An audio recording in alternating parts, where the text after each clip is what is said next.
Welcome to Patrick Roberts, our new timeline.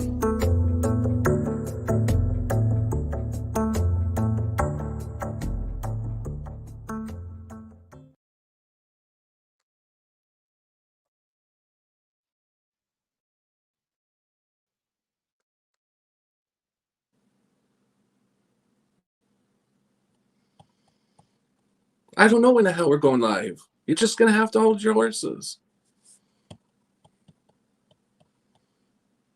What? I told you once. Hey, I'll whoop your ass. We're going to be live here. You need to be nice now.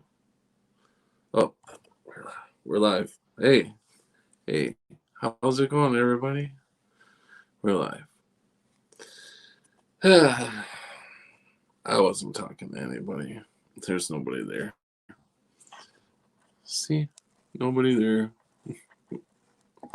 I was just playing a game on you guys. Showing you how well I can act. No.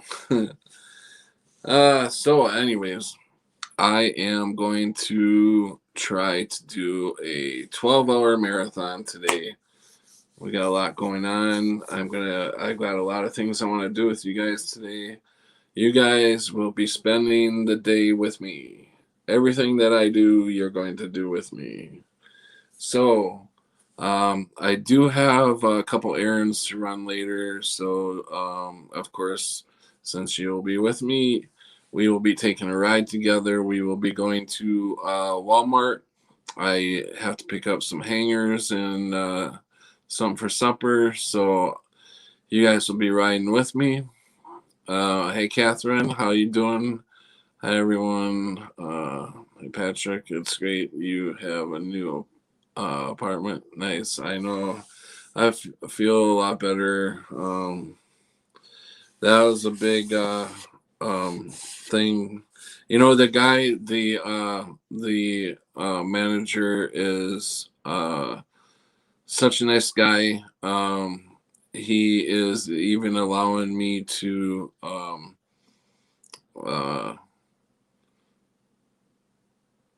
I probably won't. He's just a very nice guy. Awesome guy. Um, I met a few people that live here, and everybody has been very helpful. Um, I liked it. Last night I slept pretty good. I was awake for a while, and I was going to after Scarab got done, I was going to go on live last night, but then I ended up falling asleep, and so I feel bad to anybody like Rick. I know Rick was going to jump in there, and I guess a couple other people had seen me talking with Rick on Scarab's thing and saying that, yeah, I'll go live when Scarab's done. And Scarab's show just kept going and going, so I wasn't sure what time he was going to end, so I ended up falling asleep. So, since I fell asleep, I thought, well, I'll do a 12-hour thing today. I'll have lots of guests in. Voynich is going to show up sometime today, and he's going to jump in with me. And we'll have a few other people that I'm sure will jump in. Anybody is more than welcome to jump in, and if you have anything to say, you're more welcome to say it. As you know, my platform is open to anybody. I mean, you do have to be nice. Um, there can't be no attacking anybody else, of course. That will get you thrown off. Attacking anybody will definitely get you thrown off. But I pretty much keep it open. I like to hear other people's thoughts and stuff.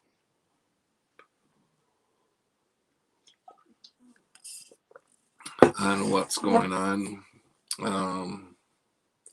I have a doctor's appointment tomorrow, so I am going to face the mask thing again tomorrow. So I thought today I would go out and look for the perfect mask to wear tomorrow. No, I am not giving in to the face mask. I will never give in to the face mask. I have drawn my lines on the face mask. Some people will draw their lines at the vax. I draw my line a little bit earlier to bring awareness to the mandated vax that's coming. So we have a mandated mask wearing. So everybody seems to wear the mask because it's mandatory. So are y'all going to get the vax because it's mandatory? So you have to draw a line somewhere. I drew it with the mask. I know some people have a problem with that. Well, you have your way of doing things. I have my way. I am not doing it, by no means am I doing it to be an asshole. No way am I doing it to be a rebel. I am doing it because, for one, I don't want anybody telling me what I have to do. I don't want anybody telling me that I have to put something over my mouth to stop myself from breathing, even if it's a little bit, because I've had that come back at me. Oh, you can still breathe. Yeah, but you're taking a little bit away, and I'm also breathing my own shit back in. So, I look at it this way. If you really think about it, you people who are wearing the mask and obey. You people who are wearing your mask and putting the mask on kids. 2 years ago, if you would have seen a mother putting mask over her babies, how would you have reacted? You probably would have thought, what the fuck is she doing? I guarantee you that's what you would have thought. But now it's okay. Because why? Because it's mandatory? Are you seriously thinking that this thing is that bad that we all have to mask ourselves? I can think of a few other viruses out there that are worse than this, and nobody ever wore a mask. So, you people who are masking up, start asking yourself questions instead of attacking us who don't wear the mask. So, we're going to be all over the board today. We'll jump from the mask, we'll jump for the vax. We try not to talk too much about the vax on here because, as we all know, YouTube is very highly sensitive right now. People's feelings get hurt real easy here, and they are censoring YouTube like no other. People are getting kicked off left and right. I alone have 2 strikes against me for just talking about the vax. So one more strike and my channel's gone. So I try my best not to talk about the vax right now because I need to keep this channel up for a little while longer. Hopefully a couple more years, because I think there's a lot of stuff that I and other people who come in here and share their what's going on in their community. I like when people come on here and they share what's going on in their communities, because it's nice to have it's nice to understand where other people are coming from, and we're all in this. Yeah, as they would say on TV, we're all in this together. But we are all, no matter where you live, we are going through this together. And I like to bring awareness to what is going on. People may be too busy in their lives to dig into the truth about some things. Sure, we make mistakes on here. Some people may say their opinions more than, whatever, but we try to bring the truth to everybody here, and and if we make a mistake, we will certainly get on here and let you know that we made a mistake. But uh, everybody has their own thing. Like I was saying before, there. I guarantee you that 2 years ago, if any one of you ask yourselves if you would have seen a mom with her babies and she had her babies wearing a mask over their face, you guys would have been in an uproar about that. But now it's okay because everybody's doing it. You know, I went to a restaurant yesterday with a one of the guys that was in the fire with me, and we sat down. We were talking about some things with the landlord and everything, and and it was kind of funny. People walking in, you see people outside the window. They got their mask on outside. I don't know. The temp was yesterday. Maybe I don't know. I don't even know what the temp was. It was cold. Um, but they're wearing their mask. They walk into the restaurant. They get to their booth and they take their mask off. Lordy, lordy, lordy, lordy. I don't know how that makes any sense to you people. And of course, I'm not talking to my regular subs. I am talking to the people who are new here that just checking out my channel.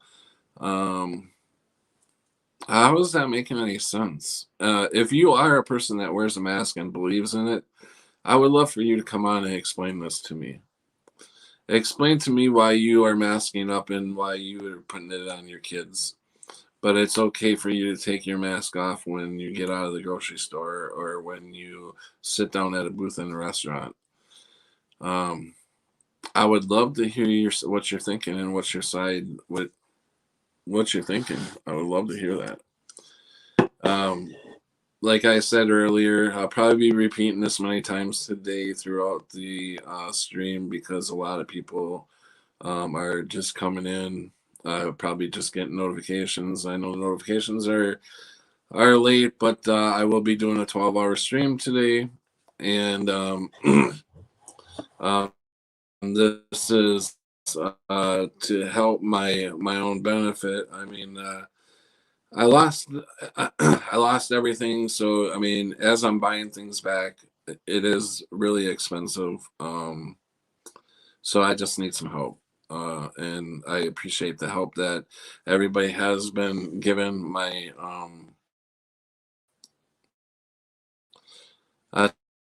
attacking either side is wrong. No, no mask is fine. Mask is fine. Getting upset for stupid reasons. Devil's work. You can't decide for another. Only yourself. Be respectful. Couldn't have said it better. And you guys know me by now. I may not have the best choice of words, but I do try to come on the best way that I know how. So take it or leave it. So, anyways, we will be doing. I will be doing lots of things today. We will have guests on today. Creek Mary is also donated her time and she is making a Native American Shaw for to be raffled off. So anybody who has donated already or who will donate, you will be put in the jar. Your name will be put in a jar. On Thursday, I will have all the names in the jar, and I will draw one name on Thursday night in a live stream. I'll draw one name for the Shaw that Creek Mary is making. And if you go to her channel, she has a little video up on the Shaw that she's making, showing her making it. And after you win the Shaw, Creek Mary will send it right to you. Hey, Crunchy Bee, welcome. welcome, David.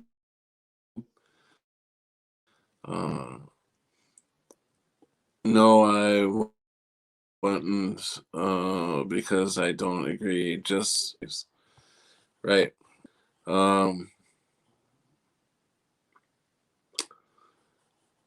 But I honestly, I mean, yeah, I agree with that. But I also think that putting it on your kids is child abuse. And that's my thoughts. So, also, we will be doing some errands today.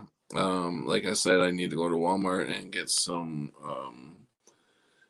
hangers and something for supper. So I'll be taking you guys to Walmart too with me. And uh I have seen lately a couple channels now, and this is kind of new. I really haven't seen people talk about this much, but in the last week, I'm seeing more channels start to talk about this, and I don't know what you guys think about this, but people are now saying that we already had the mark of the beast, and we already Christ has already come back and reigned for his 1,000 years, and then and now the Satan has been he has already been thrown in the the the pit for 1,000 years, and now he is being released again. And so everything that we're going through right now is Satan getting back to his old usual ways um, and fooling the masses. I'm just telling you what other channels are coming out with now, and I don't know what you guys think about this. I find it. I mean, they're showing. I mean, I find it. I don't know. I don't agree with that. Um, I don't understand how they would think that way. I mean, they are trying to show it. One of the channels is Hacking the Headlines has been talking about this, and uh, Truth Seeker 69's been talking about it. She's been showing a lot of rock mountains being they've been melted, and so has Hacking the Headlines. I have not seen these photos before. I've not seen anybody take these photos before, so I'm not sure how this has become such a big thing all of a sudden. I mean, I've seen I've seen these photos of these mountains, and they sure look like they've been through something. You know, they do look like the rock looks like it has been melted, um, and it looks like dug out caves, like people were trying to hide in them and stuff. Um, it's a fine line. Do you call CPS for your neighbor spanking their child? No, that's their business. I don't agree with that, but I'm not going to call CPS. Um, Now I'm starting to see a lot of people swaying a little bit here on this mask thing. That's interesting. Okay, let me explain. Do you know that kids' medical history? No, then you have no say. Okay. Wow. All right. I see. Okay. If you guys want to come in and talk more about talk about the mask thing, you're more than welcome. I kind of got off that for right now, but if you'd like to go back to it, we sure can. So yeah, if kids have medical history, yeah, then fine, put the mask on. I believe that mask should be worn if people are sick. And if they're that sick that they need to wear a mask, they really shouldn't be out in public. So, hmm. Good afternoon, Chappelle. Welcome, welcome. Um, but yeah, no, that's interesting that I've got two people who are regular subs who are seem to be swaying their opinion a little bit. Lots are in them because they are already compromised, and it's done every cold and flu season. Okay. Yeah, I'm a little confused, but that's okay. Do you want to come in, Cammy or Crunchy? Um, so I mean, yeah, if the kids have compromised immune system, by golly, yeah, they should be wearing a mask. They should be in a bubble too, and they shouldn't be out in public because that's the worst place for them to be. So I would have to ask that question. Why would you put your kid in danger if your kid's got a compromised immune system of taking them out in public? Um, so, um,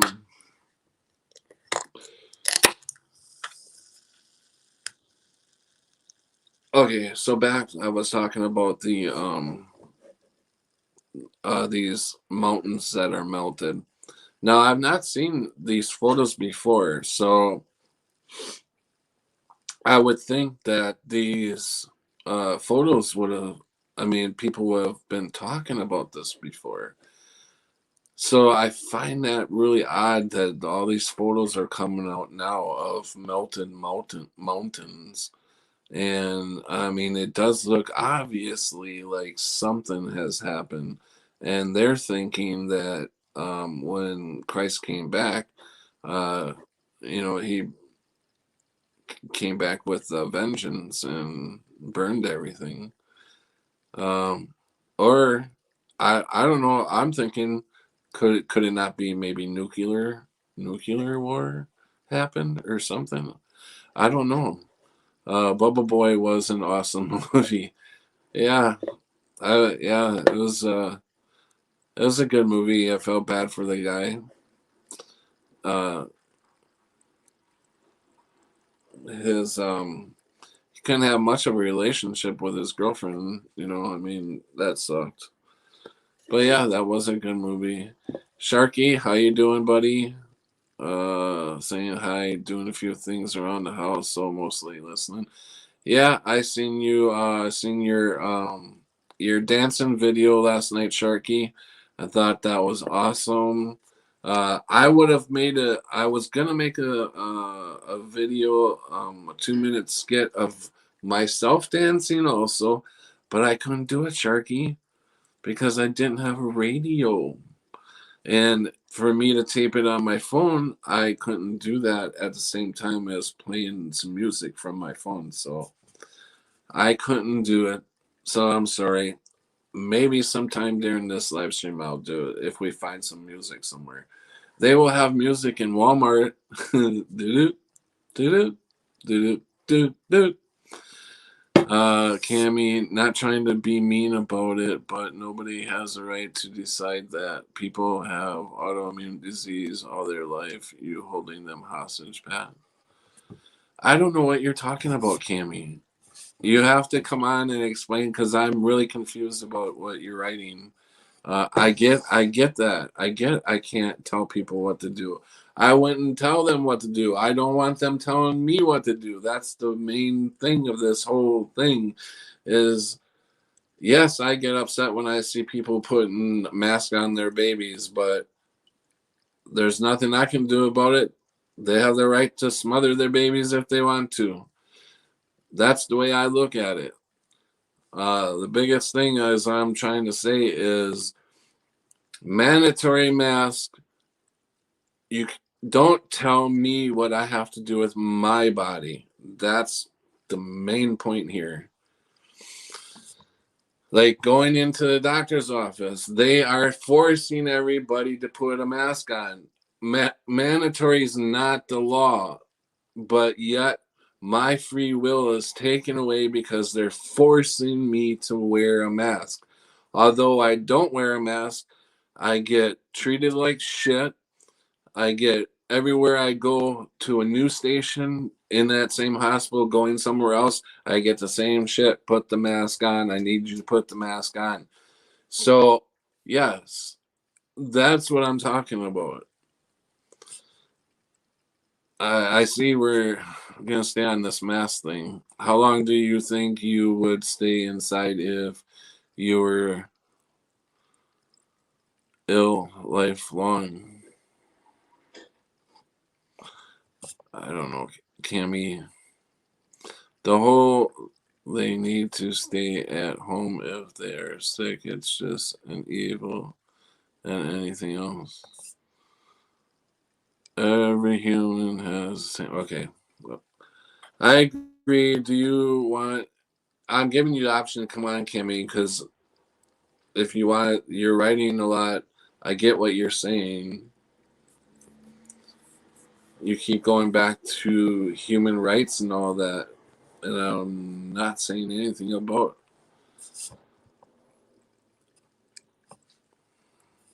We all have our own what we believe in, right? You have yours, I have mine. I agree to do what you want, but don't tell me to wear one. Exactly, Chappelle. That's what I'm trying to say. Also depends. You want to go into a room with an immune suppressed person. Yes, mask up. Your rights only go as long. Boy, no matter where I turn with this, you're just gonna. I don't know. Your rights only go as do not harm to another. Don't. Uh, if somebody's got an autoimmune system, there is it not their job to protect themselves? If I'm in a hospital, not you're basically telling me now, Cammy, no matter where I go in a hospital, I should have to wear a mask because other people may have an autoimmune system. That's crazy. Crazy. If that's what you're saying, that is totally, I don't agree with it.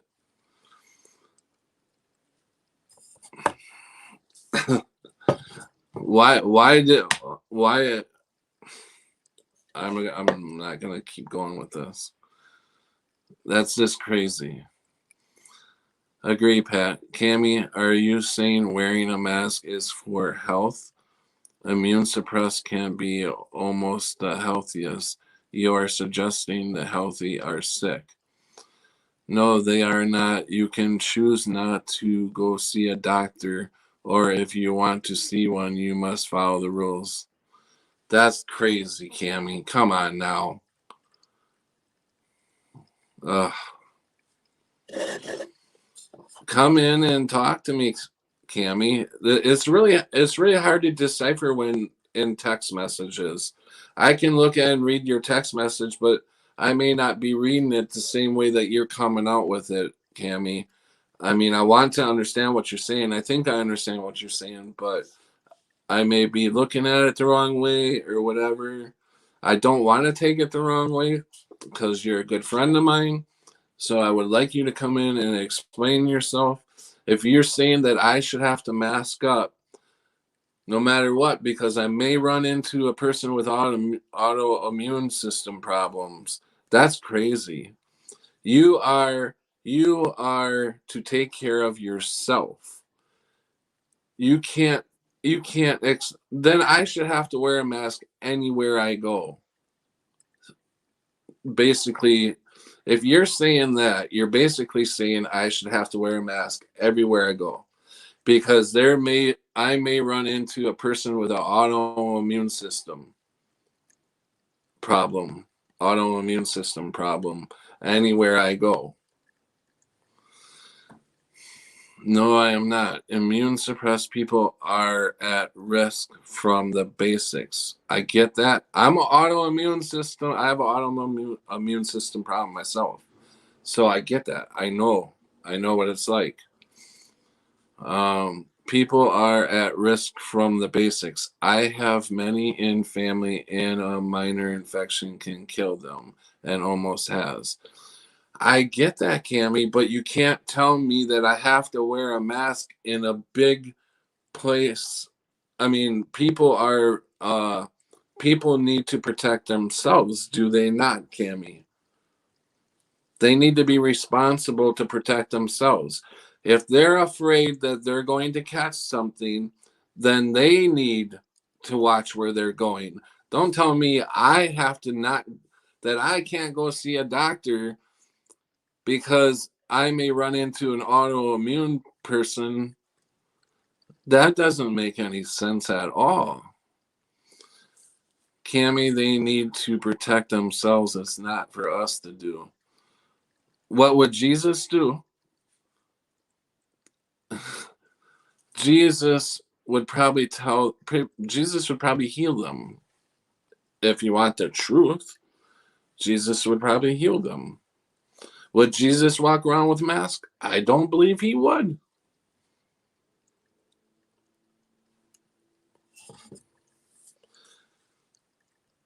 Yeah, they're crunchy. Jesus would heal them.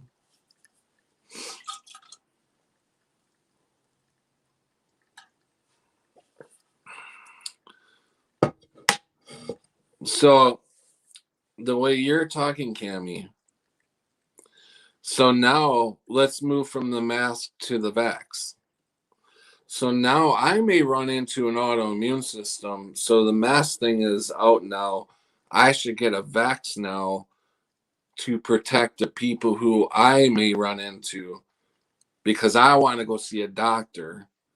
So I should get the vax because I want to go see a doctor. I should protect them people I may run into.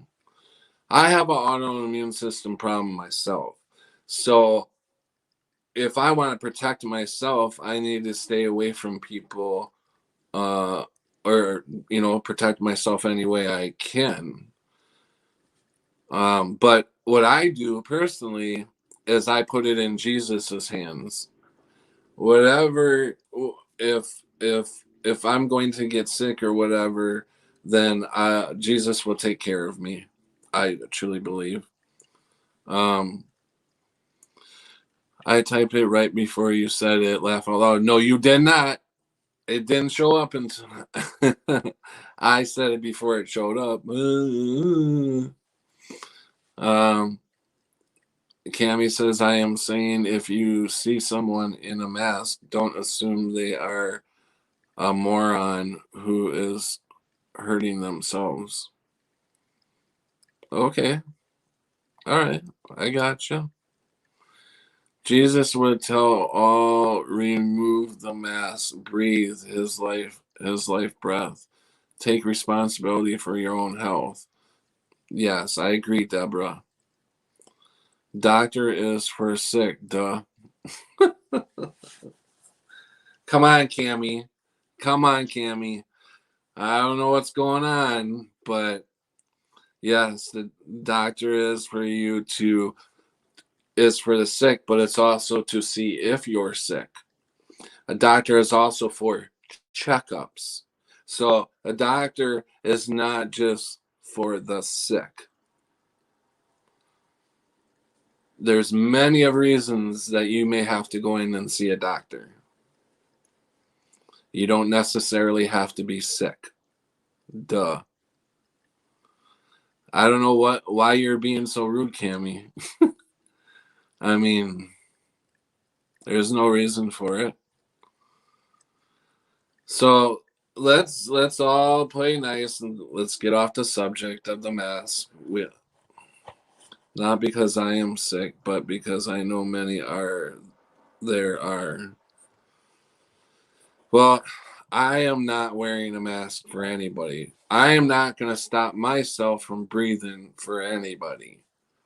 I want to breathe freely. I want my free will. I don't want my free will taken away. But they are taking it away in hospitals, and they're trying to take it away everywhere you go. So, yes, that's where I draw a line there. So I will be when I run the errands today, I will not because I am sick, but because I know many are there. I am going to like look for not a mask that you guys are thinking about. I want to look like I'm not going to be looking if I see it something. I am going to check it out, but I'm looking for I don't know, maybe like a Spider-Man mask or something like that if I have to mask up. Because even though I gave in and put the Kleenex over my mouth, that was still stopping me from breathing. But I did it. And even that I thought was bullshit. Before one Kleenex was enough to go in and see the doctor. Now they wanted me to wear 2 Kleenexes this time.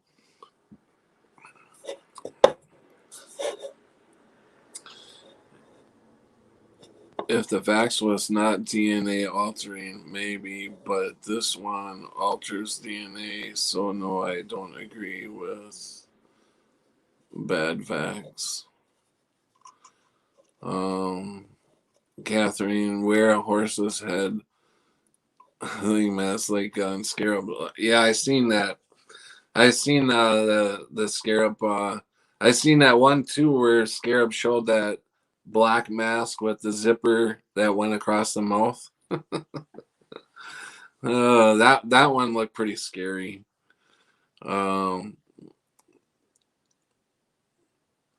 You in a doctor's office, you are exposing yourself to all the flu and illness, and doctors are for making you sick. Yeah, no, I get that. I get that. I take my precautions. I mean, I don't go in touching everything. And it's about the only time I do use sanitizer. Normally I don't really use sanitizer everywhere I go. But I do take I do use the sanitizer when I'm in the hospitals. So you just have to take care of yourself, you know. Um,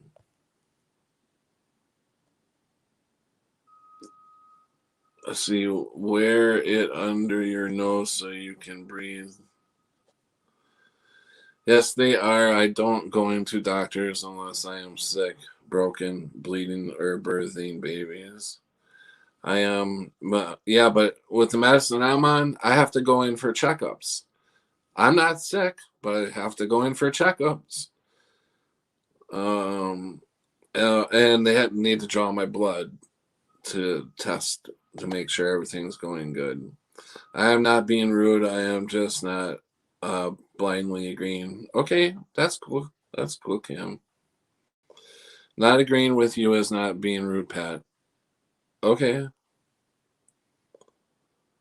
That is very sad to hear that you think it is. That is okay. Uh, I am not sick. I will not wear one. They want everyone thinking they are ill. Yeah, exactly. No, Chappelle, but do you know if you made anyone else sick? And no, you can't know that. But do you know if you made anyone else sick? That's Cammy. I'm not trying to be rude here. I'm really trying not to be rude. But what you just said right there is that's TV talk, really. Honestly. Look at what you just said. No, Chappelle, but do you know if you made anyone else sick? And no, you can't know that. So that kind of thinks when I listen to that, you listen to the TV and they tell you constantly that you may have the virus and you don't know if you're getting other people sick. I I've not heard of that until this virus came out and the news started spinning that way that you may make other people sick and we may not know who we're making sick. No, I'm just being honest with you now, Cammy. I refuse to be upset by a mask or no mask. Depends if I am touching icky things. Yes, I will. Margot, what I walk into. uh, Cammy, I glove up lots at work. I have to touch rotten potatoes and things. So, yes, at times I do. Propaganda ramping up, people are caving. That sure sounds like that a lot of people out there are definitely caving in. Or they're watching too much TV and it's starting to get to them. Before all this mask crap, no one was dropping like flies. Yeah, and we all knew it was coming. We all talked about it. Go back and listen to my videos back when this first started. We all were saying nobody around us is dying, but we were talking about, okay, after a year of people wearing a mask, we're going to start seeing people dropping. And that is what is happening now. So, but now people are still using that as, or the media is still spinning it as, we're the ones that are infecting people. We don't know we're sick, but we're still infecting people. They got people thinking that everybody's sick. I would have never heard of this mask stuff, this talk from anybody if this bullshit wasn't going on before. I am not saying in every store. I said in hospitals and doctors. It makes sense. No, I know you didn't say that, Cammy, but when I said it, if you're gonna stop me from going into a hospital and wearing a mask, then why stop there? Why would they stop there? And they're not, because they're making it mandatory everywhere.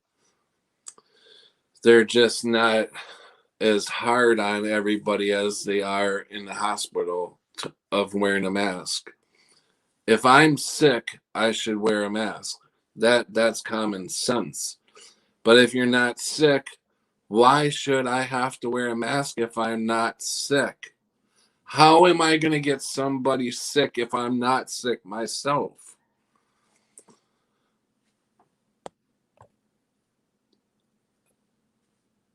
No mask, no mask. Masks don't work anyway. I agree, Chappelle.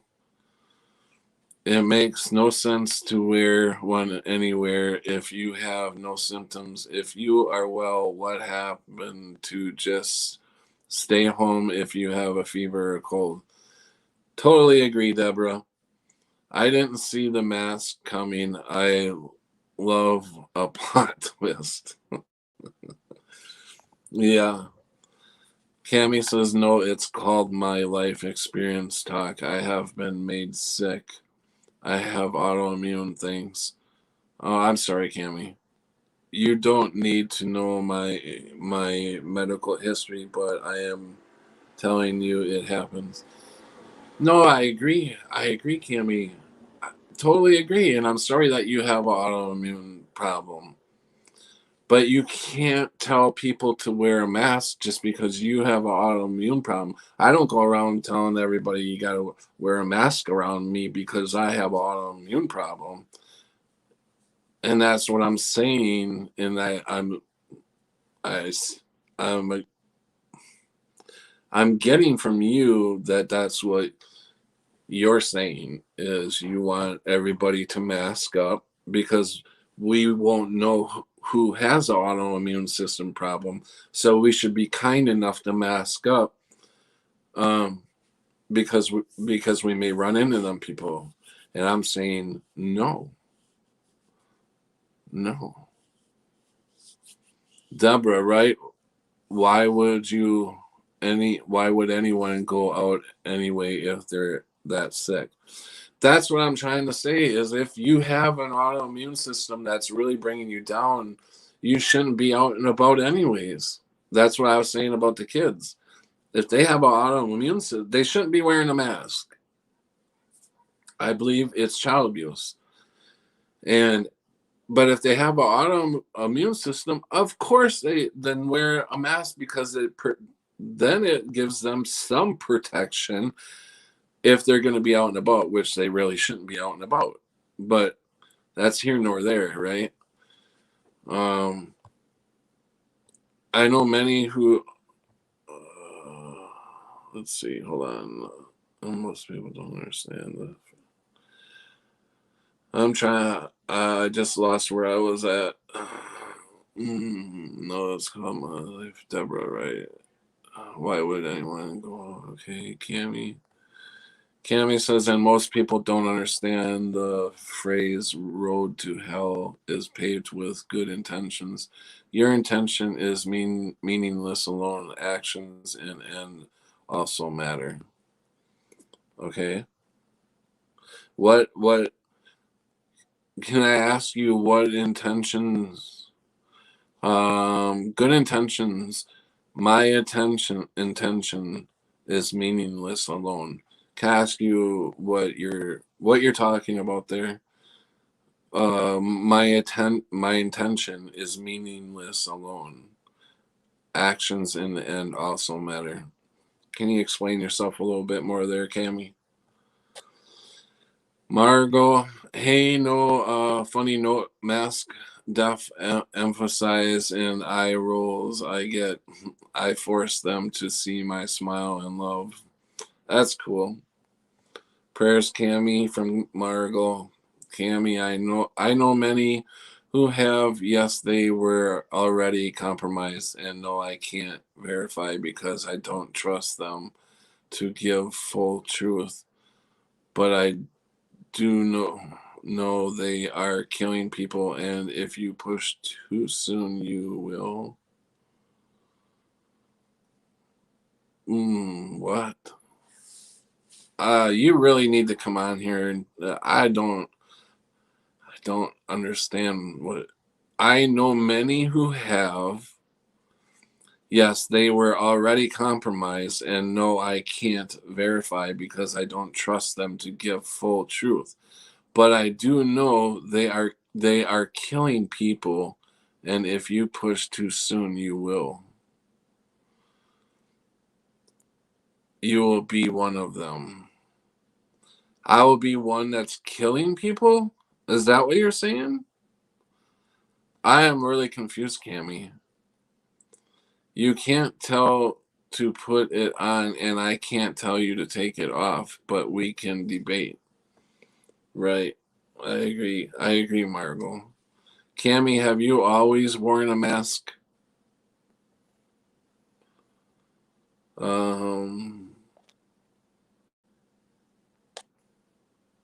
I just lost myself. Okay, Cammy, have you always worn a mask? Catherine, sorry, Cammy, I can relate. I have an autoimmune disorder. I can see kind of what you are saying.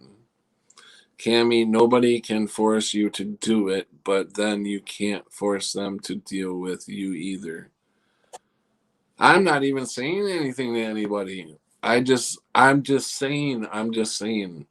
I think it's child abuse. I think that this massing is out of control. So that is the basics. You're acting like I'm going up to everybody and chewing them out for wearing a mask. I'm not doing that. I'm just saying these are my thoughts. And my and yes, it's stupid. If you're going to wear, do you all know what is a symptom of this thing? Not being able to process air. So you telling people to stay home and die of lack of air because why? Not many get this, but those who do. I'm so confused on what. Yeah, so you're basically saying, do you all know what a symptom of this thing? Okay, not being able to process air. Okay, so you telling people to stay home and die? Who's telling anybody to stay home? Nobody's saying it. You make your own decisions. If you're sick, you should stay home. Yes. But if you're going to go out and about, don't complain about the people who don't want to wear a mask. That's all we're saying. Um, okay. Margot, I'm sending so much love. You're all. Thanks. I think we need it. Oops, your way. Um, hey, system failure. Hey, dearest Dawn. We are in a mass debate, which is way too early to be in a mass debate right now. So how do they live? I don't know, Cammy. Come on up on here and talk. Why don't you come on? You don't have to show your face. Cammy, do you eat healthy and not put smoke in your lungs? I'm confused. Yeah, I'm sending so much love. Okay, got that. So how do they live? I don't know what you're talking about, Cammy. How do, what do you mean how do they live? Are we like I don't know. I'm a little confused. You're like you're wishy-washy, Cammy. You're like, some things are good and bad, but yet it's kind of like hypocritical maybe. And that may be the wrong words. I don't know. It's like not hypocritical, but just like who just said about the smoking. Um yeah. I would understand this more and we could have a better debate if we were talking to each other. This going back and forth, we're so confused and mixed up, and I don't want you to get upset. I'm not here to make you upset, and I apologize if I'm misunderstanding what you're trying to say. I kind of got an idea what you're trying to say. I get it, but I'm not telling anybody that they have to stay home. You know, I don't think I said that they need to stay home. Uh, okay, Chappelle said, Cammy, do you eat healthy and not put smoke in your lungs? Yes, that's kind of what exactly. Catherine, it may be more clear if you come on and talk about it. I kind of see where you are at, though. I think most of us are so frustrated because of the rule they are making that where we have to wear one. Dear Swan, hey guys, viruses, germs have always been around and always will. Just use common sense and build immunities up. Totally agree with you, dearest Don. System failure. How you doing, bud? Catherine, I think they are using this mask thing to get their nonsense, evil stuff done. But you make a point, Cammy. Chappelle, Dawn, Margot, shoot my best friends, wear mask. uh, Hi everyone. Coach B, isn't that what oxygen machines are for? And isn't outside the safest anyways, just not in crowded places. Yeah, I I agree to that. Um I think you are definitely right there, Crunchy. Cammy, you can intend to tell someone something nice and end up telling them a hurtful thing or harmful thing. Your intention don't matter. Okay, yeah, I get that. I understand that. Yeah, okay, I understand that. Um, and you're right. I don't know what problems they may have. Yeah, I understand that. I shouldn't tell people that wearing a mask is hurting them because you're right. I don't know what medical problems they have. But I don't want people telling me that I have to wear one. By me going in the hospital and not being able to see a doctor because I'm not willing to wear a mask, I think that is taking my free will away. And that's wrong. I think it's wrong, completely wrong. But you're telling me that that's not wrong, that the rules are there to protect people. That's why everyone should mask up. So that's what I'm getting from you. And I think that's wrong.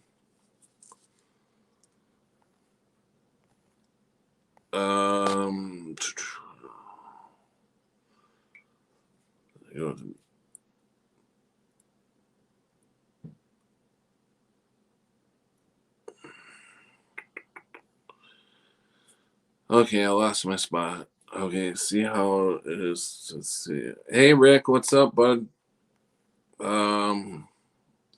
Popped in to say hi and send love and prayers. Thanks, system. I am exempt from mask from start. Only in hospitals do they put it on me. Anyone that has had a vax or a flu shot as children or adults are autoimmune. We all are. We have lived amongst each other prior carrying autoimmune diseases, taking care of one's own health. You are so right, Deborah. So right there. Just don't be a mask hole. Don't be a mask hole. I love it. He is. I'm sorry for being behind. I will skip. Oh, I'm gonna put a link in here, and Rick, if you want to come join me, or Cammy. Oops. Or post.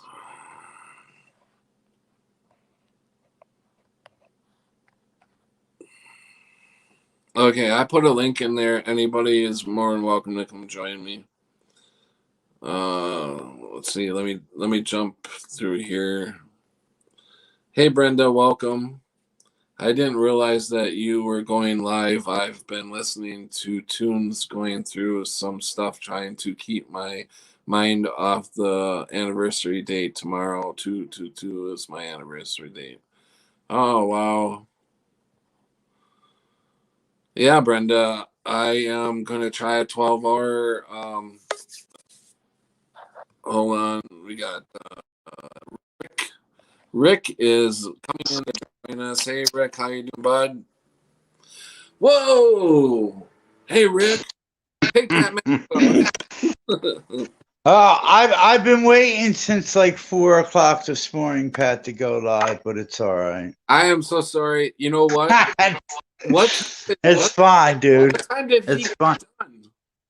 He got done at like 3:30. And like I was telling people, look, Pat's going live. Pat's going live. Pat's going live. But then I was looking for you in the chat and you weren't in the chat. I'm like, well, I think you fell asleep. Yeah. And even Carla jumped in the chat and she's like, Rick, I think you're lying. Yeah, she sent me a message asking me, "Are you going live, bud?"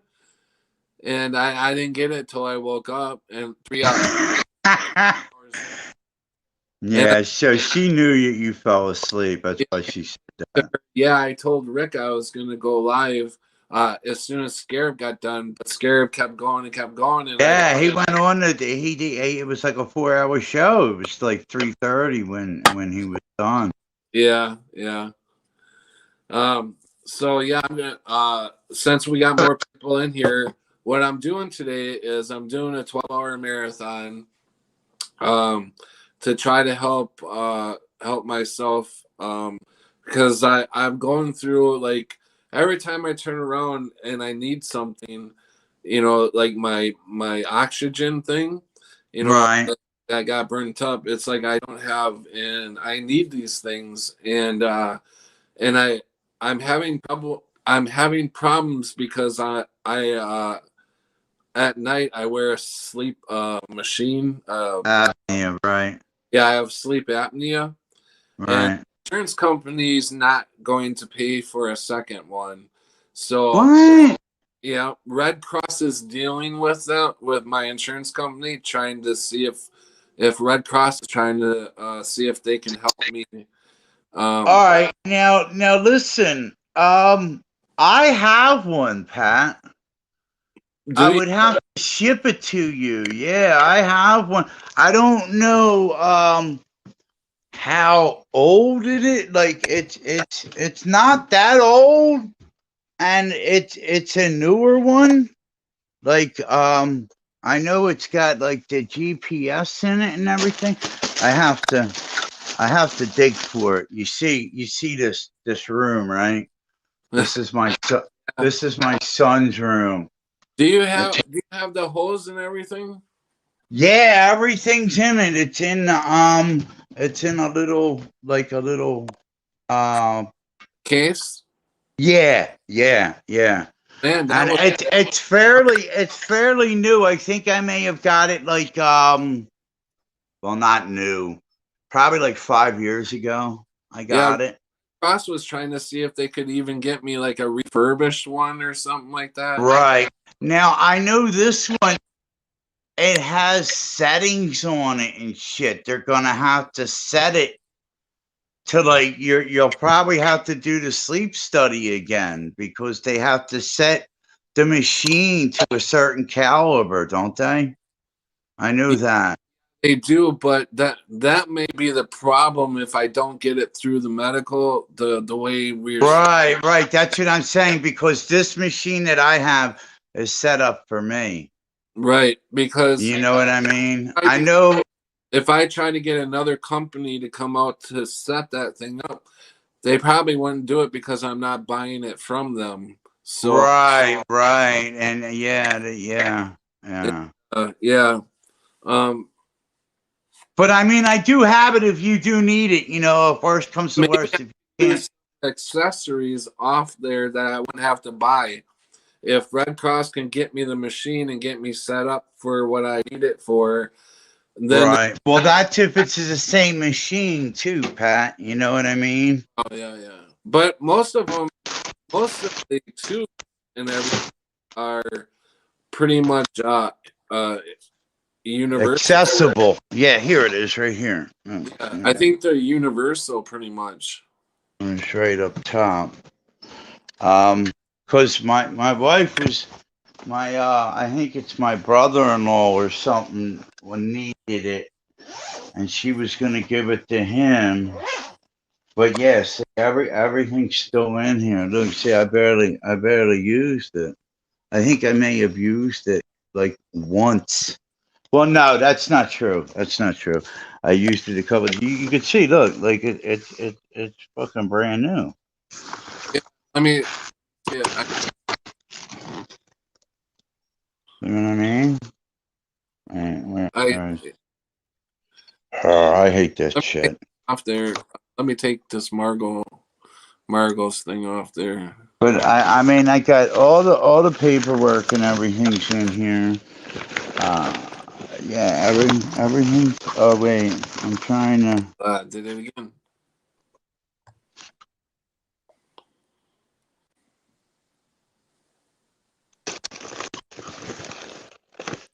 Is Don leaving? What's that? Somebody, good day, Don. I was just asking if Don was leaving. You are good in doctor's hospital. You know there are ill people. Audio is breaking up. Oh, I just lost them. You have to look after your health, Patrick. Right. so Red Cross is trying to help me get it refurbished. If they're not going to pay for it, they're checking around to see if I can get a refurbished one.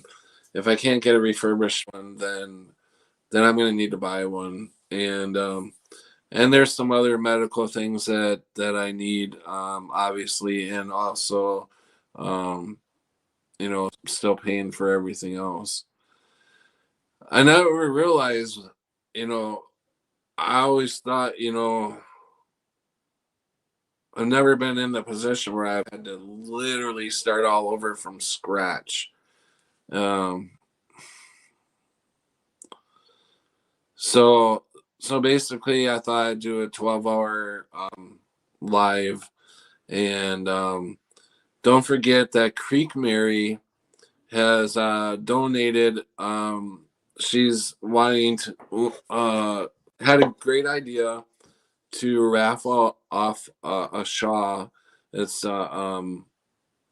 Native American Shaw that she's making herself, and she put a 2-minute video up. If anybody wants to go look at the video of her making the Shaw, but anybody who's already donated will have their name, and whoever else donates will you all have your name in the jar.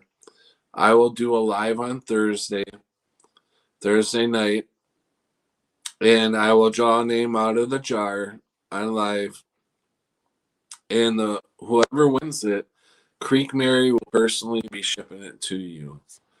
So I thank you, Creek Mary, for doing that. I really appreciate it. And her Shaws are beautiful.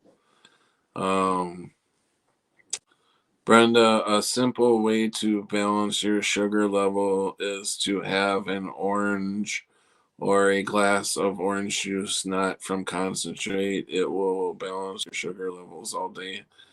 Cami says be a fine line between no migraines and no smoke.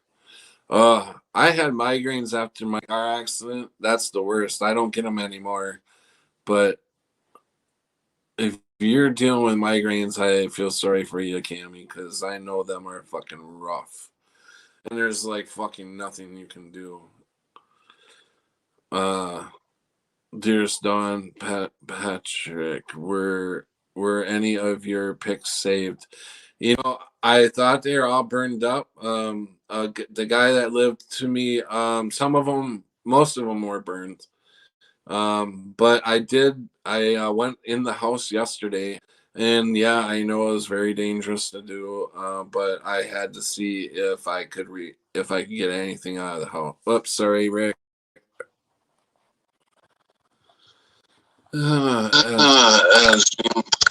Sorry about that. You're fine. I didn't even know that I was not on. I'm talking and I look over and I got Metro on.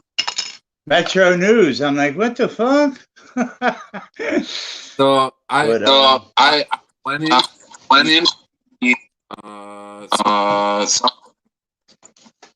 Sounds like we've got.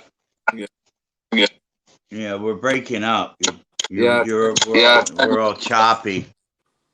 Try and go. Yeah, I think. Yep, it's still. Doing. Why? Try and go. Why?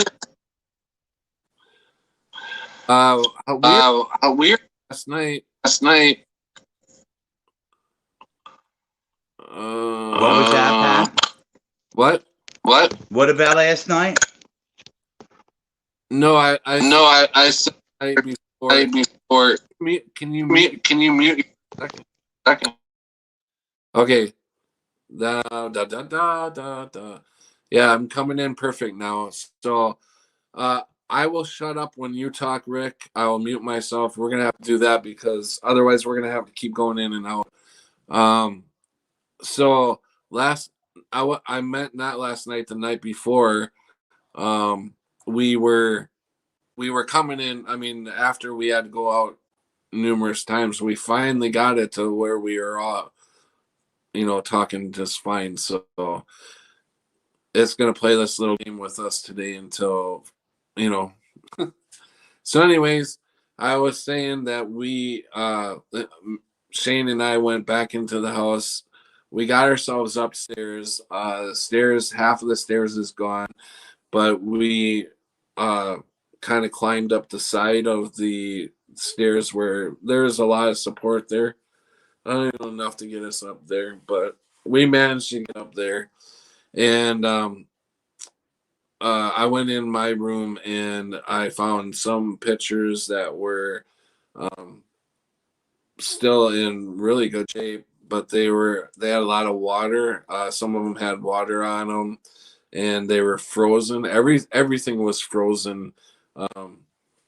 I tried to grab my blanket that was on the bed, and I went to lift it up, and it was frozen to the bed, and there was no way I was getting that thing up. The thing that had my photos in it, I literally had to grab like a big knife and put it underneath there and like push it up to get it from, because everything is froze to everything. It's a fucking mess. Anything electronic that I had, that's definitely gone. So there's a couple pieces of clothing that I was able to get out of there, and a few photos. I found my green stuff, and it was all wet on the inside, even though it was in a jar and stuff. It was all wet. It had frost in it, so not good. A lot of it's just a mess. Oh my God, my laptop was actually laying. I had it sitting on top of my Bible, and the laptop was frozen to the Bible, and everything was just wet. So I grabbed a laptop and my Bible. Laptop's no good; it's like trashed. But the Bible it doesn't have any burn on it, but it's really wet. So I'm actually drying out right now. I'm opening the pages and letting it dry out.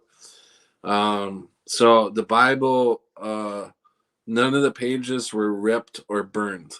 So amazing. So I got my Bible back. Pat, here's an idea to dry the Bible out. Take the two ends, get the book cover ends, right? And like put them, like open it up to where the two bookends are together, like, you know what I mean? Like open the book to where you got just the pages showing. Hang it upside down. You got me? Like, you know what I'm saying? Like, look, here's the book, right? Here, let me put mine. Yeah. Here's the book, right? Take like this. You know what I mean? Take this, and then bring the other part around, and hang it up like this. Yeah. Yeah. Right, that way the page, you know what I mean? And that way every now and then too, when you go by it, you can like hit the pages. You know what I mean? Like you can like fan the pages. That way the pages won't stick together that much, and it'll dry better like that. Mm-hmm. Mm-hmm. I'm gonna go out and boot the whole thing. You don't have to mic yourself. I'm gonna go out. So, all right. Well, I'll keep my avatar on. Yeah. Yeah. I got to get my laptop fixed. That's one thing I got to do too. I don't know where to take it. Like I had a place where I took it, all my electronic stuff, but they burnt down. Well, they had a fire and they're closed.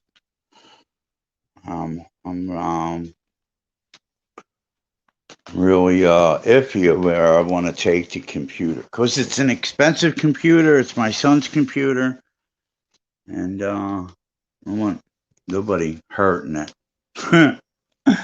But I mean, they wouldn't get paid then, right? I need to find me bowl. It's about that time. Oh boy. What a day, what a day. What a day.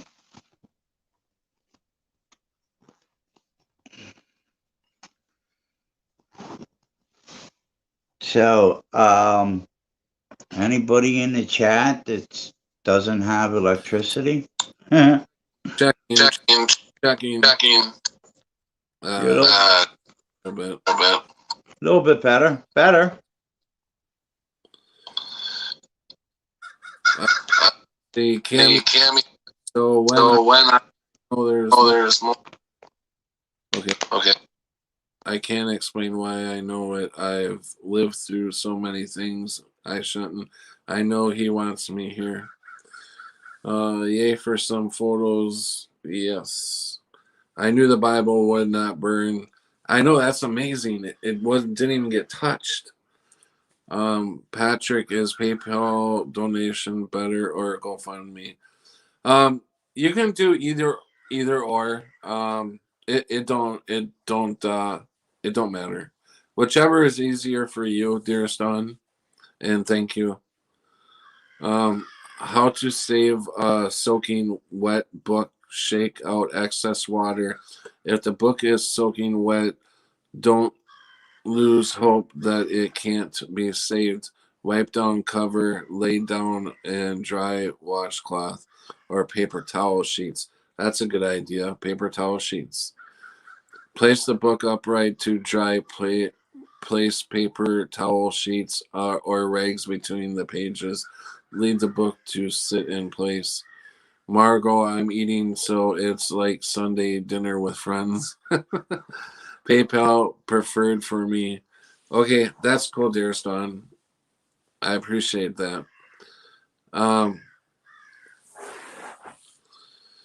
And you guys have been so amazing. I really appreciate everything. And today we are going to now we're gonna go to do a few errands later on today. So since I'm gonna do a 12-hour live stream, I'm gonna be taking you guys with me everywhere I go today. So I have to go to Walmart and get some hangers and something to eat for supper. And so oh yeah, I'm sorry, dear Stone. Rick, you can unmute yourself. I'm gonna try to re-kick this. I'm gonna just keep rebooting this because I think we did get a little bit better, don't you think, Rick? Yeah. Oh yeah. I wouldn't even jump out, Pat. You sound fine now. Like when you first started, you were a little choppy, but now you're fine, dude. Okay. Yeah, stay in, dude. You're fine. You're fine. Everything's good. Yeah, I need to go out and get a couple things around here too, but I don't know if I'm going to go out. Okay. Thanks, Cammy. Post. I know.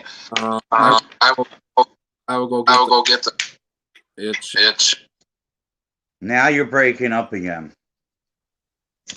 Yeah. Okay. I'll be back.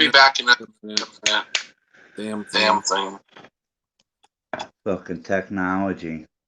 Technical difficulties, people. Technical difficulties. Okay.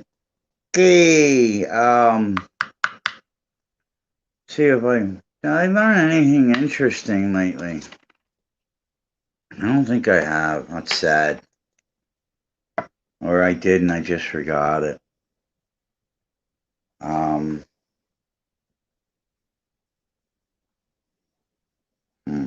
Well, I don't know what to say, people. Oh shit. I'm gonna get in trouble.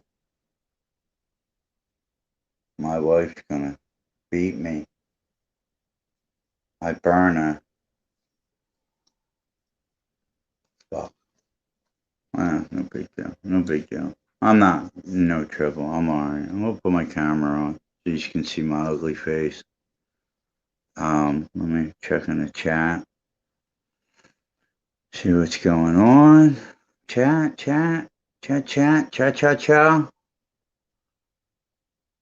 Always right. Get behind him. Testing. Testing. Pat's blessings. Hey, Carla. Testing. I told you we were going live, Carla. You're all right now, Pat. You seem hold on a second. Chloe's saying you got a bad echo.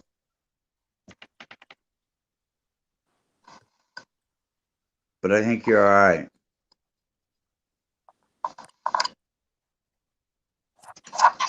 right. Dearest Dawn, I don't know how she's doing. I went to call her yesterday and nobody answered the phone, which I didn't like. So I called administrations again to see if she was still at this hospital, if she was still waiting for a bed. And they moved her to a different facility of a different part of the hospital. So I don't know if that where she's at now, if that's where they're keeping her or if they're still waiting for a bed. I don't know because she's not answering my calls. No one's answering my calls. So I'm up in the air. I don't know. I don't know. Your guess is as good as mine, but I'm gonna try later on the call too. So have you been able to have I talked? I talked to her. there and visit? No, I can't go there and visit, Pat, because of COVID bullshit. Yeah, I can't. Yeah, that's bullshit. I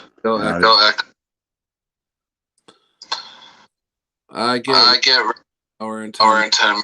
Brenda must running a 3 fast tomorrow. Is he breaking up for the chat too, or yeah? See, Chloe's saying you got a real bad echo, Pat. You're breaking up for me. Mute. Yeah. You want me to mute? I'll turn the camera on. See, now whenever you mute yourself, I come in clear. I come in clear when you are muting yourself. So the problem's got to be on your side. But I remember last time we had this problem, I kept going in and out, and then going out of the chat and coming in, and it finally worked its way out. So I don't know, but you were also going out and coming back in too. So I don't know. It's got to be somewhere in there. If I mute my. Yeah, see, I was gonna say I'll drop out and come back in because as soon as I came on, you started breaking up again, Pat. So I'll drop out and I'll come in with just my avatar on, well, with just my mic on, and see what happens. Okay. Sorry about this, guys. I don't know if I'm just not getting enough stream thing. I enjoy the deck only -2, much warmer in the sun. Dawn says it's fine. Brenda, how are you, sweet girl? Chloe, Brenda, Patrick, Carla, Red Pill. Hey, Floyd. Hey, welcome, Howie. Prayers for you and your family. Thanks. Ask for a Zoom meeting with your wife. They can do that. Oh, okay. I'll let Rick read that when he gets in. We'll get video. of her live at least so you can talk to her.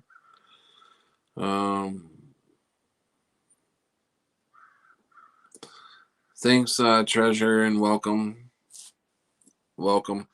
So we are going to be doing a lot today. So we've got more people in here. As more people keep coming in, I will explain what's going on. I'm going to do a 12-hour live. As you all know, I lost everything, so I'm basically starting all over. I do have a GoFundMe page set up, thanks to Carla. Thank you, Carla. I would have never been able to set that thing up myself. I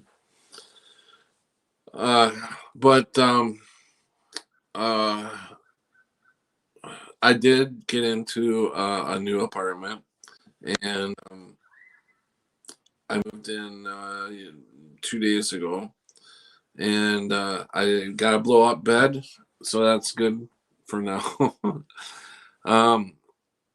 What I need to get is a used recliner or something because of my sleep apnea. I don't have a machine right now, so it's very hard for me to sleep laying down. So a recliner would be nice because then I can sleep up and I'm not waking up going. It's not funny, but yeah, I wake up a few ways that. A few times throughout the night that way. Oh yeah, I forgot about Zoom or even video chat. Oh shit, I forgot about Rick. Okay, here comes Rick. Welcome to the stream, Rick. All right, how are we? Thank you, Cammy. I'll try that. Yeah, I didn't even think of that. Perfect. Well, you're good, right? You sound good. Everything good? Yeah, it sounds good. All right. Awesome. All right. I was in the middle. There's a chat here for me. She says call hospital and pretend to be oh wait. There's a chat here. Rick, ask for a Zoom meeting with your wife. You will get video of her live at least so you can talk to her. That's a good idea. Glad. I mean, I was talking to her the day before on the phone, but I don't, we both got, like, she was telling me things that she wanted. So I was packing her stuff up, and we started to really get agitated. So I said, why don't we just hang up the phone and I'll call you back in a little bit and we'll finish then. And she was like, yeah, all right. And that was the last I talked to her.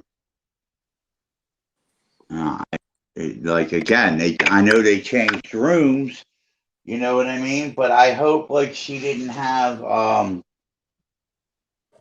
an episode when we got off the phone.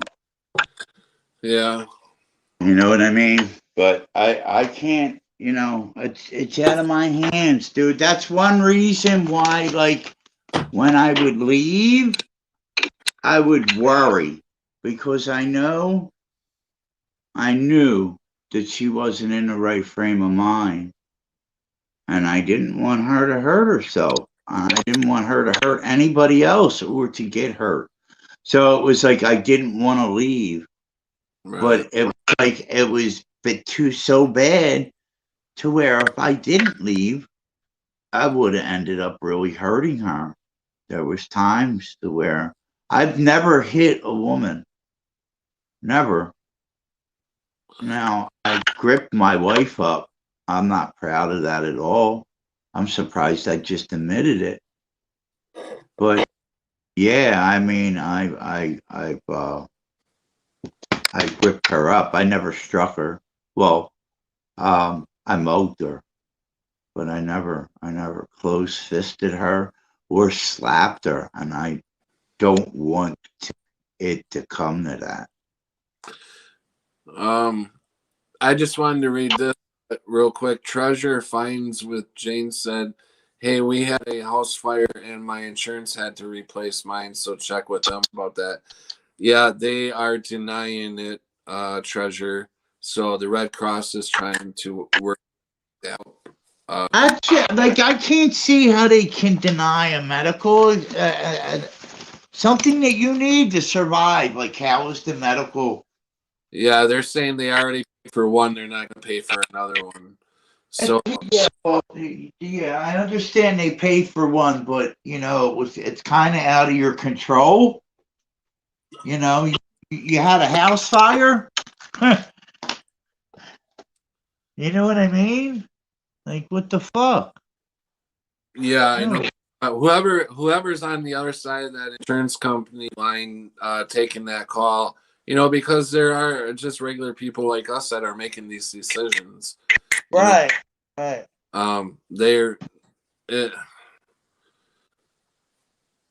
not right. Yeah, it's not right at all. Oh, it isn't, man. I mean, No. It's like you going. It's like you going to the clinic tomorrow, Pat, and I'm saying they're not giving you your medicine. yeah. Well, that they send so much money over to these other countries for stupid shit. And Did you see what they're doing? Like the stimulus that we just passed, right? Did you see where most of that money's going?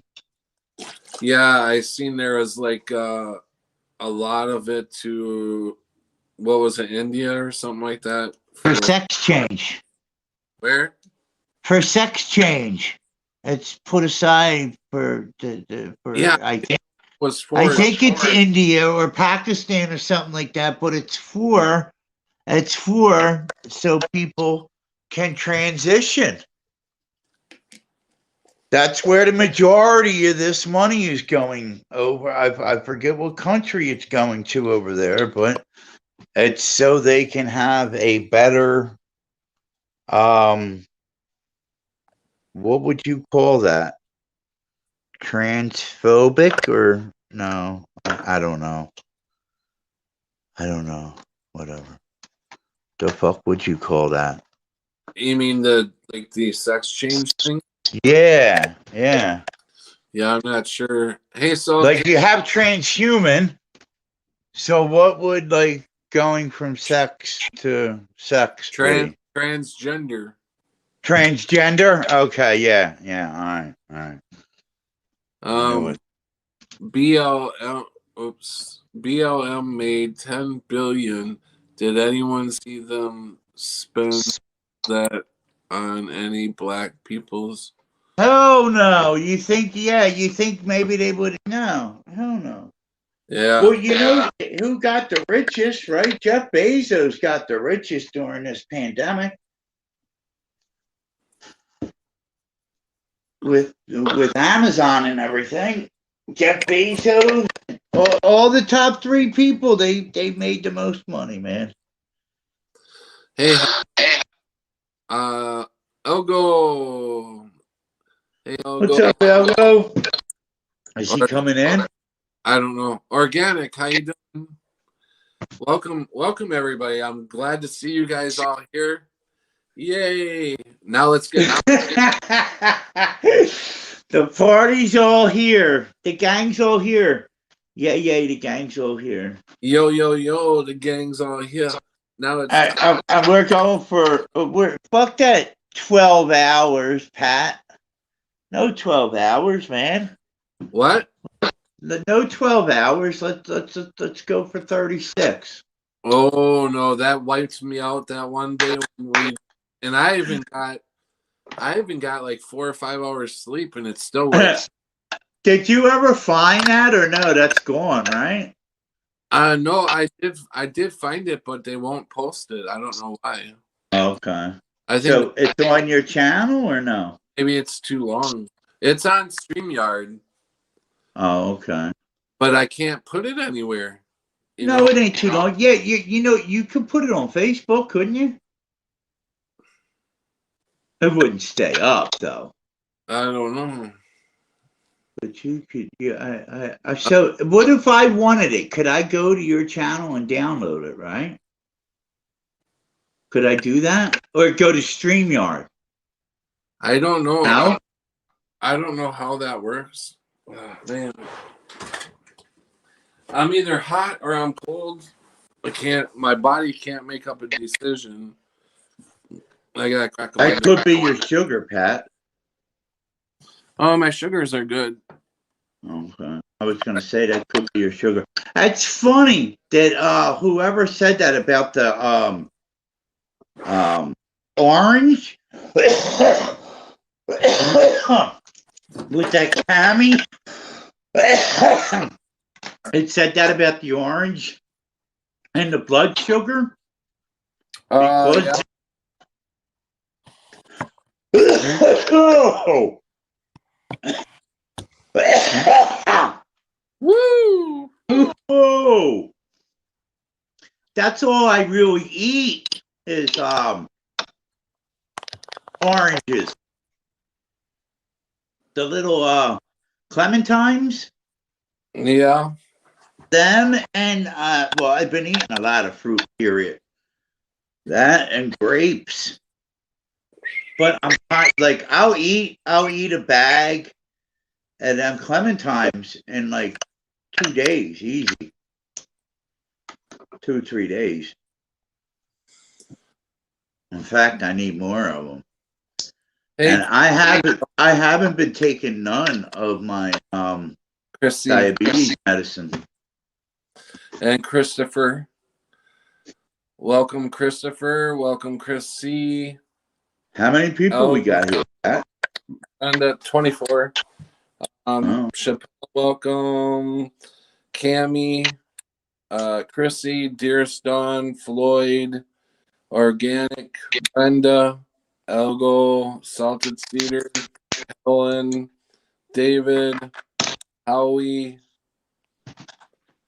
Hey, Pat, we could you got anything you want to show, Pat? Because I can even though I don't have a laptop, I can bring videos up on my television. No, I don't have a laptop to get all that stuff ready to do to. No, but what I'm saying, that's what I'm saying though. If you've seen any interesting videos lately, Pat, I can pull them up right now on my TV. I literally haven't had time to do a whole lot on YouTube lately. Right. You know, I'm so far behind on watching videos that I usually watch from people. I really haven't had time to do a lot of that kind of stuff. Yeah, because you're so busy, you got so much shit going on. Yeah, it's understandable. Yeah, trying to help, the people who I helped before, go grocery shopping because just because I went down, they still need groceries and stuff. So I'm still trying to do that for my friends or, people around in the area. So I am standing up for a little bit. That's why I'm like a little off here. Cause Fine, Pat. did you see Sharky's video last night with him dancing? No. It was great. It was awesome. It really cheered me up. If you guys aren't sub to Sharky or SharkaCon, you guys need to sub to him. He's Say it up. I'll put it on right now. See that's what I'm talking about. There you go. Yeah, let's watch Sharky. Yeah, this ought to be great. So now, mind you, I have a little TV, man. My wife smashed my dad's TV. So do I need to do anything for you to show that video? Do I need? No, I just need. Where am I going to, Sharky? I don't know what channel I'm going to. It's Oh, you're not. You don't know who. I don't think I'm subscribed to Sharky. No. Okay. Hold on. Let me get my YouTube on my TV first. Okay. Tell me when you get that set up, and I will go get his link and put it in the chat. All right. You guys have to see Sharky's video. It's fun. If I have any mods out there that are sub to Sharky, can you guys grab his link and put it in the chat? Brenda says, yes, Sharky was jigging it up last night. A couple of nights ago, or videos ago, he walked out into the snow barefoot. But last night he started dancing, and I was like, it made me smile. It's little things like that, little channels like that can cheer you up in an instant.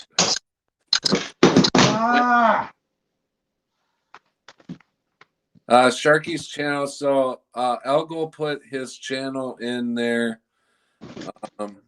and so did Helen. So yeah, the video is in the chat. Either Helen or Elgo put it in there. Rick. Yeah, hold on. I'm having Dear Son put it in there too. technical difficulty with my hot stick. Hold on. So yeah, I'm just saying that this community is so awesome that I mean I wasn't really doing anything, cleaning up around here, getting stuff ready, doing some searches for some cheap furniture and stuff like that, and all of a sudden Sharky's video pops up, and so I click on it. It was only like 2 minutes long, and I clicked on it, and he is just a dancing away, and I just had the biggest grin on my face. I'm like, yeah, I like to see you guys happy. You know, I like to see that. Be able to express it in front of to have that kind of I don't know what you call it, to be able to forget about who's going to judge you for dancing or whatever you're doing to make people laugh, to bypass that part and get yourself on a live video and doing that is pretty awesome. And I give a lot of kudos out to Sharky. I don't know if he's still listening or not, but Oh my goodness. You having problems there, Rick? Well, I don't. It's not the regular TV that the Fire Stick's hooked up to. All right, it's a different TV, but it's on now. I just had the remote in my hand, and I put it down to adjust the Fire Stick. There you go. I came home one day last week, and my big screen TV was smashed. Your big TV was smashed? Yeah. Let somebody break in? No. Oh, that's not good. My wife smashed it. Hit it with a bat. Because it's a scrying mirror. And she was seeing things in it. Yeah, well, it's a fucking... And it was... Well, I have something else. My dad... It was my dad's TV. And he has a Bose stereo system, too. The Bose stereo system, I took the fuck out of here. Now, why ain't this working? The fuck? I wish I had my laptop. I'd just play it.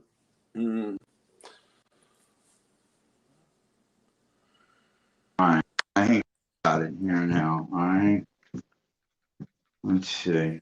My remote ain't working. Battery. Come on, what the fuck, man? I was doing the moonwalk in the laundry room the other night. Yeah, I seen you doing that. Watch, guys. I can do the moonwalk. I know you have to see my feet.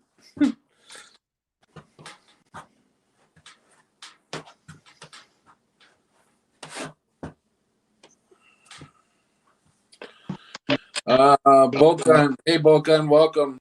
Hey, Rick. What's up, Bolt Gun?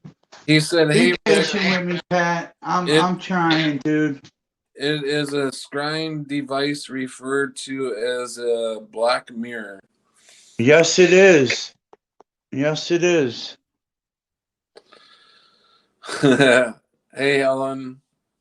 Pat is roboted roboted when you jumped. When you moonwalked, it was great. Oh yeah, the other night, yeah. Book, I'm not saying it should be smashed, but she's right about what it is, brother. Organic, laugh out loud. I had my earbuds in, had unplugged them, and forgot.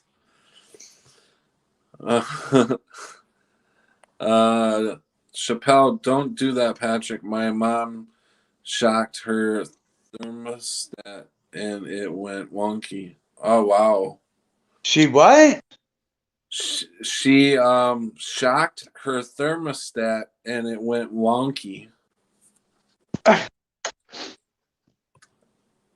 must need will be fucking batteries. for sure, but I've been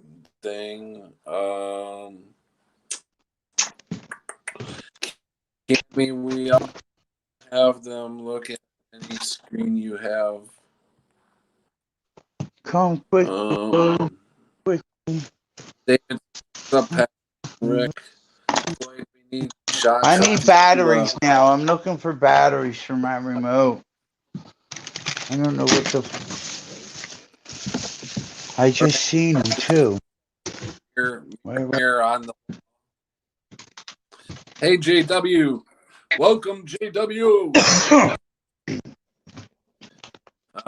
Tequila makes me happy. Algo. You jumped. Where did you go, Algo? Algo? Intelligent 313. What? Not magic mirror. I can't believe I'm having this much fucking trouble, man. This is ridiculous. He's really having some problems. Yeah, I never had this much trouble before, man. Algo, exactly. You got it. Robot voice, Pat. Do you want a robotic voice? I can get that for you.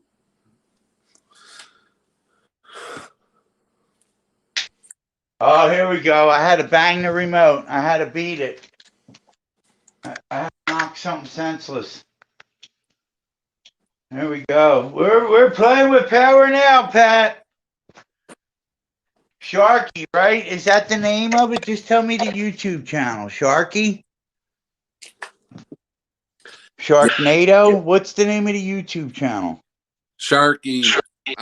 It's right there. I'll go put it up. Well, I'm just all right. No, hold on. Sharky. Sharkacon. No, I need to know. That's what Sharkacon. That's what I need to know. The YouTube channel.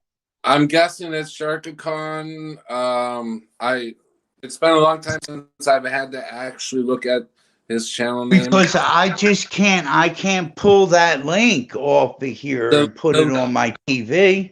The link is in the chat. Yeah, I understand that, Pat, but I can't. I'm on my YouTube on my TV. Okay. You understand? Yeah. And I don't want to sit there and put that whole link in, but I guess I will. Well, hey, give me a second, and I will go look and see exactly what his name is. You give me the right spelling of his name, I can do it a lot easier.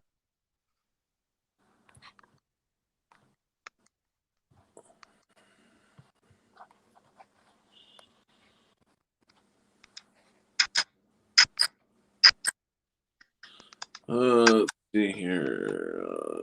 Two.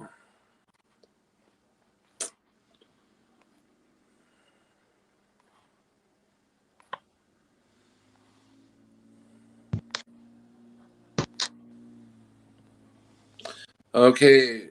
Let's see. Going into it right now. Greta. Yeah, you want to hear Greta? And let's play Greta.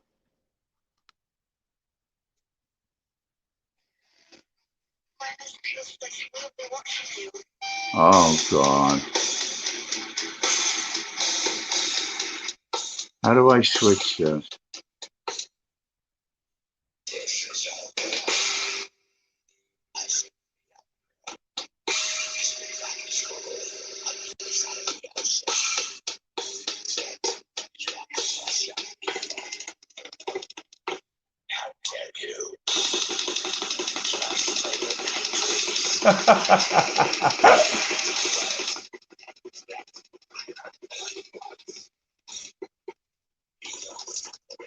All right, that's enough of that.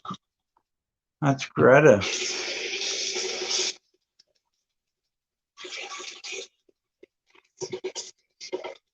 Sharknado. Is that it? I need an answer there, Pat.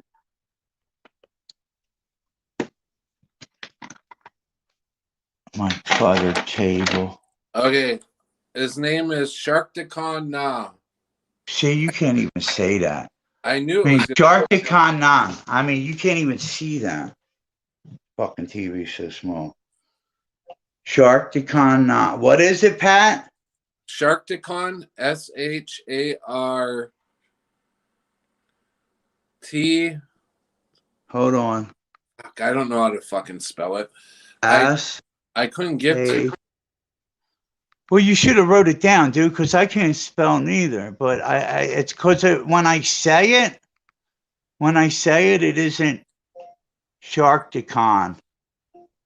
Okay, he's in the link. It's SHARK. Hold on, go slow. SHARK T T I I.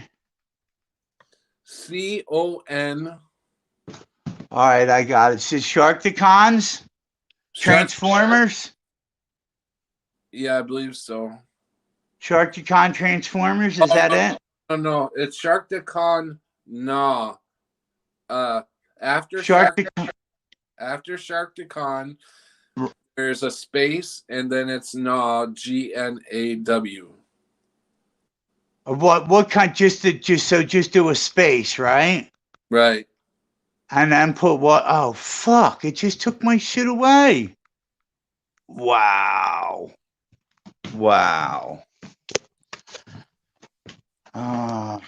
We're really trying hard, Shark. Yeah, and we're being like fucking met every All right. Fucking. I don't want to sign out. I want to use my account. Like it put me back onto my account and shit. Search. All right. SHARKT.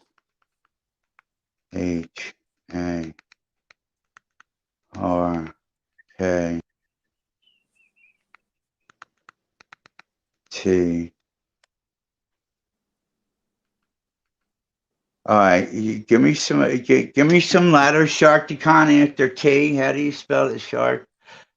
What comes after the T? A. I forgot how to spell it. Okay, after the T is I. C. CON. Okay, all right. Okay.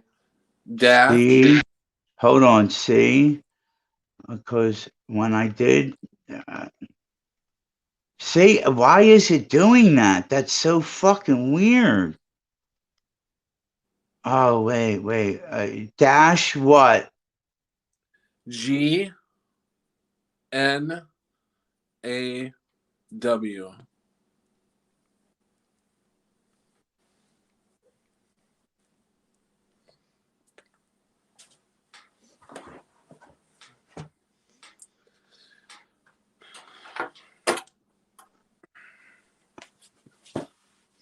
Welcome, folks.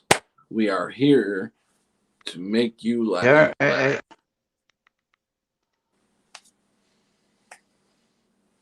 Look, like this is so weird. Look.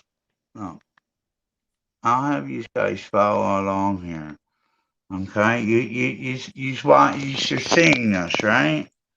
All right, now watch. See Sharky Khan up there? All right. You don't. Look, Pat, please, because watch what it's doing to me before you speak. See what it says right there? All right.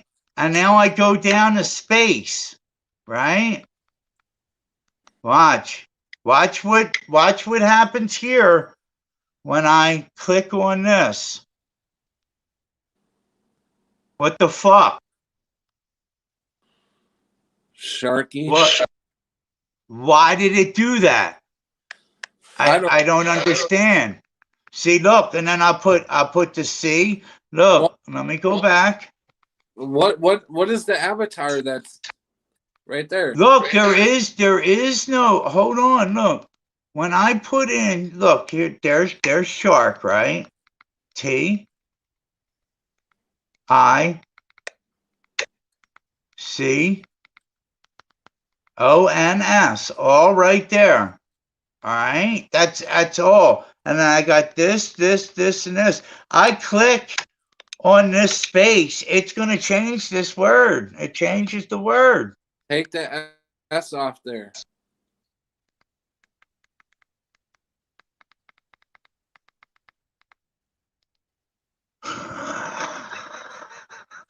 I went back one space and then this pops up. Are you kidding me? What does it show an avatar for that?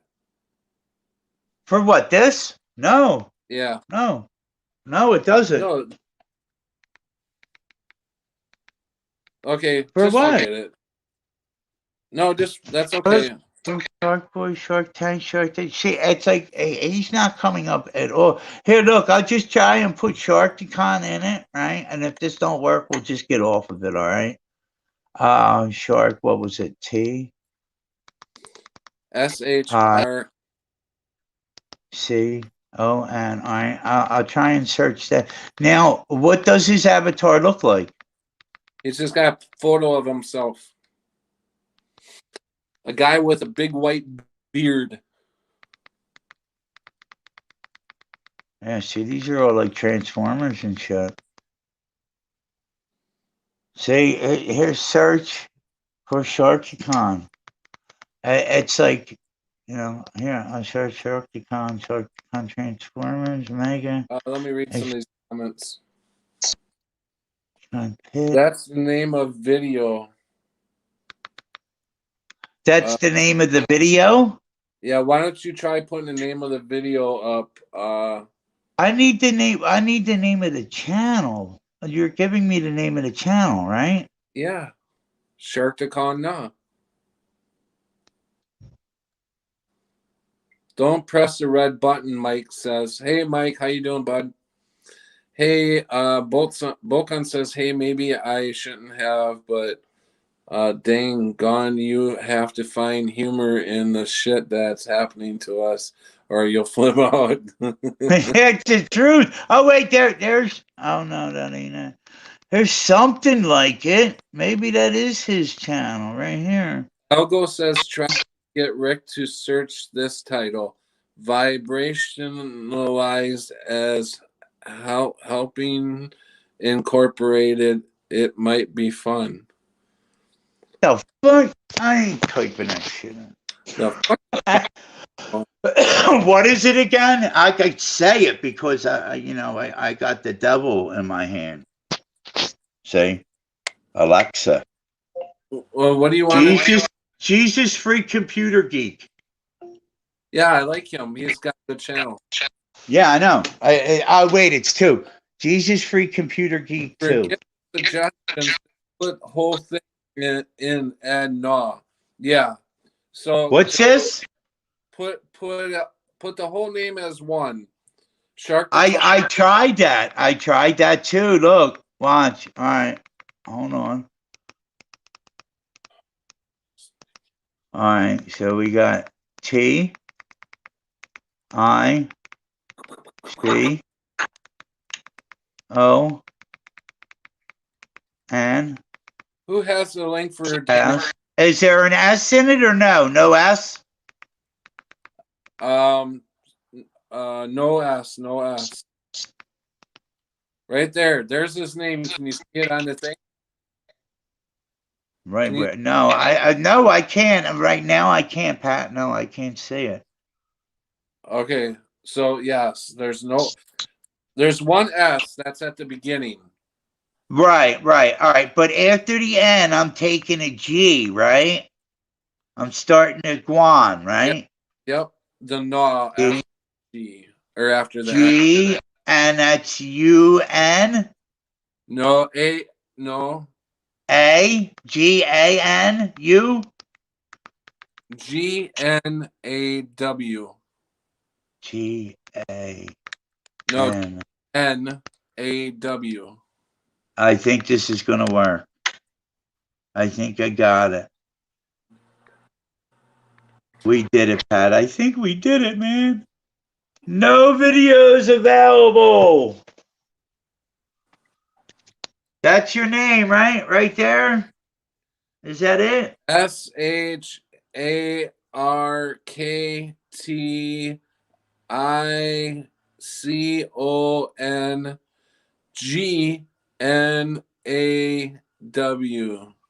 Oh, I got A-N. It's N-A. That's my dyslexia, people. All right, let's see. There's N, A, W. Search. There you are. There he is. I see him. There you are. Okay. Yep, 2-minute video right there. Click on that one. We're finally going to get to see the video. Get ready, guys. Awesome video. Should I put sound up? Yes. Share audio.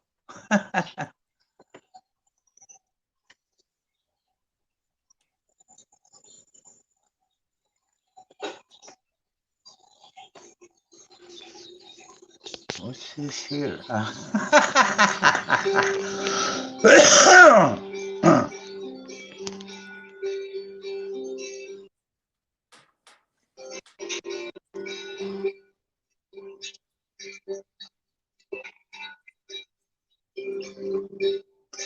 Oh. Kitty.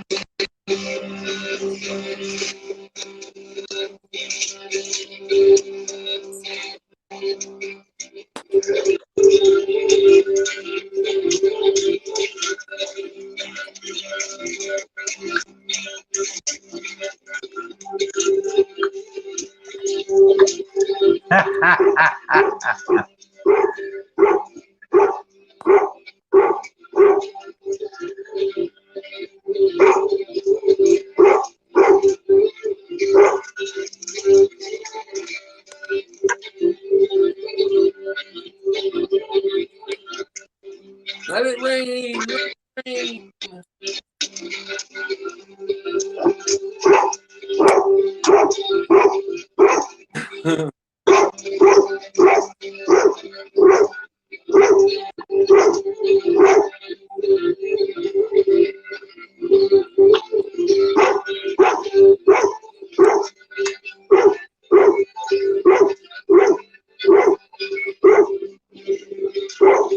You're welcome.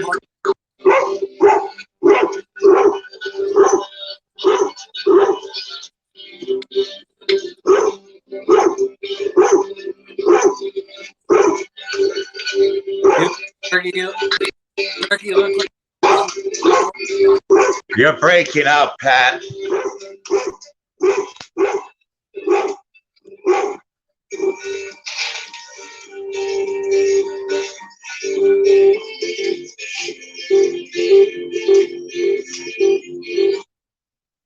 I wanna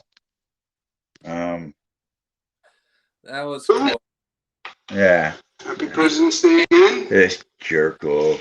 He made my night when I seen that.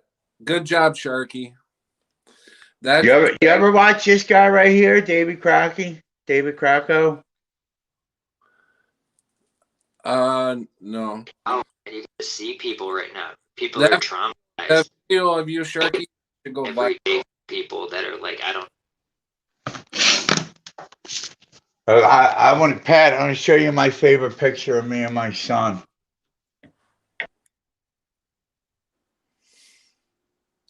Right there. That's cool. That's my favorite picture of me and my son. How long ago was that? Oh, that's 10, 12 years ago. Because he don't look nothing like that no more. He looks like this. Oh yeah. That's my boy right there. My pride and joy. All growing up. Yep. Don't need daddy no more. Well, that's not true. Because he still does ask me for things. All right, I got to get this camera. Or unless you want to put on another video or something, or what do you Not want right to do? now. Just talking. All right. Sharky says thank y'all and thank you, Patty. It's a little helping to raise people's spirits. You did that exactly to me last night, Sharky. That's why I wanted to share it. You know, when you sit by yourself in a room and you have a lot to think about, and when your video came on last night, it definitely raised my spirits. It made me smile and it made me want to get up and dance, so I thank you, Sharky. It took a lot of guts to do that. And you did a good job. So just wanted to share the love that the camaraderie. Yeah. The camaraderie. Thank you so much, Peter. Dude, I just got what? I just got my I ordered a book the other week. The Lost Ways. Yeah. Yeah, I just got it. Mike's Patrick, did you get sorted out? What happened, bro? I don't know how much you know, Mike. Yeah, I am slowly getting things together. I got a place apartment a couple days ago, and I'm moving in right now. So things are looking up, and you guys have been very awesome through this whole experience. I don't know where I honest to God, I don't know where I'd be without your guys' support. And when I came here to look at the apartment, the landlord I connected with him right away. He's very awesome, very, very good guy. He's born again, and the guy has been very nice to me. The people in the apartment building have been very nice. I locked myself out last night. I had the keys to my apartment, but I didn't realize that the outside door locked at 8 o'clock at night. So I'm used to just walking up and pushing the handicap button, and the door will open up for you. And I'm like pushing the button, and the door's not opening up. So I went to grab it, and it was locked. And I'm like, oh no, I don't have the key. It's upstairs in the apartment, because I didn't think I would need a key to that door because it's always open.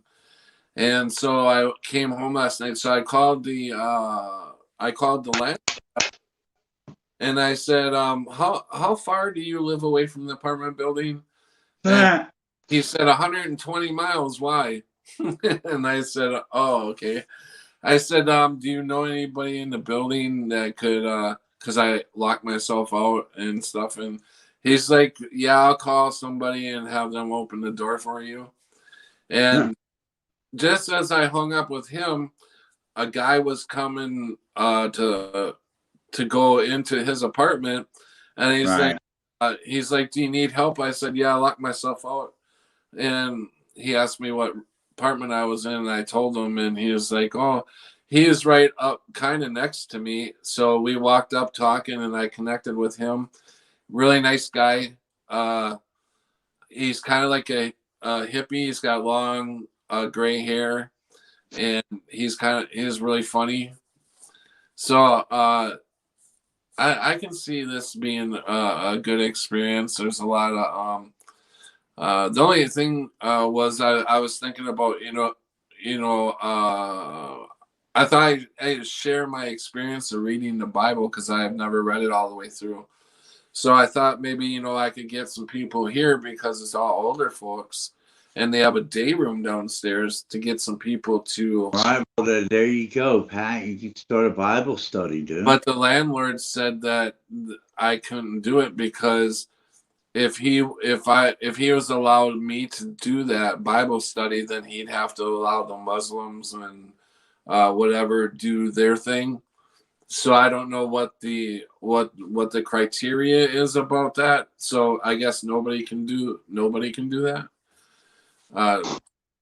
Have Bible studies. So he said you might want to do it in your own private. Yeah, do it in your own room. Yeah, keep that in your house.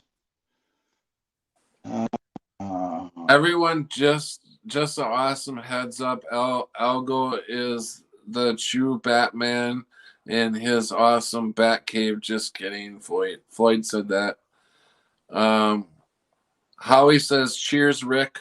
I am having some pipe weed today too. Laugh out loud.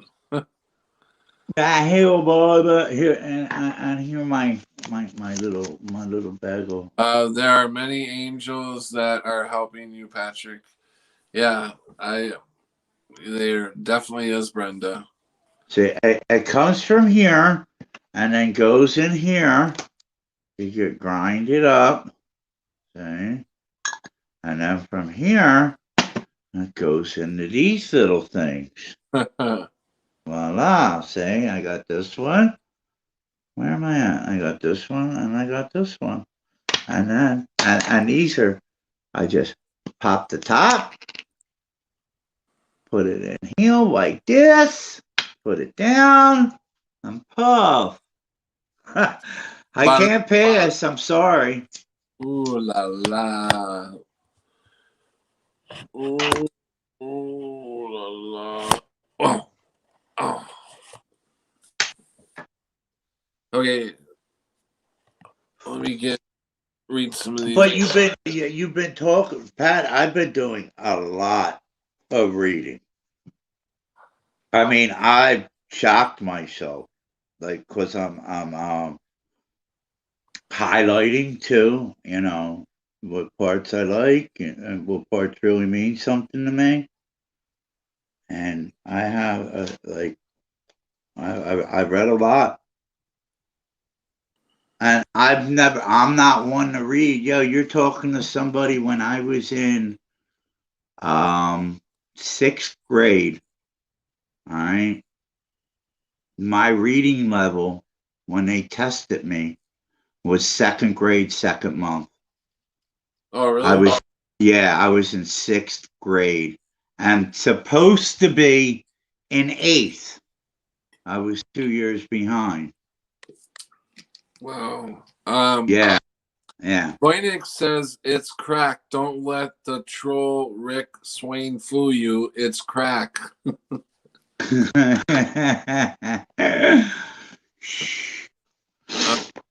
I am not a troll. Boynick, bully. Bogun says rolling on the floor laughing. Crack kills. Crack kills, yeah. I got crack for sale. Chappelle says I'm such a good girl. I do say the F word sometimes. Have I sworn since I've been on the stream today? I don't know, Pat. I don't think I have. I think I've been doing a good job. I know. I'm gonna have to run out soon. I know that. I have no. I haven't got the lease yet. I'm supposed to get the lease on Monday, but I was just told today that if I got caught smoking, that would be breaking my lease. That would be termination. You would have to leave. All right. Even if you have medical marijuana, you still. If it's medical, I don't think. But this is not a medical state. We don't have. Oh, you don't have medical there now? No. It'll be there soon, no, Pat. But what was I gonna say? You might want to. What floor are you on, Pat? I'm on the second floor. I figured I'd just get it and vape, you know. Well, I mean. Well, like, didn't somebody say what you do is you take one of these right here or a longer one? Yeah, but I don't want to. And stuff it with Yeah. You know, but No, but then again, I'm take a walk, dude. That's all. Yeah, I'm not gonna. Patrick, I haven't heard you cuss since I've been. Yeah. What was I gonna say, Pat? You might want to look into renter's insurance, dude. It's probably just smoking in the general in that place. Yeah. You got to be. If people smoke cigarettes or whatever, they have to be 25 feet from the building. Really? Yeah. Wow. Fuck the medic. Fuck them.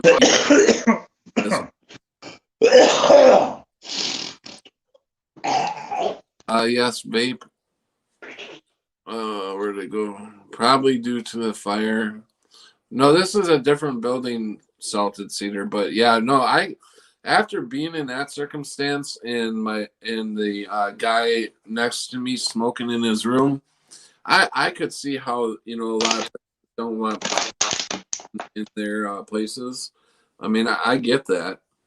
And like, I'm not in a position to be helping a lot of people, but I try. Ibuprofen is less complicated. Yeah, if it only worked.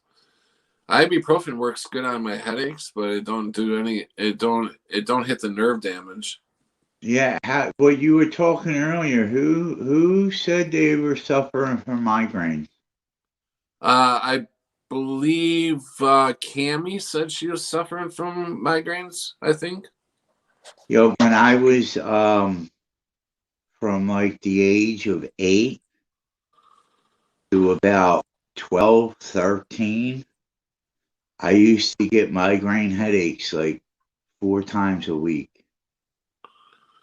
Little kid, and they were unbearable, dude. You know, I used to get migraines after and they're giving me cortisone shots in the back of my neck here. Right. And after about 6 months of doing that, they went away. And I haven't gotten them back. So, I went 4 years with them, and like I said, it was every other day I'd have it really. You're muted. You blacked out. David, I did not cuss. I was reading what Brenda said, so that does not count as a cuss. They called the smoke buddy you can use. The smoke buddy. Yeah, that was the ashtray that would suck in the cigarette smoke. I've seen them. Is that what he's talking about? Yeah, that's the smoke buddy. Yeah, I think the smoke buddy's the one from the Gremlins. The guy, he was like an inventor, and he made things, and he made the smoke buddy. That's from the Gremlin.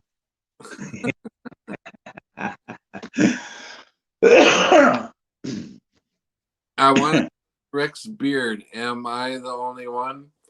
Hey, Voynich, do you want to come in? I'll put the Salted. Anybody, you guys are more than welcome to come in. I'll put the link in the chat. Whoops. Let me find the link here. Goes. Late at night or midday, never early, never late. He gon' stand by what he claimed. Living up life to say, I see your pain. Out in the rain. I guess I should play that, huh? Make it right. So Voynich wants to cut your beard. Yeah. Well, Corn. he can't. Get hungry. I want to cut his hair. I want to shave his head. Just like Mayan. I want to shave his head. There's an air fryer called Shave off his beautiful locks. for Hey, you want to see me with hair? What can I show you with hair? I don't know.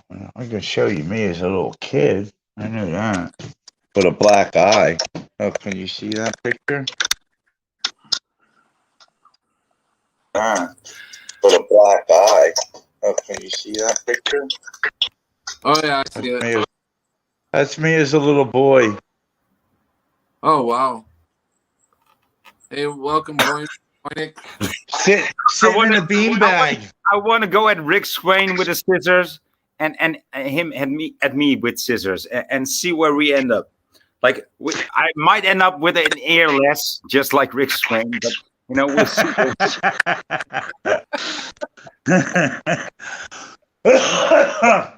Oh yeah, Sharky. We'll be two men with two ears. yeah, you know, yeah. The thing is, Rick. The thing is, I've got hair where you don't. I mean, I've got a lot of hair on top of my head, and a lot of and some. I've got this. How you call this goatee, right? But you've got a lot of beard, but you don't have a goatee. That's the weird thing. You got this edge, right? Yeah. Well, look. I mean, again, when I don't have this, dude, we need to cut those. We need to cut that beard, dude. dude, you see, I've had this. Look, I've had this. This is how long I've had my beard. All right, look. Oh, I'm holding you to that. You better be back later, Elgo.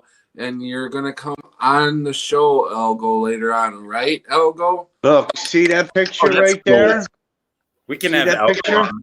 Sharky. See that picture? How I have a beard? right? I have a beard there. So That's what I'm 20. talking about. That's 20 years ago. That's what I'm talking about, dude. That's how you 20 can- years ago. That's That's how my- neat you can be. I know. Why That's I take some scissors. here's me with hair. There you go.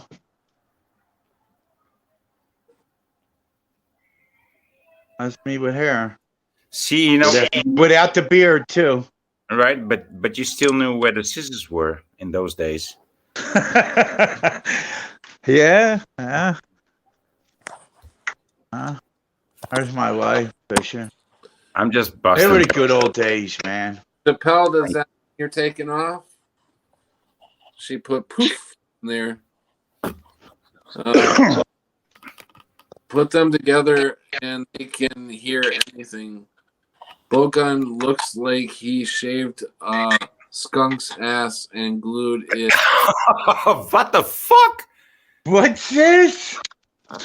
Looks like he's Bogun, is included on this job. Wow. I look like what? Bogun says looks like he shaved a skunk's ass and glued it on chops. Oh wow. Oh man. I have to look at that. You ain't doing that justice, Pat. That's from Bolt Gun. Yeah, I know. That's just bolt gun. That's just bolt gun, dude. I'm But I'm all I'm saying, Pat, is you ain't doing it no justice. That's all. I have to look. I have to look at it. how am I supposed to say that? Huh? Rick, it looks like a shaved skunk ass, Rick. And glued it on his chops, Rick. No, but you could have said it funnier instead of I don't know. Oh, Yeah, well, maybe. Yeah, well, you try to say it funnier then. Rick, I you can do it. say it funnier. Yeah, do it. Do it. what? All right, let me read it, okay? Oh, you want me to? Now this is how I would have read it. All right. He looks like a shaved skunked ass. I glued it to his chops. All right, maybe. I don't know. Look, Pat's trying not to laugh.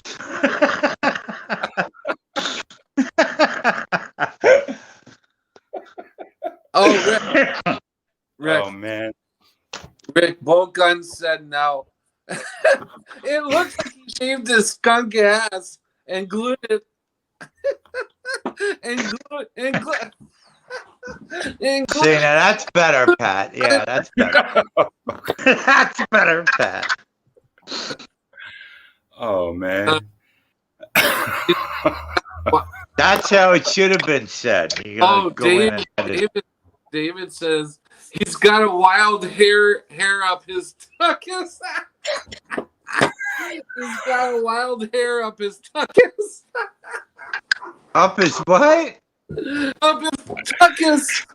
Tuckus? Oh, I think we just broke Patrick. We're getting back now. We're getting Tuckus. funny. Bogan says, "Hey, good." Oh, okay. David says he's just jealous of Rick's eyebrows. Yeah, well.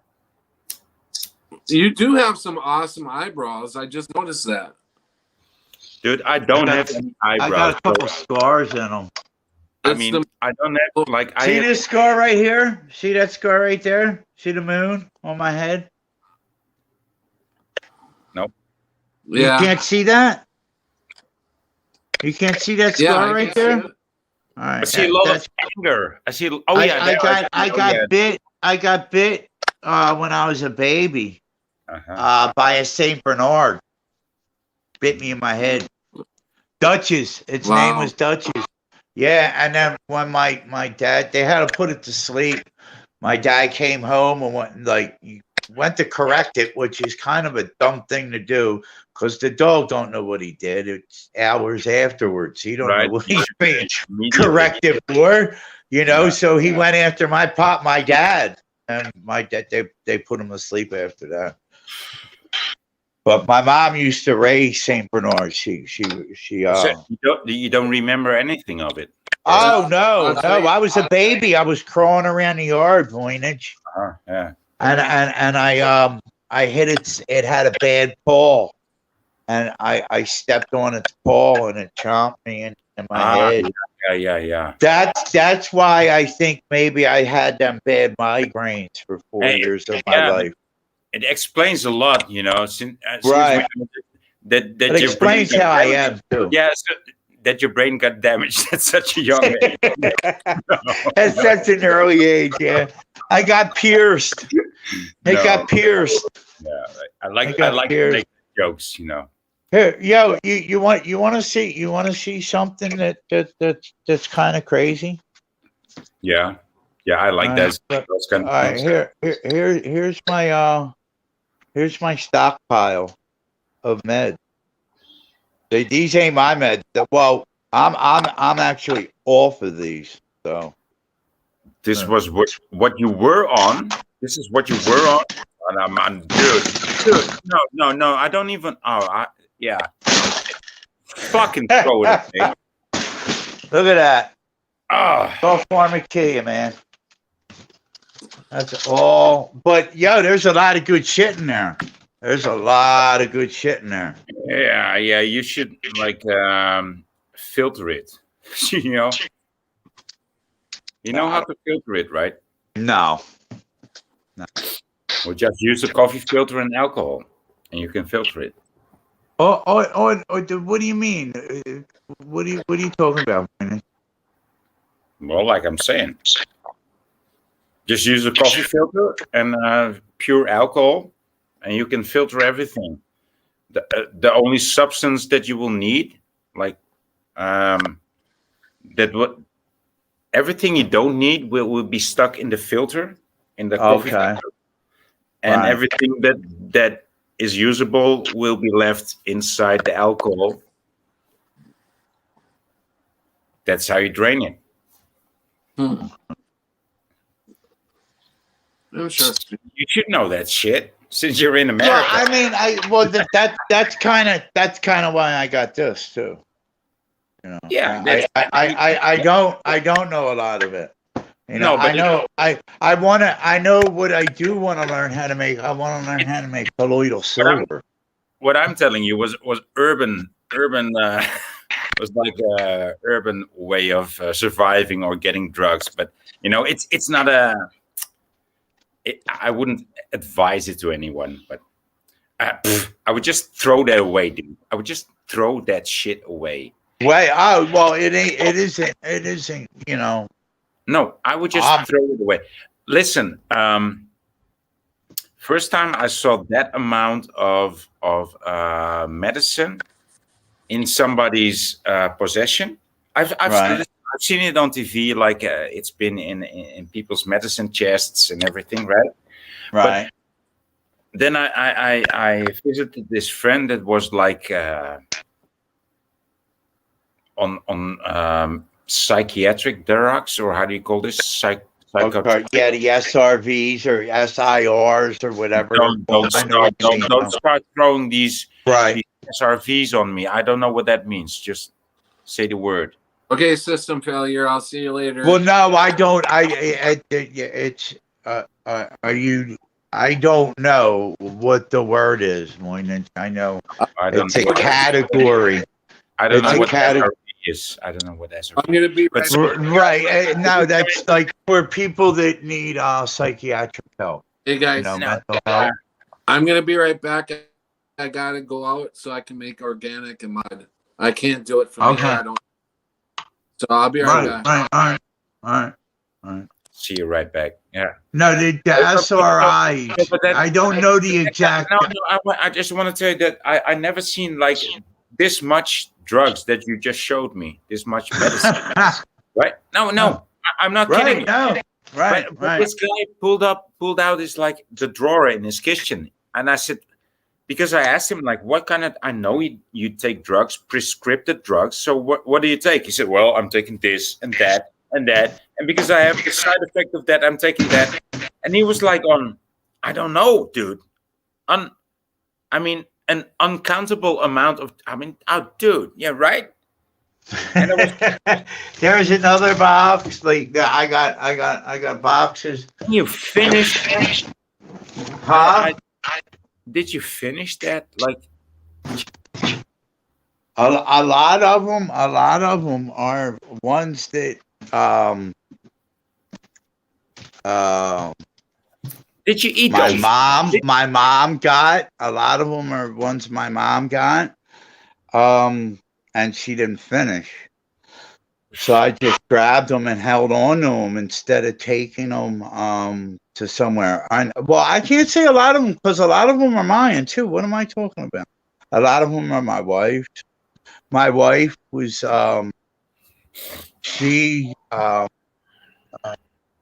manic depressant. Well, my mom was a manic depressant. My wife's bipolar. All right, so she had a lot of the SRI drugs, and like, dude, SRI drug. I forget. I don't even pointage. I might not even be in. I might not have the exact letters for. Yeah. Hold on.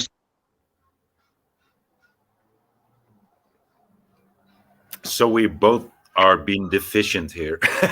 Okay, we can call this. Yeah,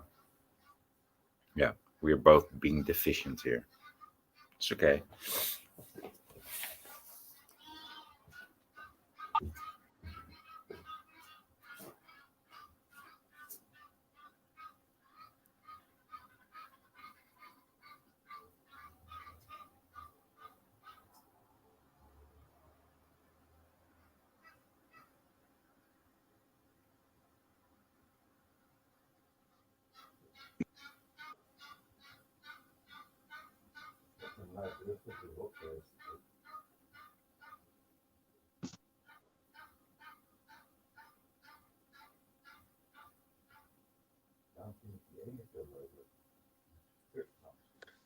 Woo! What happened to everybody? Everybody froze or what?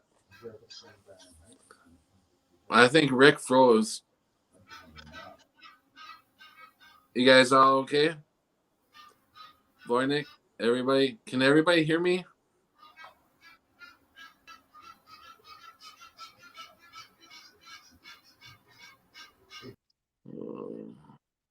I'm here, Pat. You hear me? Okay. You're froze Yeah, I now. hear ya. You're, all right, Me? you're coming back. Where'd Voynich go? I was talking to Voynich, and we were talking about the He's gonna have to drugs. come back in. Right, we were talking about the drugs, and he was like, "Yo, so we're both being informative." What I was looking for is SSRI drug. I was calling it SRI drug. It's SS. That's horrible. Is that me? It's SSRI drugs, Voynich. And Hey, I was talking to Hey, Voynich, and we were What's talking up, about Bogan? Bogan's beard. Hey, how you doing, bros? Come back in. How's everybody right, doing? we were talking about me to fuck away. So we're both being he makes me look like a little boy. What I was looking for is SSRI drug. I was calling it SRI drug. So we got an echo. That's horrible. Is that me? It's SSRI drugs, Voynich. And Hold on, that's my. I think that's me. Bogan's beard. hey, how you doing? Come back in. How's everybody Right, doing? we're talking about me to fuck away. It's not me He makes me anymore. look like a little boy. Somebody I can't hear shit. What I was looking for is I was calling it. So we got an This echo. crazy thing. Oh yeah, It's there. It's stopped. Hold on, guys. Hold on. It's always Rick Swain. It's always Rick Swain. I got him muted. It's not me anymore. Somebody- It's not me.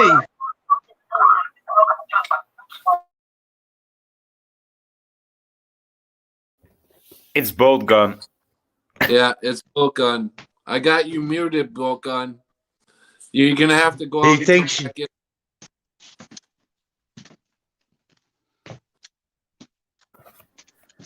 Bolt Gun got hit. Bolt Gun got Voynich, hit to Bolt Gun got, is it me? No, it's not me.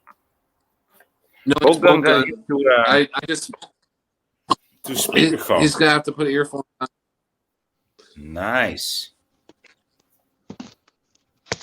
Looks good on you, Bolt Gun. There we go. You're good now, Bogan. All right. Okay, why don't you go ahead and say something, Bogan? Okay, can you guys hear me all right? Yep, Yeah. can hear you clear. Yep. What's going on? Is there a time thing? The time lapse here or what? Time lapse? I don't think so. We can hear you, Bogan. You can go ahead and talk. You hear us all right, Bolt Gun? Or is there a delay? I can't hear anything. It's all You this can't one hear great nobody? It's a No, you can't hear me? No? No? You can't hear. Drop out and come back. Go out and come back. SSIR drugs, Voynich. They're for they're antidepressant pills. They're the ones that when people take them and they don't have them no more, that's when they go out and pull a Batman or, you know, Yeah, Mike. one of these FFs. Michael says, You know what I mean? When they don't have their medicine no more, it makes them more crazier than they were before they started taking it. Okay, here comes Boca.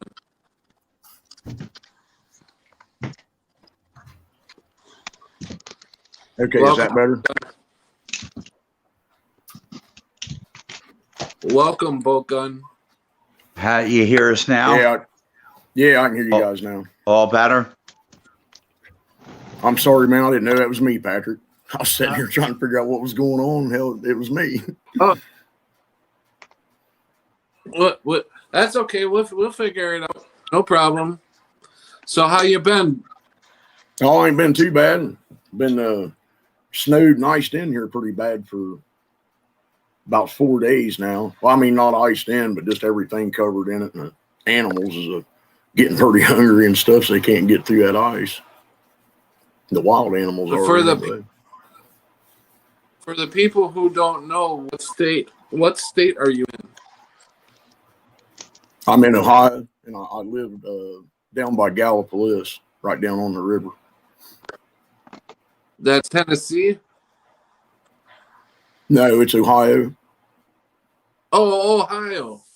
Ohio, Yeah. we're almost all like in a line here because I'm in Pennsylvania, Ohio, and then Voynich is a big jump away, though.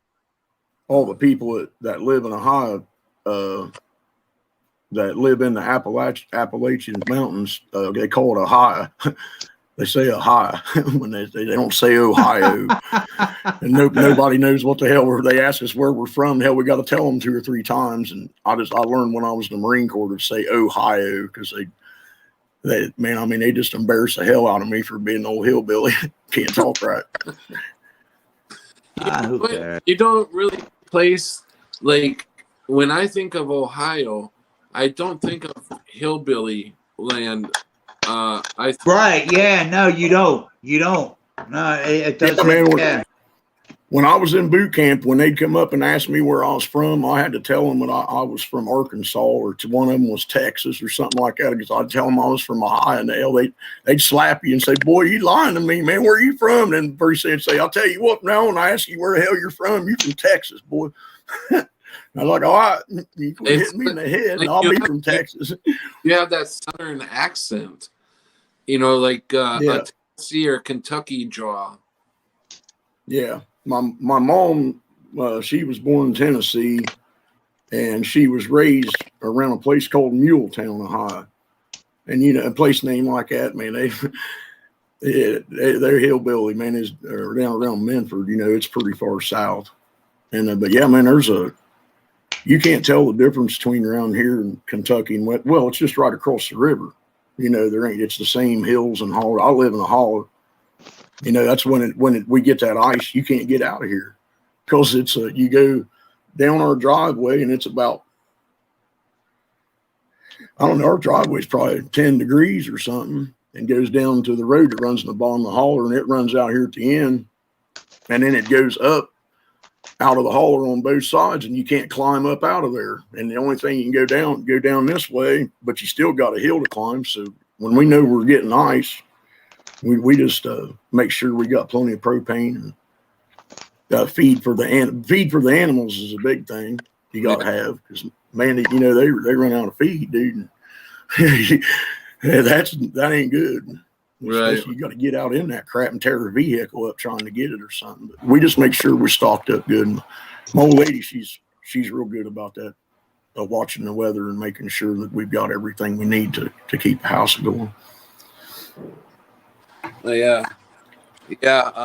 I lived in West Virginia for a little bit, and whenever we got snowstorms and stuff, oh my God, it was like we were trapped in our house because we lived on in like a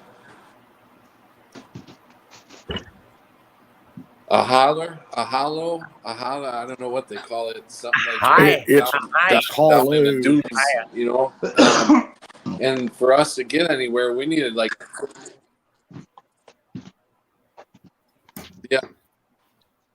needed like a four wheel drive truck to get us up under. So yeah, I kind of get it. I kind of get you where you're all trapped and stuff. That sucks. We lost Voynich. Yeah, I'm going on a road trip too, fellas. So I gotta go. I gotta give me some cigarettes. Messed up again. I think that's about it. I don't know. I need sponges. Yeah. Is that?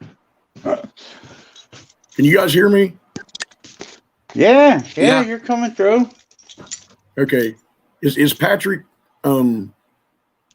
freezing up to you guys, or is it just me? Yeah, well, he earlier, he was going in and out. Yeah. Yeah, his Right. voice just. If you was talking to me, brother, I couldn't hear a word you saying. It sounded like a robot was talking to me or something like. Yeah, sometimes. Most of I'm the time, sorry, I could. Patrick is freezing, and when I phase out, it's just me being stoned. You know. Hey, but, Okay. hey, but Volkan, I mean, it looks like it's still pretty white outside your house because the light that's coming into your it's still I can unplug the computer here and I can show you guys my backyard. We got a. still snowy, right? I can see by the light in your house that it's very light outside. Yeah, brother, that's being pretty perceptive, man. Yeah. Yeah, here's a. You guys can see that. Yeah. Oh, I got a beautiful day out. Holy shit. Yeah. You know, the thing is, that, guys, it looked like that like 4 days ago in my country, but that's not usual. And then today and yesterday, it's like hot. It's like 20 degrees outside. I could walk in my undies. I didn't. Yeah, look, I put on a flannel and a jacket, and it's got to be like 50 degrees out here right now. Dude, I just walked around in my t-shirt. You know? Yeah, that's all I need right And now. That's what it feels like. That's all I need. And I have the back door open because it's like it's mid-spring. Don't get me wrong. We got snow on the ground, but everything's melting. Say it all. Yeah. And something else. No. Lit. We had. But it's all blue skies with you too, right? There's Yeah. Look. Yeah, see? that's nice. Yeah, look at that. And same goes I for mean, you, I right? don't. There's not a chemtrail in the sky, fellas. Just a nice, bright white sun. Yeah, but that's a good sign, guys. You guys see my buddy there? What's that? It's a chicken. Oh, I didn't see. I got a pet It's too chicken. small. It's too small to see. I want to say, is that a walking turd? But no, it's a chicken. There he is. It's a walking turd maker. Oh, yeah. That chicken was down there when it was little, and the big ones had it all mashed down in the mud, and it was about dead. And I'll tell you what, man, when I got my heart softened, I took a loving to these animals, man, that I can't even describe, and I feel so bad for them. I got them in the house. I got a daggone chicken in the house, and we used to slaughter on slaughter days, just slaughtered animals and stand there and here's what it looks like outside, out the front here. Well, you're not going to keep your chicken outside when it looks like that, right? Well, what the problem with that is hell, now I brought her inside, and she's been in here, and it's a warm and everything, and she pretty much grew up in here. You can't put her outside. She's got to let Mother Nature harden her off because that's what happens. That's what happens when we take care of a bird, right? He gets acquainted to you, and he knows that this is his home, so he's gonna stay here. So there's nothing you can do about it. You can say, "Go away, go away. I will not feed you ever again." He will just come back. He will always come back. That chicken's affectionate. I sound crazy. I mean, that thing's got a brain, ain't no bigger than a daggone pea, but she jumps up there in the evening about the same time and wants to make contact with me, and she won't sit on my trousers now. She goes down and sits on my bare leg or somewhere where I'm bare, and just gets all fluffed up and sits there, and she just sings. I've never heard chickens. They say when they're happy, they sing, and by golly, they do. She just sits there and just coos and carries on, and then pretty soon she'll get up there and get right up there underneath my hair and my beard and just get all snuggled right up there. And I can't, I can't put her outside, man. I bought her she got a little diaper. Oh, we're back. Right here. She got a diaper? Yeah, because them daggone things shit about every 15 minutes. Okay. Yeah, they shit all over the daggone place, and man, it stinks, dude. I mean, I know. Their crap stinks. Yes. I've had birds flying around, but not a chicken on the floor. You know, it's something different than to have a canary flying around. And he also, he does the same things that the chicken does to you, like crawl in your neck, eat out of your mouth. Yeah, they love. I won't let her do that. Big boy, like don't come close to my friend. You know, when somebody's sitting next to me, he will come sit between me and the other person, right? Like, no, it's my biggest friend.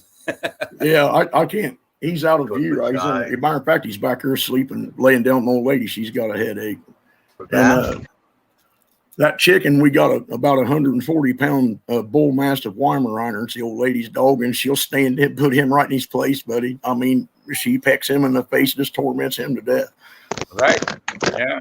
But yeah, and it just one bite, and she'd be done. But dude, this tiny bird I'm talking to you about, like, it's this tiny bird, and he just pecked away like legions of pigeons on my balcony.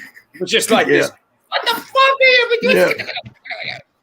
And these pigeons would just look like, well, what this little guy doing? Okay, you're annoying, but he would just get them all away, and then he would come back inside. You know, I never kept the bird in his cage. He would just come back inside. He would just chase the pigeons away and come back inside. Yeah, I've seen chipmunk fight a daggone raccoon out in the woods before, man. Sitting up there in a tree stand watching an old coon be out in the daytime walking along to get over in that chipmunk's territory or something. I've only seen it once, but I'm telling you, that's something. Watch a little chipmunk run over and bounce off of him. And I mean, that coon finally got out of there. He couldn't take it no more. He's pestering him. And I always got a kick out of them little dinky animals. I mean, that says something, that really says something, something that little to stand in those odds, and that there's something different in things like that. Oh, dude, I've seen these, I don't know how you call them in English, but Rick Swain knows what I'm talking about. These water chickens, right?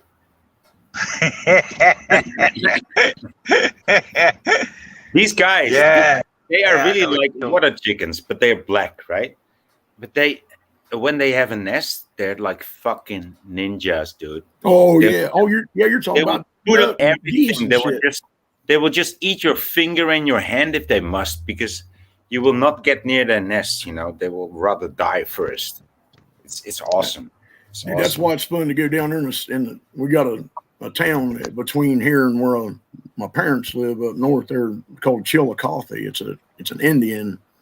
Everything around here is named from the Indians. As a matter of fact, I'm gonna try to get something going here on YouTube. I grew up here in Shawnee and Adena Indian. I grew up in an Adena Indian village and went to school there and everything. And now there's not Indians around anymore, but everything around here, the high school that I went to was Adena High, named after the Adena tribes. But in this area, everything is named after the Indians. I never heard of that tribe. Adina? Yeah, the Adena and the Shawnee, and they got I heard of the Shawnee. Yeah. they I write heard it of in. Shawnee too, yeah, but I never heard of Adina either. Cool. Well, I got, I kind of got interested in that because, man, I'm out. I helped farm. I never did own a farm, but I helped. I was hired help on farms and helped my buddies out. And man, we find Indian artifacts all the time. It's nothing. I mean, arrowheads laying around all over the place. You know, one day we was just sitting out there, tractor broke down. We was just sitting there waiting on the tire people to come, and we started drinking beer and just sitting there. And there's arrowheads laying all over the place. And I said, how many years of a shooting at deer and just messing around with a bow and this stuff handmade, it takes a good while to chip one of them points out and to get a shaft and get it straight. Yeah. And to tie yeah. if anybody ever seen how a traditional arrow is made, That's not you're not gonna work that out on the first or the second try. I mean, right, brother. And and another thing that you ain't gonna do is go out and shoot them things all over the place like they're freaking rocks, man. Yeah, okay. Yeah. And we really got to sitting there, and I never thought about that before. And the war hammers and stuff, and then you find stuff that's so big. Some of them they call them spearheads, but they ain't. They're these great big ass arrowheads. And everybody's always said, well, man, if you was a warrior, what are they? Maybe Because they ain't spearheads, but what are they? Well, they tell us that they're spearheads, but what the problem is a spear's sectional arrangement is longer and thinner and narrower. Yeah. Okay. Yeah. And an arrowhead is thicker, and wider. Throat, right. It's heavier. It's like heavier duty. It's not as aerodynamic. Yeah. So it doesn't make any sense for a small man to make a big one. Well, you get to looking into that.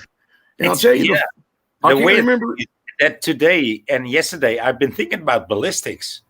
So yeah, that's what my job. I used to be. I was a gunsmith. I know you are. Yeah. Yeah, and I actually manufactured ammunition and ballistics, ballistic coefficient and sectional density and stuff like that. Man, something I studied. I didn't go to school for that. I learned it myself.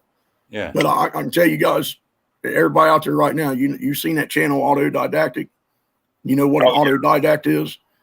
Autodidactic, yeah. Yeah, that's one of the blessings that I've had ever since I can remember is the being able to be self-taught, self-learned, to sit and study things and just read an instruction manual and look at stuff and in an uncanny way, I can see inside a gearbox. I'm not telling you I'm special, that I've got X-ray vision or nothing, but just by looking at where the shafts are at and the rotation of going in and how things are arranged, I just started understanding mechanical things. And so I started researching that, and I can't remember the man's name. And he was talking about them arrowheads being so big, and he said, that's because the people who were shooting them was so damn big.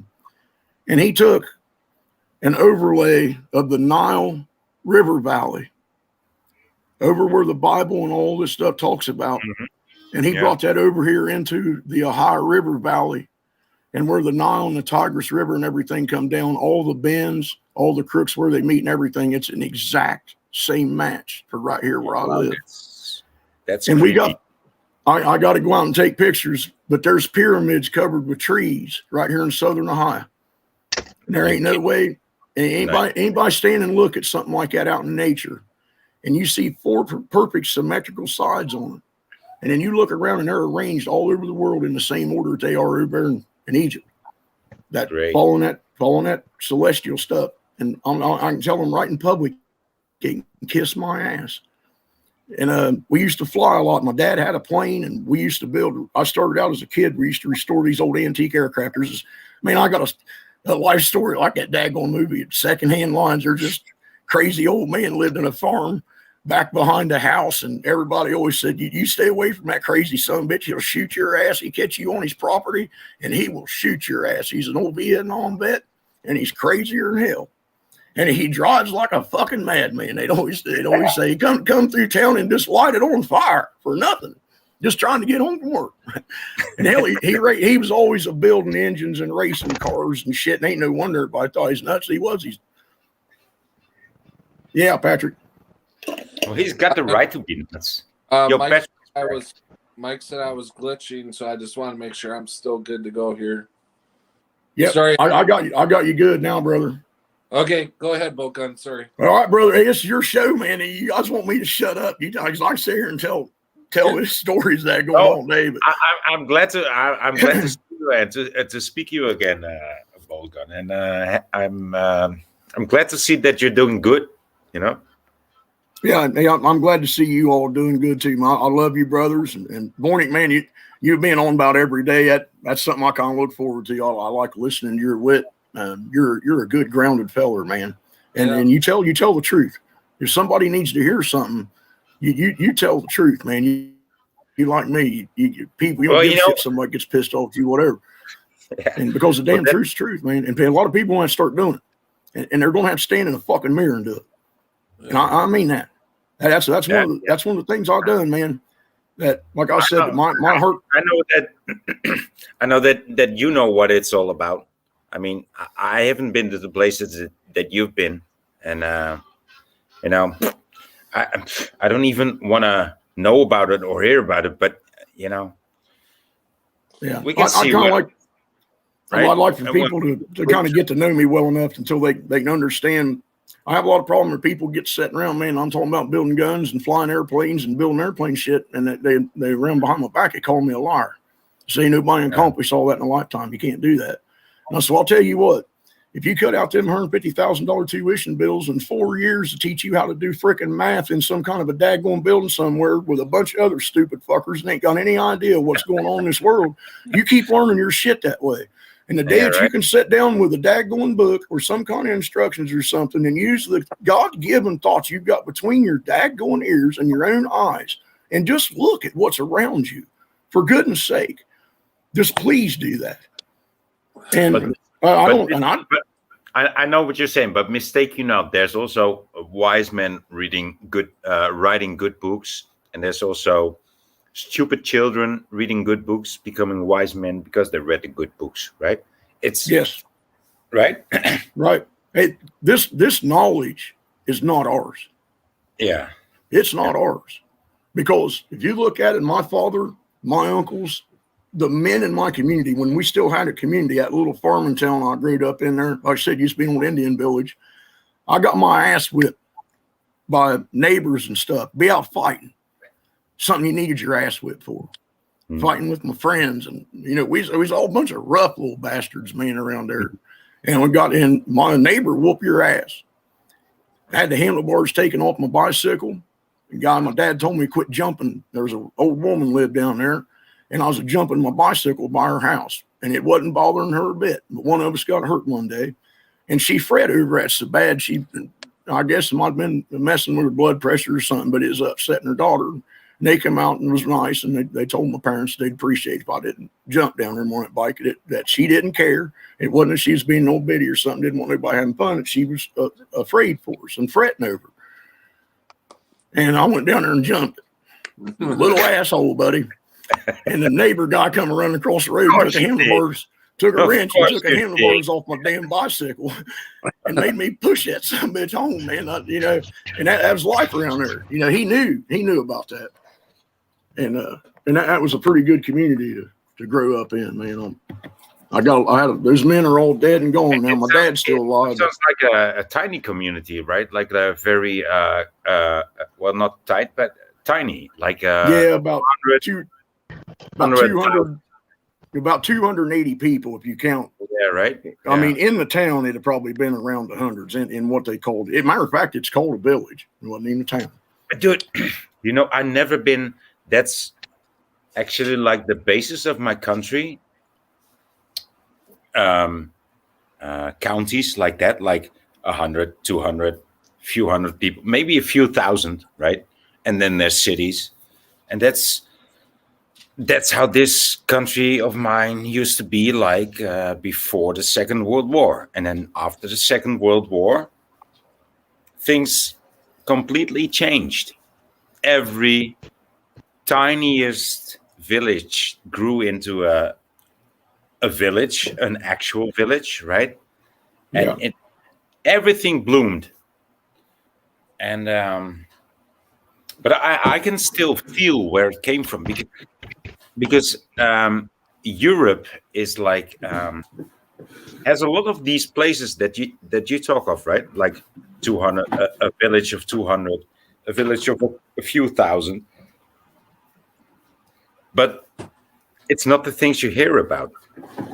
But when you travel the roads, you will see these places. And when you travel these places and you ring at the bell, you ring the bells of the doors, people are very they welcome you, right? They will just say, yeah, just come into our house. It's nice to meet a stranger. How did you get here, right? Yeah. Not all the time. You might also run into a place where there's a dog or there's a guy looking at you from the barrel, besides from the barrel of a gun, at the end of a barrel. But that's, and to get away, just to turn your back. But a lot of the last generations and the generations before they will not even know how to act. They will just. That's what They don't know how to act now. They will not even dare to ring the bell if there's no light. Right? But when you're in need, I mean, I've traveled the roads without, not many a times. I'm not a tough guy like that, dude. I mean, but I've traveled the roads and I've been a young guy, and just when you're in need of help, you just and you're at somebody's door when you've never seen the door for 8 or for 10 hours, you're just gonna call that door. You're just gonna ring that bell. And people will just open up. But I think that's not going to happen. But I think that's not going to happen these days anymore. It's not going to happen. We have a couple. Sorry to cut you off there, Voynich. You can continue in a second. We have a couple people leaving. Cammie's taken off. Hopefully you will join again later, Cammie. Love you. Talk to you later. Michael, take care. Thanks a lot for everything. I will talk to you later, Michael. You'll be joining later too. And Helen wants to come in, and she said she wants 10 minutes of our time. So Helen, I put the link in the chat. You're more than welcome to come in whenever you're ready. Go ahead. Yes, please. I love Helen and Dominic too. She's going to talk about the changes on the map probably, because the map. I'm not that much of a Mandela effect person, but the map is going crazy. The map is going crazy. I've seen Australia shift 2 times in a day. Yeah. And before. Yeah. And then I made a short video about New Zealand and Australia. So yeah, it's crazy. So I think she's going to talk about that. Here she comes. Hi, Helen. Hello. Hi. Oh my goodness, this is like the first time I've ever spoke to you, Patrick. This is a pleasure. Yeah, no, we've spoke before. It's just been a long time. like loads of streams and stuff like that. Years gone by, but yeah, this is a real nice pleasure now. Yeah, if you're gonna talk about the map, I actually got a world map here that while you're talking, I can show my map at the same time. So that would be really cool, because I actually have gone a little bit map crazy. I got a map for Christmas. I got a globe for Christmas. But I did want to say, obviously, of someone who's been in the community for absolutely a milestone, that we absolutely appreciate you and we want you to do absolutely well. Oh, thank you. Honestly, we obviously all heard what obviously happened, and we want you to succeed and do well. Wow, I'm breaking up bad. No, you're coming through fine. This is my apartment. I just moved. Yeah, you're coming through good. Oh, you got a new apartment? I didn't know. What do you want to talk about first? I just wanted to say hello and stuff, but if you want to speak about Mandela, then I'd be happy to do that. I fell and I can't get up. Sorry? Talk about. I said I fell and I can't get up. Oh, you okay? Yeah, no, I'm fine. I'm just. You gotta press your life alert button. My No, life no. alert, I'm fine. The life alert button. I've fallen and I can't get up. Oh no! Come get me. I don't want to be alive. I don't do it. I'm happy to be alive. Best time. Well, be honest, obviously, if we weren't alive, we wouldn't be experiencing this thing, right? Oh, I'm sorry. Go ahead. I said if we weren't alive, we wouldn't be experiencing all of this, right? Right.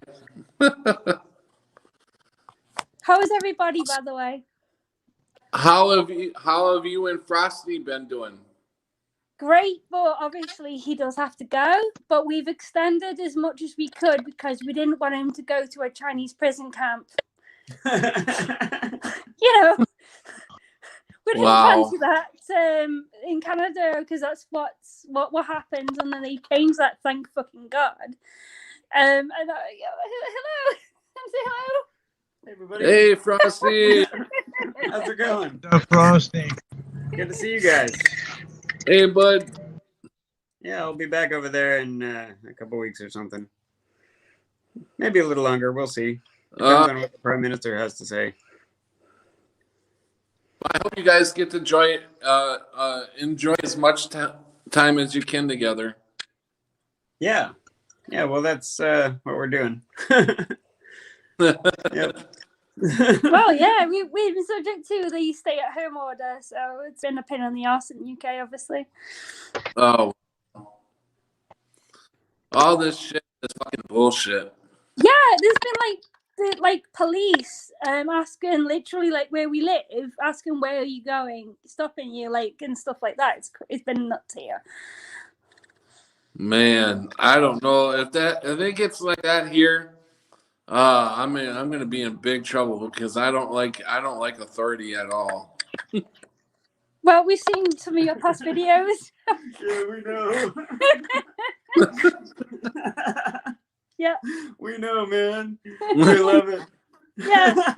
Yeah.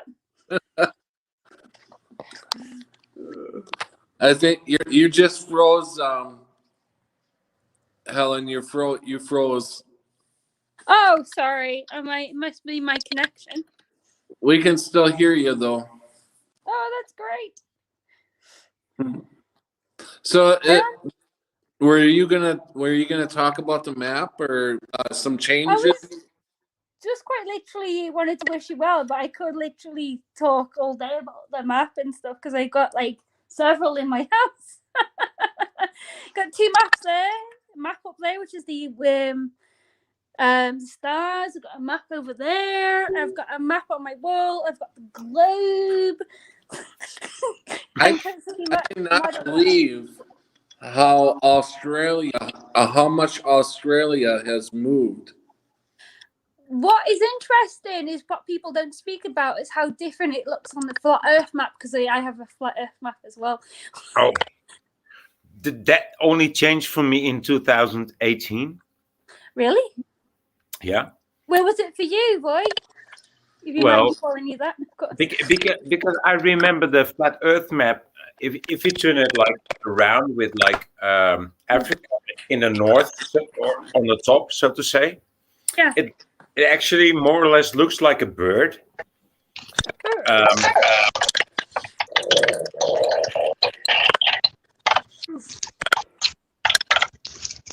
breaking up the bag. Who is doing this? Okay, yeah, we're good now. Yeah, so it's just you and me. Can you hear me? Yep, I can hear you. Okay, cool. So yeah, when this, I heard about this Mandela effect and by the maps, but when I would look at the map, right, it would be just black and white. Mm. It looked like a bird flapping his wings, and Australia would be the feet, and Yeah. South America would be like the beak, and Africa would be the wings. Mm. But it doesn't look as good as it used to do, because now it doesn't look like that anymore. Now it takes a lot of fantasy to see that image. Yeah, it's very different, obviously, because obviously on the flat Earth map, as you can see, it's very different compared to the actual map itself. Like, Have you got anything else than maps on your wall? Yeah, Canadian flag right there. Oh yeah, okay, cool. Oh, Painting. there is something else. Oh yeah, oh awesome. Yeah, because you guys do a lot of painting, right? I mean, you do. Painting, and I do enjoy maps like a lot. I've got like old, the 15th century maps, and I've got like the sky map up there as well. Oh, nice. Some of Frosty's painting there.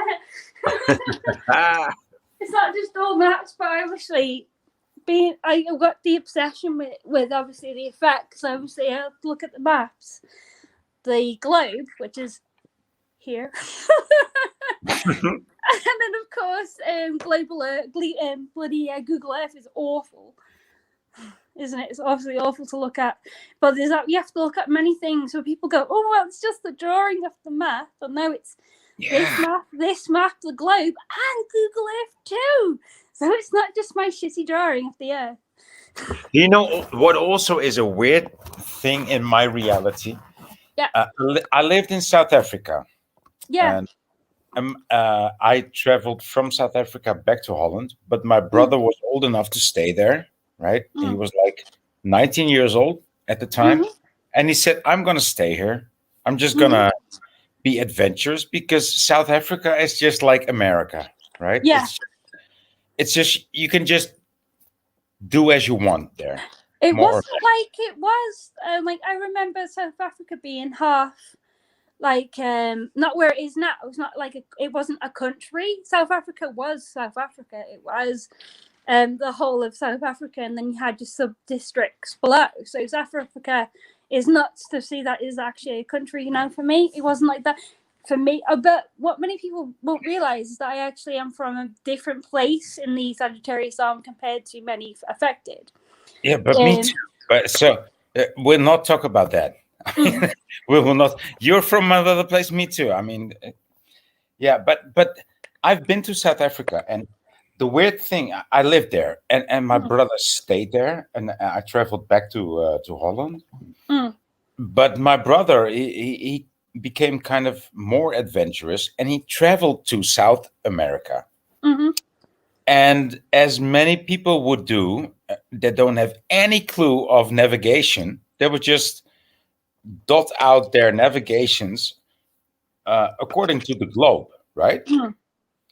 They would just look at like these big maps, and they will just have these the maps of the coast, and they will just have these coast maps, and they will just sail out, and they will plot their navigations based on the globe. I mean, I'm talking 1990 here. You know, that was right for me. Internet was not such a big thing. No, and, you couldn't look this stuff up. So the weird thing is, he had to travel way longer than he expected to.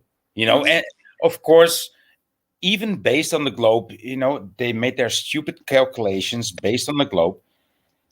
He thought the two continents were quite near, right? But they weren't. And so they ran out of food, and they had like, it took them like a month longer to get there. That's considerable much. That's like twice and a bit, right? And so back then it was still a way longer travel. I think if you would do it now from South Africa to South America, it's a shorter travel. Oh, absolutely. The way the hours are, because it's just UK is just 5 hours. I don't get these time zones. I mean, how could that have changed too? Like it must have changed. for like this weird like week or so each side of the daylight savings. It's either like 4 hours behind New York, and that's insane. When would it ever be 4 hours behind New York? What? And nobody noticed. Nobody like why we slept through that, didn't we? That was, whoops. Like seriously, like it was at least 6 or longer. It was not. Obviously, 8 hours seems okay for like West Coast maybe, or even longer. Actually, just one memory of mine. The reason why I remember different like the time differences is my grandfather travelled over took 24 hours to get to Australia. Okay, it wasn't like it's not like that now. 12 hours there, you're there. It was What? 24 hours. 24 hours. 12 hours? Is it 12 hours? I think it's about 12 hours or something like that, or less than, certainly like 12 to 18, I think, in some. But it was 24 hours or more, or even 36. At least 22 hours. He had to travel all the way to like 3 different stops to get to Australia to visit his sister, who moved to Australia, and it's just not that way now. There's no way that would be true as 24 hours now. Is certainly 24 hours or more, but now it'd be at least. What 18 or more? Like it's not even. It's about 8 hours or less to the It's not even credible west anymore. west coast of America or Canada. It's not even like what it used to be. Like I on a flight to first time I ever visited Stomach. It was a 9.5 hour flight that took 8 hours. Yeah. Literally 9.5 hours on the sheet and took 8. It was literally losing an hour and a half. And I'm not joking about that. Yeah. Yeah, that's true.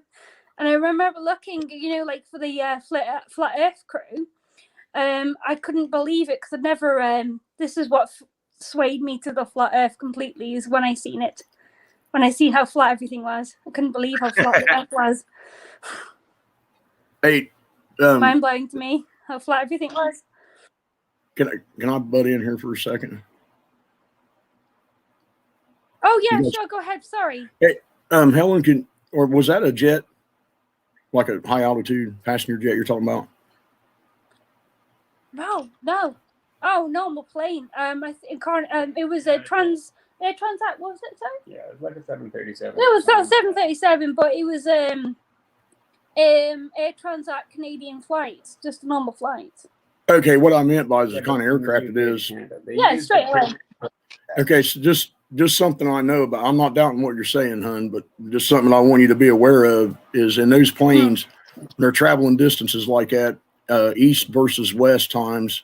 They've got lanes that they have to fly in. It's actually like a highway up there. And sometimes they keep them in a jet stream, and sometimes they're fighting it. And there can be up to an hour and a half, 2-3 hours difference in some of these flights across by what altitude they have to maintain, what lane of traffic they've got them in, depends on what the military is doing and stuff. But there is a possibility with these high altitude jets flying long distance that you can have a time discrepancy like that between directions. Yeah. But what if, we went the long way. We went around UK should literally just be like this, right? But it went all the way around. It went over Greenland to get to where it went, right? Yeah, I've seen that. It should have took that, but on a flat Earth plane, would have just gone straight, and it would have. The time difference for me would have made sense. But I understand, obviously, it could have been different. I see what you're saying. I'm sorry, I misunderstood I see what you're talking about. Right away. Okay. Like I watched it on the thing, and I looked outside the window as well, and I couldn't believe, but I seen the difference in time. Like I got on the flight, and it would have been a 9.5 flight, but it flew the long way over Greenland, which isn't. Well, it did, but it still got a good hour and a half early, which it shouldn't have done, obviously. But if you were going from the UK straight to Vancouver, it should have just gone straight, right? So why you have to go over and around, and then for it to make it would have been longer. It would have been the 9.5 hours or longer, right? If you went the longer way. So why is it last an hour and a half when you literally should just gone? Because it was one flight. On the way back, obviously it hit Vancouver to the other side of Canada, and then obviously to which obviously slightly longer flight, which I get that, but that was still, even though it was delayed an hour and a half, we still made time on the way back. I'm sorry, I Yeah. misunderstood what you were saying there. I thought you was talking about the difference between a return flight and going back over, and I didn't catch all that. I It's should have been paying okay. better attention. But I got you now. It's okay. Yeah. I even filmed it. I couldn't believe what I was seeing on the video. Like, I took a 30-second or a minute video of where I could not believe that I was seeing that the way the flight was going. Because I was like, oh my God, because of the time. I couldn't believe the time and the altitude and the speed of the flight. Because I don't know if anyone else here, has anyone else seen a plane go slower than it absolutely should fall out the sky recently? Yeah, below stall speed. Yep. Yeah. Why is it not falling out the sky when it was not possible in our last reality? Right. That's right. Because that's one thing there I understand. That's what makes an airplane fly. And that's one thing that kills just about everybody, especially small plane pilots, is stalls. And I've seen them in real life and seen planes go in at these air shows and stuff. And those planes are going way too slow for what they're doing. And when I try to tell people that, they go, what you're seeing, Woody, is parallax. And I said, no, it ain't. I said, because I understand optics too, because I'm a gunsmith and I work on ultra high range rifles for people and stuff, and I know what parallax is, and this is not parallax because this thing, it's broadside. It's broadside to me, from right to left, equal distance, a perfect shot with me, and there's not going to be any parallax in that. Now, if we're off at an angle and I'm watching something slanting off to me, that thing, when it's gaining altitude and slanting off from you, it looks like it's sitting still. That's parallax. But have you ever seen them videos where they have planes stopping in midair? They do. I haven't seen it, but that would be wild. Yeah, I've seen a couple of them. There's like two or three of them that I've seen where planes stopped in midair, and it's like baffling. It should fall, right? Yeah, weird, strange, very strange. Just aerodynamics. It would just go. They ran out of gas. Remember Bugs Bunny? Bugs Bunny world they're living in, right? David, the in my old reality. Rick, can you mute yourself for a second? In my old reality, the engines were directly, pretty much in the middle, underneath the wings. Now they look like they're about ready to fall off the wings. They should fall off the wings pretty soon. I mean, every plane is going to be a glider. I mean, soon. Yeah. Yeah, I've even seen birds fly slower than they should as well. Do you? What was that? Birds are flying slower than they should as well before they fall out of the sky. I've seen birds and other things. Like, the theory that it's sorry? Okay, the other the North Pole gets me as a Mandela effect. The map changes get me, but one thing that gets me too is the Vikings helmets. Okay, and today, totally gets, because the more cartoonesque the Vikings depictions get, right? The more likely it is that the Vikings will have horns on their helmet. When the depictions are more likely to be historically correct, right? More likely to be historical correct, they tend to have no horns on their helmets. That gets me massively because I went to Jorvik in England. Yeah. And in Jorvik, there was a huge, massive museum about Vikings. It was fantastic. You went on this shitty little fucking ride that took you around, and it showed amazing little animated things go as you went around. Get to the horn. But Get they to the had- horns. they had the Get to horns. the horns. I want They to had the hear horns. I about remember the the horns, horns. Helen. But I remember the horns, and they were on the people, and it showed you as an artifact, the horns. But also, and the thing that I remember most is like how fingers were and stuff like that. That's one of the things I remember. But they had horns, 100% had horns, and all Right. the interesting things. They were drunk. They drank beer. Most of their lives were Vikings. Okay. From years of 3, but And what's they had- okay, Helen? Let me tell you a weird thing. Yeah. Because today I just played a video. I didn't know but you meet Mandela effects everywhere. Mhm. It doesn't matter what you do. It doesn't matter what Yes. anybody says. So I just played this niche video that nobody knows. Wunderbar, wunderbar, wunderbar. Nobody knows this. It's just a Dutch thing. And what do you know? The video shows Vikings. I didn't know that. I don't remember that, but it was a video about Vikings, and it's all Vikings with horns. And at the end of the video, the horns disappear from the helmets. Well, that's weird because that's weird. How yeah, the fuck? I mean, Yeah, that's Yeah. weird. That's and weird. and I was not Yeah. playing this for a Mandela effect. I was just No. playing the video, and I was like, no, fuck me. No. Oh, there's So- a band they listen to, and they have horns. They're a Viking-based band. They're pagan, Russian band, and they have horns. So, Right. and it's like what they had horns, 100%. I mean, even my last name is Wary, which apparently is Viking for boat. It means boat or like a boat or sailing boat. It's even a beer, but anyway, that's beside the point. But yeah, honestly, Vikings are known to have these horns, and it meant like warlike. Right. They killed animals as to show their well, it was a slightly barbaric way, but that's just the way Vikings were, slightly bit more warlike. And they ravaged the capital. That's what Vikings Yeah, do. yeah. It's like, yeah, it's a famous thing, isn't it? Rape, pillage, plunder. Yeah. That's just the way it was.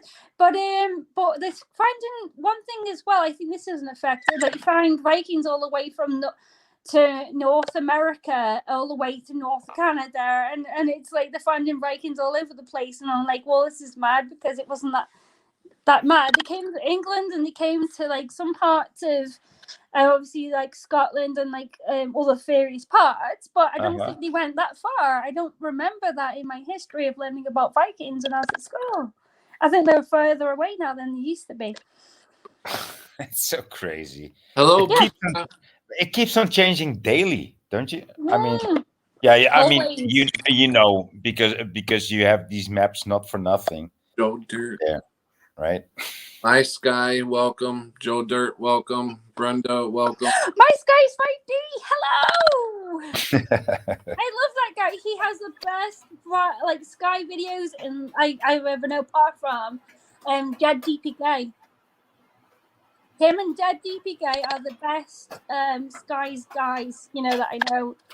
Do you watch MB 577 or something like that?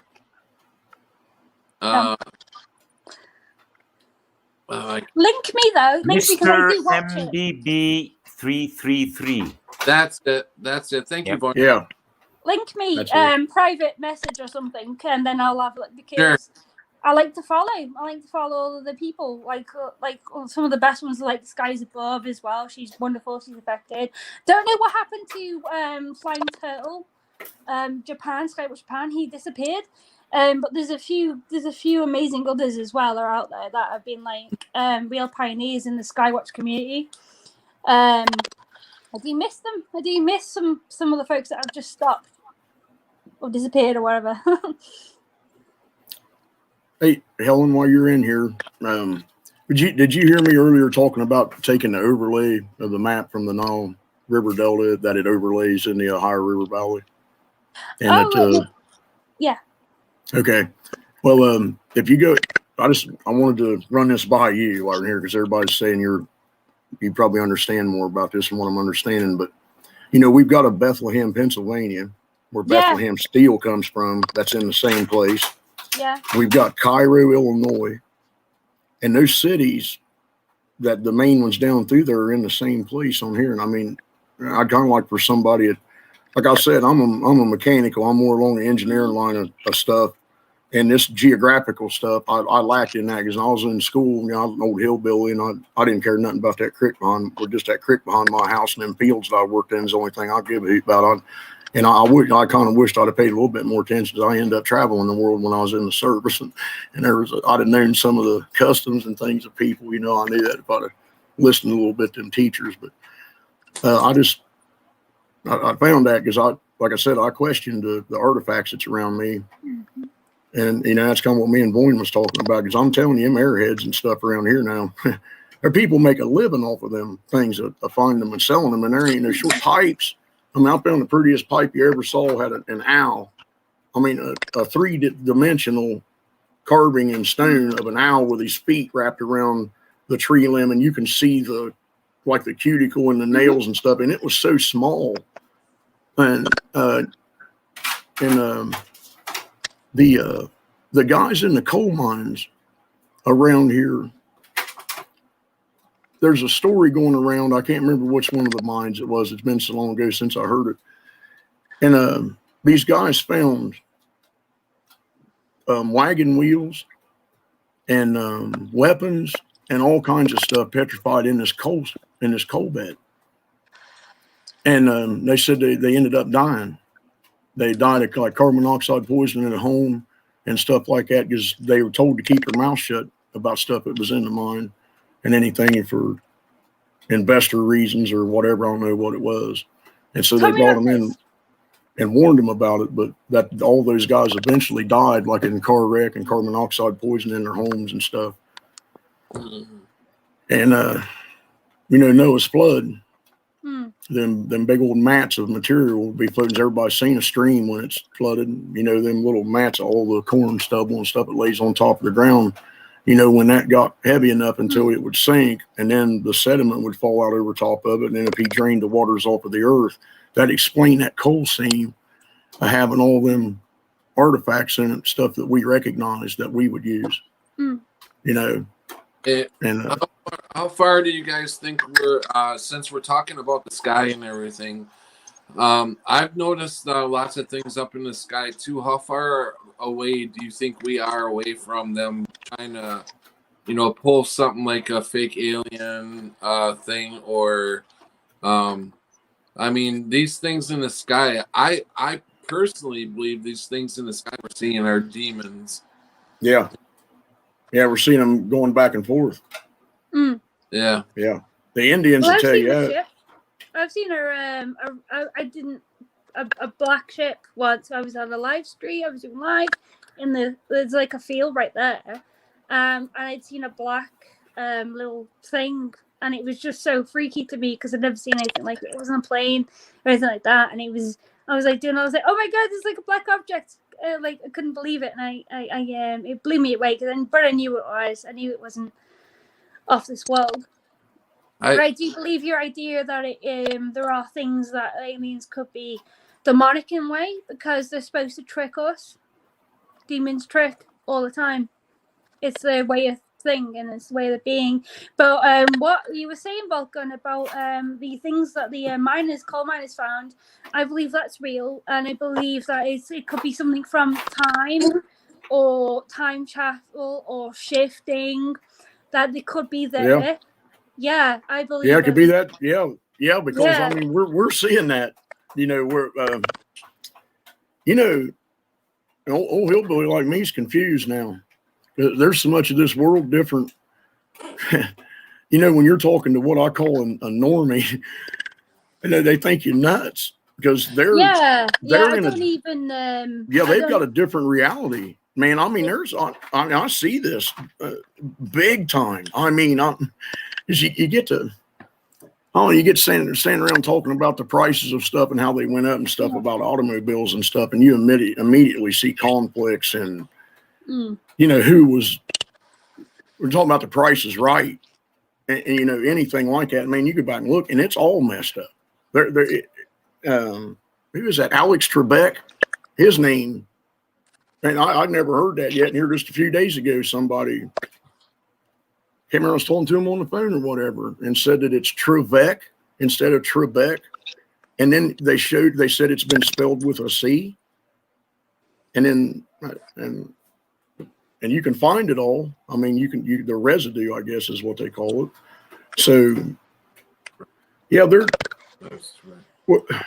Never doubt yourself in effect. If someone says, "Oh, it's always been that way," or anything like that, you know what? Never doubt when they say that, because obviously you know your own memories. You know what you remember in your own self, what to be true and correct. Let no person correct you to the effect that you remember. It's your effect. You remember it 100%, and let no one correct you in any way, because obviously you remember it, and then you're not wrong. You're not crazy. Because I have things, my own little effects myself, accused of the same thing, and obviously anyone looking out here, never doubt yourself. That's an important thing in this community. Never doubt what you see and what you remember, because it's yours. Yeah, it's that. That's one thing you've got to protect your clarity. What you know, you do, because like you say, and this is a trick. And it's a demonic trick, and they're tricking people into believing this change that we're seeing, and they've shifted them. And it is what it talks about in the Bible. You know, be careful what you listen to. Be careful what you put in your heart. And expose yourself and your family to you. But you be vigilant about that. And people weren't, and they had something sneak right up their back. I have to ask you if I could just pardon myself a minute. My little one's awake a second. Oh, you're fine. Just pause You're myself fine. a second. I'll be back. Okay. Thank you. I believe that this is a great deception. Well, it's the biggest stage there ever was. Everything that when I got looking into this, and everything is bullshit. The Titanic, bullshit. Flying around the world, bullshit. Yeah. You gonna tell me Howard Hughes, he flew around the world twice. I'm pretty sure he did do that. What they call, I mean, he flew around the circle around the flat earth. You tell me that old boy didn't know that the earth was flat. I'm telling you right now, that was a smart fella. He's smart. I studied him. So I loved him planes. My old man he had RC models back when they had to build their own radios and stuff. And just didn't really work that good. And I grew up all through them models being developed and stuff, and done it. And I fell in love with flight and the people that done it, man, because they were characters. I mean, they just like I said, a crazy old boy met back at Cricker, lived on that farm and was restoring them old antique aircraft. And they're characters, man. I fell in love with that whole thing. But he had to know that the earth was flat and this stuff up at the North Pole. Have you guys seen the video, what the supposed video of the true North Pole looks like? It's a pretty creepy place. What I saw, it's a hole. Probably looks like it's maybe 40 miles in diameter. You can't see the bottom of it. Is and it the open? weather? Yeah, it's open. And you can see the clouds sucking in it. And they're supposed to be in a C-130 Hercules hurricane hunter flying over the North Pole, when it was a video that somebody got on these guys good on these computers, and they got in one of these government computers somewhere and pulled it off. And I'll tell you what, it's a scary, and if somebody is CGI'd that or whatever, there's things, I think sometimes when you see something, the Holy Spirit grabs a hold of you on the inside and tells you that what you're looking at has been seen before by human eyes. And I'll tell you what, that gripped me, and I saw that, man, that chilled me. And I ain't telling you I'm no John killer or nothing, but I'll go out here in these woods and sleep, and I'd work cattle. And, hell, I'd fight anybody. I used to be I was kind of an asshole, kind of mean. Like I said, until the Lord softened my heart and showed me this stuff. And but those fellers are smart enough, and them heroes that I had growing up, and I'm disappointed in them now. because they had to take some kind of deal. Because ain't nobody going to tell me that them fellers is out there flying around them planes and start doing that high altitude research and stuff. Because there's a lot of backyard boys that had a lot to do with that. You watch a History Channel and stuff like that, and they'll tell you all these big names of these guys that's flying these planes and stuff. And I'll tell you what, there's a lot of boys that never hear their name that done a lot of things that pioneered a lot of stuff before these named people did. And I think these named people had to keep secrets to be able to do what they done, and they got the funding and the laboratories and the personnel and everything to follow their dreams. And they sold their soul, and they've been doing it since way back when. That selling your soul thing, that's not nothing new. I think that's been going on for a long time. Mm-hmm. And these, some of these steam engines and stuff that we've got around, man, them ain't from the 1800s. Dude, that stuff's from a long time ago. They had that back in. And I'm telling you what, they're getting rid of everything there is that's steam powered around here. And this is a coal country. And they're tearing them power plants down. The truth is, it possible people ain't. Go ahead, honey. Sorry. ahead. It's like No, you're people fine, don't go ahead. realize the time. People don't believe. Well, to be honest, there's evidence to suggest that this timeline that we're on, that everything's a lot earlier and shorter than they're making out. It's not like whatever it is, like 2020 something. It's gonna be. They reckon we lost about 300 years. I'll tell you what, looking back at old tombstones and stuff, the research this old guy done, they've added 1,000 years Yeah, to that's known date, because it used to be an I, Enri. And it's and here my dumb old hillbilly intellect here, I think it's a Roman. What the hell would it be? Greek. Yeah, It means in the probably. year of. Yeah, Enri, in the year of. And it says, like, so if it was it would be I, 72 or something like that, and they're adding 1,000 years to it.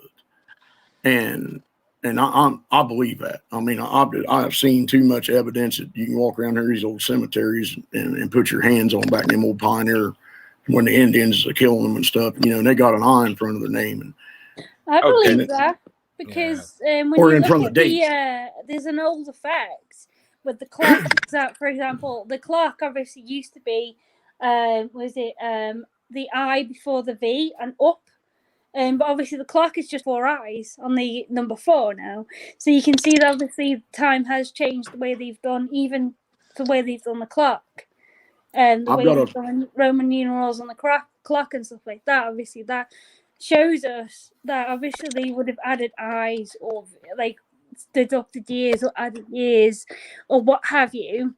Hey, that right there is that's how these people are caught, honey. What you're talking about right here, that catches them in the crosshairs, because what they do and what they change is straight across the board.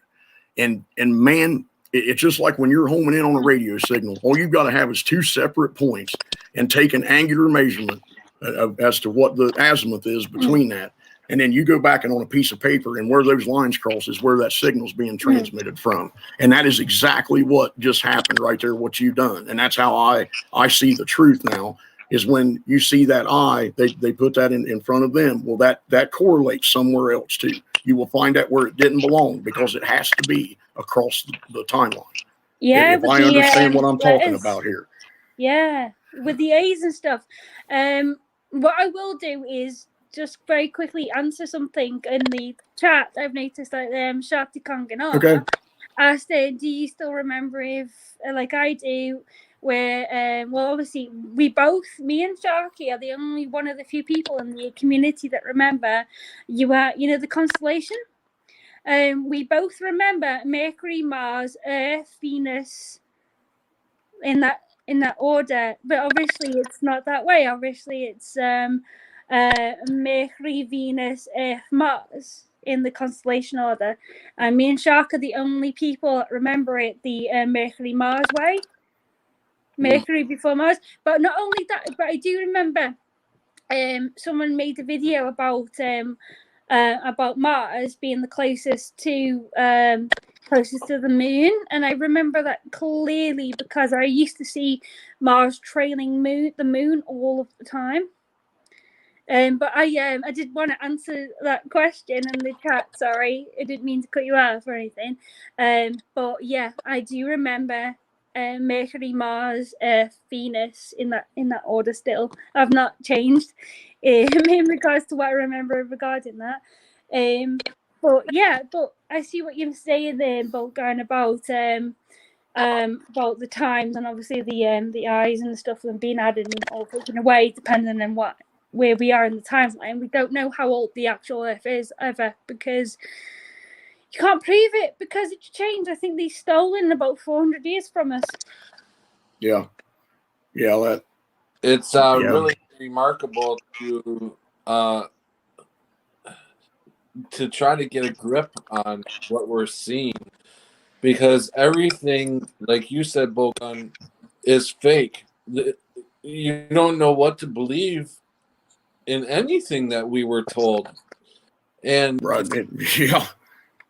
to see so many buffaloed, and now I kind of walk through the public with like I'm by myself, and it's Like fucking Clint Eastwood. like everybody is like playing a role, just playing their roles, and I'm the only one that sees what's going on. It's hard to deal with, actually. Yeah, brother. If it wasn't for the Lord, man, I don't. They'd either have me locked up in a nut house somewhere. I'd have probably shot myself or something, man, if it wasn't for the Lord. Because, man, I mean, everything that I knew, I about had to relearn about stuff, and I knew it was right. I mean, to go against, I mean, being brought up in it, man. I mean, that stuff, it broke my heart, man. I mean, bad enough until you can't. I mean, I couldn't eat. I'm sitting in a room in there with a TV with a dog, man. My family thought I was nuts. I wouldn't come out of there, man. I was like, my God, dude, am I losing my mind? It was horrible.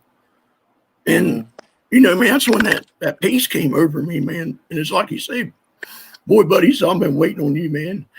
And it's, yeah, I did. I thought, oh, whew, Yeah.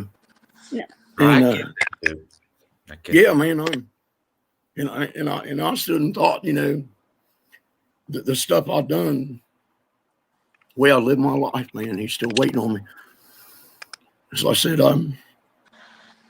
Elminter's families hate my ass. I beat people, knocked their teeth out, broke their jaw, and then they had kids, and I was just fighting another drunk, and I wasn't deep enough to think about him having to go home and try to go to work the next day. A kid coming up wanting to sit in his dad's lap and see his face like that. And that's kind of the message I got to tell people, man. I don't care what you done, man. And like I said, hell, the daggone law hated me, man. So you're a new guy. You're a new person. Yeah. We're all. I mean, you put it out there, man. I've done some crazy shit, man. Oh, we all have. The person you are now is obviously the testifies who the person you are now, and obviously that's the important thing. Yeah, but I'm telling you, man, if it wasn't for him speaking in my ear now, it's all day long. It never quits, man. I can't hardly sleep at night or nothing. And it ain't. I mean, it's just you just know, just when something's going, it's like this weather. World for a reason, put us here for some reason, and I'm with you. I become a new person 4 years ago in 2016. I completely turned my life around, and I'm not saying I'm a person, yet by far I'm not a perfect person right now, but I'm striving to know the truth about everything, and I'm striving to learn more about myself. And it's a hard road to take. I mean, it's a hard road to wake up and be honest with yourself about everything, and to be honest about yourself, about who you were, and the wrongs that you did. Talking about myself, I did. I guess you call. I mean, the perfect word is awakening. We have awoken, and we're going through this thing. I don't know. I really, God, I really want to know the truth. I want to know what the fuck is going on. And it kills me every day. I wonder what is going on with us, because it's changing fast. I mean, everything is changing so fast. It's become faster and faster. And I'm glad that you guys are in this ride with me, because if I didn't have this community, I would be in the same boat as you did, Bolt Gun. They probably have me locked up in a little room with a padded room, you know? Yeah, that's why I can't wait till we all get together, man. I mean, I can't wait, because I've been, man, ever since I was a little kid.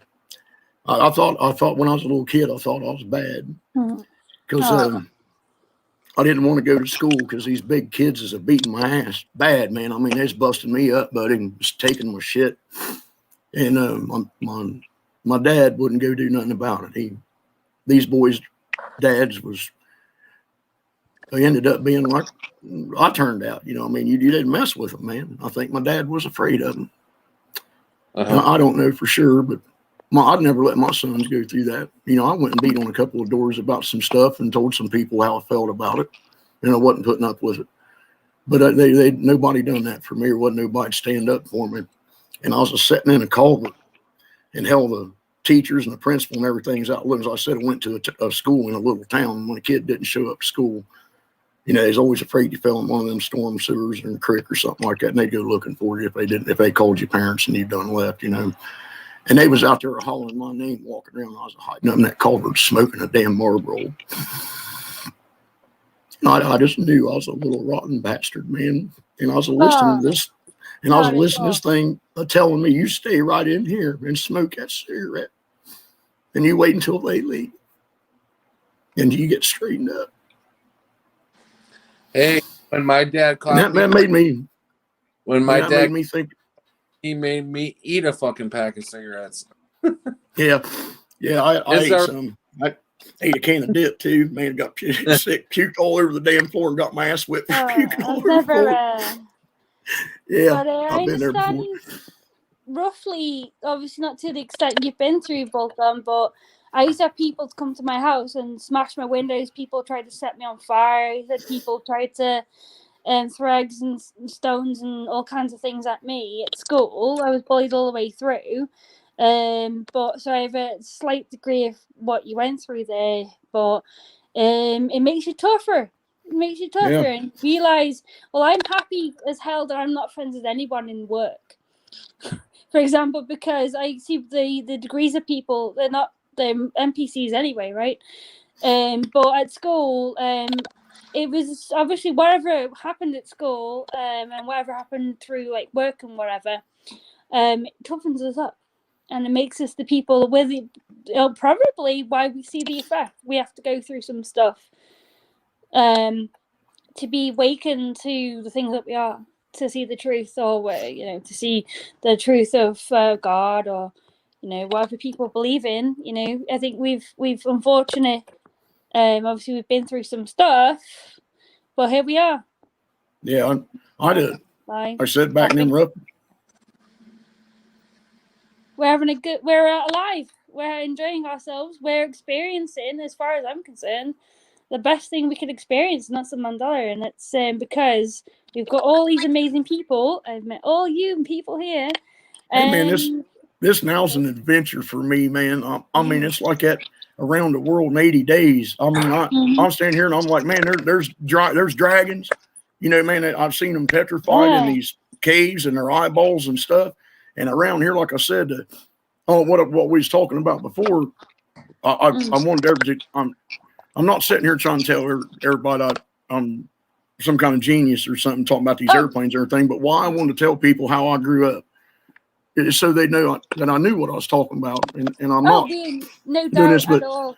we'd be up. We played in them planes, man. They was old late 1920s and 30s and early 40s, old fabric covered aircraft, and they're sitting in barns around here all over the place, and you can get them and put fabric on them, get a sport pilot license, and fly them under exemption and stuff. And we was doing that before the sport pilot. He wasn't allowed to do it, but we did it anyway. They didn't say too much about the little planes, and I started seeing this stuff, and I'm a teenager. I'm 14 years old, and I'm up there and looking at that river running through there, and I thought, well, that looks like a daggone pyramid over there, man. I mean, it's got 4 perfect sides on it. It's covered in trees.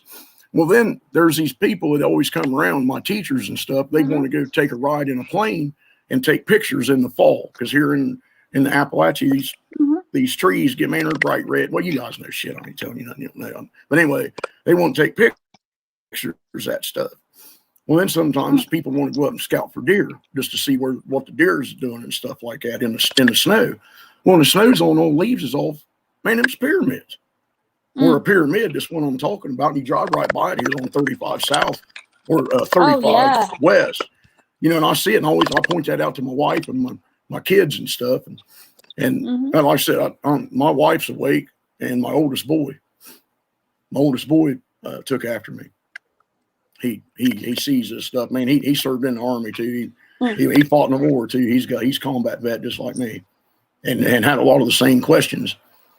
Come back, just hell, I was over in that damn war, and we shot enough of them AT-4s and stuff like that to fix every problem we had in this country and that and over there.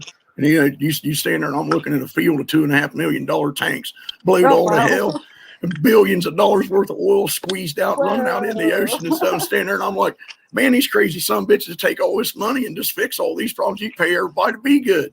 This is the craziest damn thing I ever saw in my life, and it was. Them damn wars, the craziest shit there ever was, dude. That's a bunch of rich daggone kids fighting over who give them what in daddy's sandbox is what the hell that shit is. Bunch of daggone idiots. Incredible. Obviously, that's amazing. People need to understand as well that obviously I used to hang around the dead train tracks, like people don't use anymore, but we used to do that during school. But people don't realize that there are things obviously out there, like what have you, that people won't believe, like spirits, what have you, or demons, what have you. I've seen those things in places I'm not right now willing to describe, but people need to understand that things aren't people just don't understand, and I believe we're chosen. We're chosen to experience certain things, and I think that's what makes us different from the others. Obviously, we've been through our lives, through our childhoods, experienced certain things, like what have you, obviously life or like near death experiences, to get to where we are now. And I think the only way we've got to where we are through our experiences and our childhoods, and obviously you've experienced an awful lot, and I think I actually respect what you've gone through, but you're not alone. And I think but what changed me massively was my birth of my child, which she was born 2015, but obviously I woke in 2016, and those two events changed me massively. I was this fucking hussy. I would do all kinds of crazy shit. My best friends were strippers and all kinds of people. But that's a Mandela effect. That's a Mandela effect for me. That you have a child. I never knew that. Yeah, 2015 she was born. She changed my life. That's good. That's great. Obviously I stopped being. Obviously, I my best friends, or they all had children as well. They were strippers and what have you. Helen, that wasn't on my map yet. That you have a child. Well, she's asleep. Funny enough. I went and with my obviously I had to disappear a minute ago because obviously she was awake. So I went and made sure she was asleep, and it's like, it's okay, you know, off you go. You got school tomorrow. Oh my goodness! So off she went. Asleep. She's passed out. But yeah, she changed my life. And then being awake was the next thing that changed my life, and then meeting Dominic was the next thing. And a quick little side there, we'll say hi to Liminal, who is an awesome friend. Hi. But yeah, honestly, these things we have to go through, but obviously before you go through certain things that change your life and what you remember, even little things like I remember going to cinema, looking at the ticket going, why does that say that? And it's Sex in the City, right? And you know, obviously it was never that here. It was never Sex in the City, it was Sex Land, obviously, you know. That's one of the little things. Yeah. We go through all these experiences in our lives, and obviously Patrick will know that you've been through a lot of near-death experiences. Obviously I've been through one or two myself, and I think we all have to, unfortunately, the people that have suffered are the people of, unfortunately, obviously the ones that are awake to all these crazy things, including the effect, and we have to go through these experiences. I think we are the blessed ones, even though we've been through hard times. Yeah, I think so. Yeah.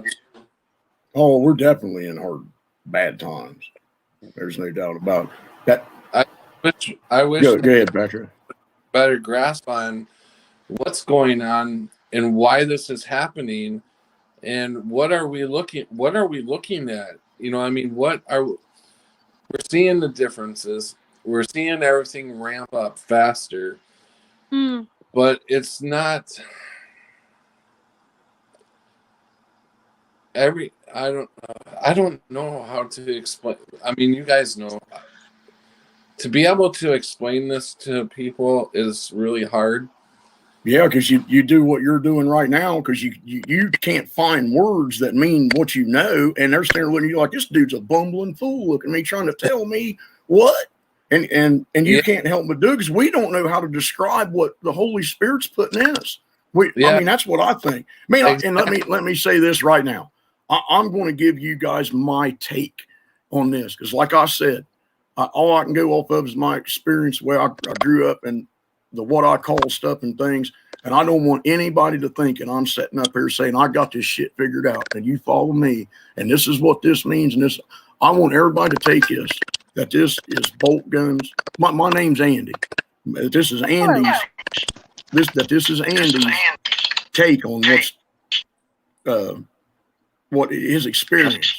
And he is not preaching to anybody and telling them that this is a definite fact.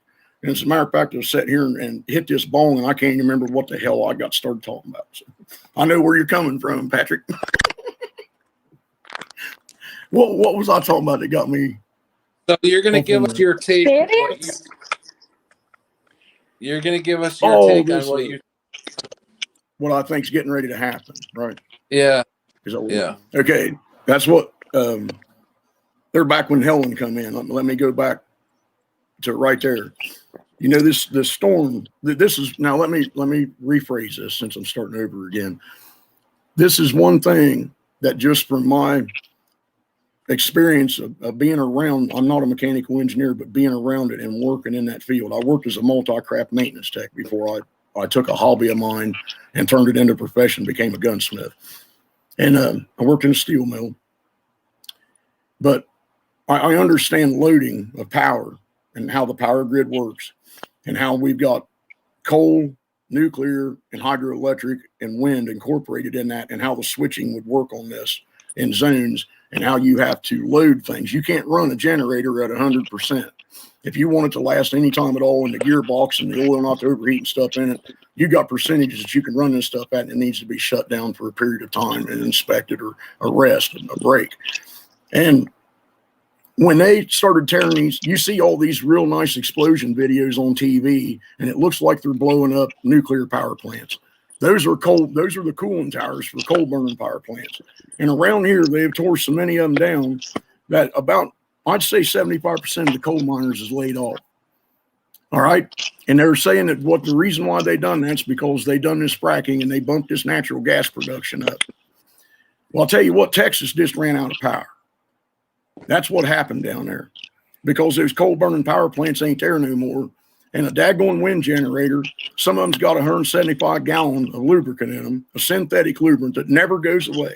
It's a TFML or something. It's a tetrafluoride or whatever in the hell Teflon is, something tetrafluoride moly lubricant or something. I can't remember what they call it. Once you make this crap, man, it's here. Okay, they keep putting it back into different things, separating it and stuff.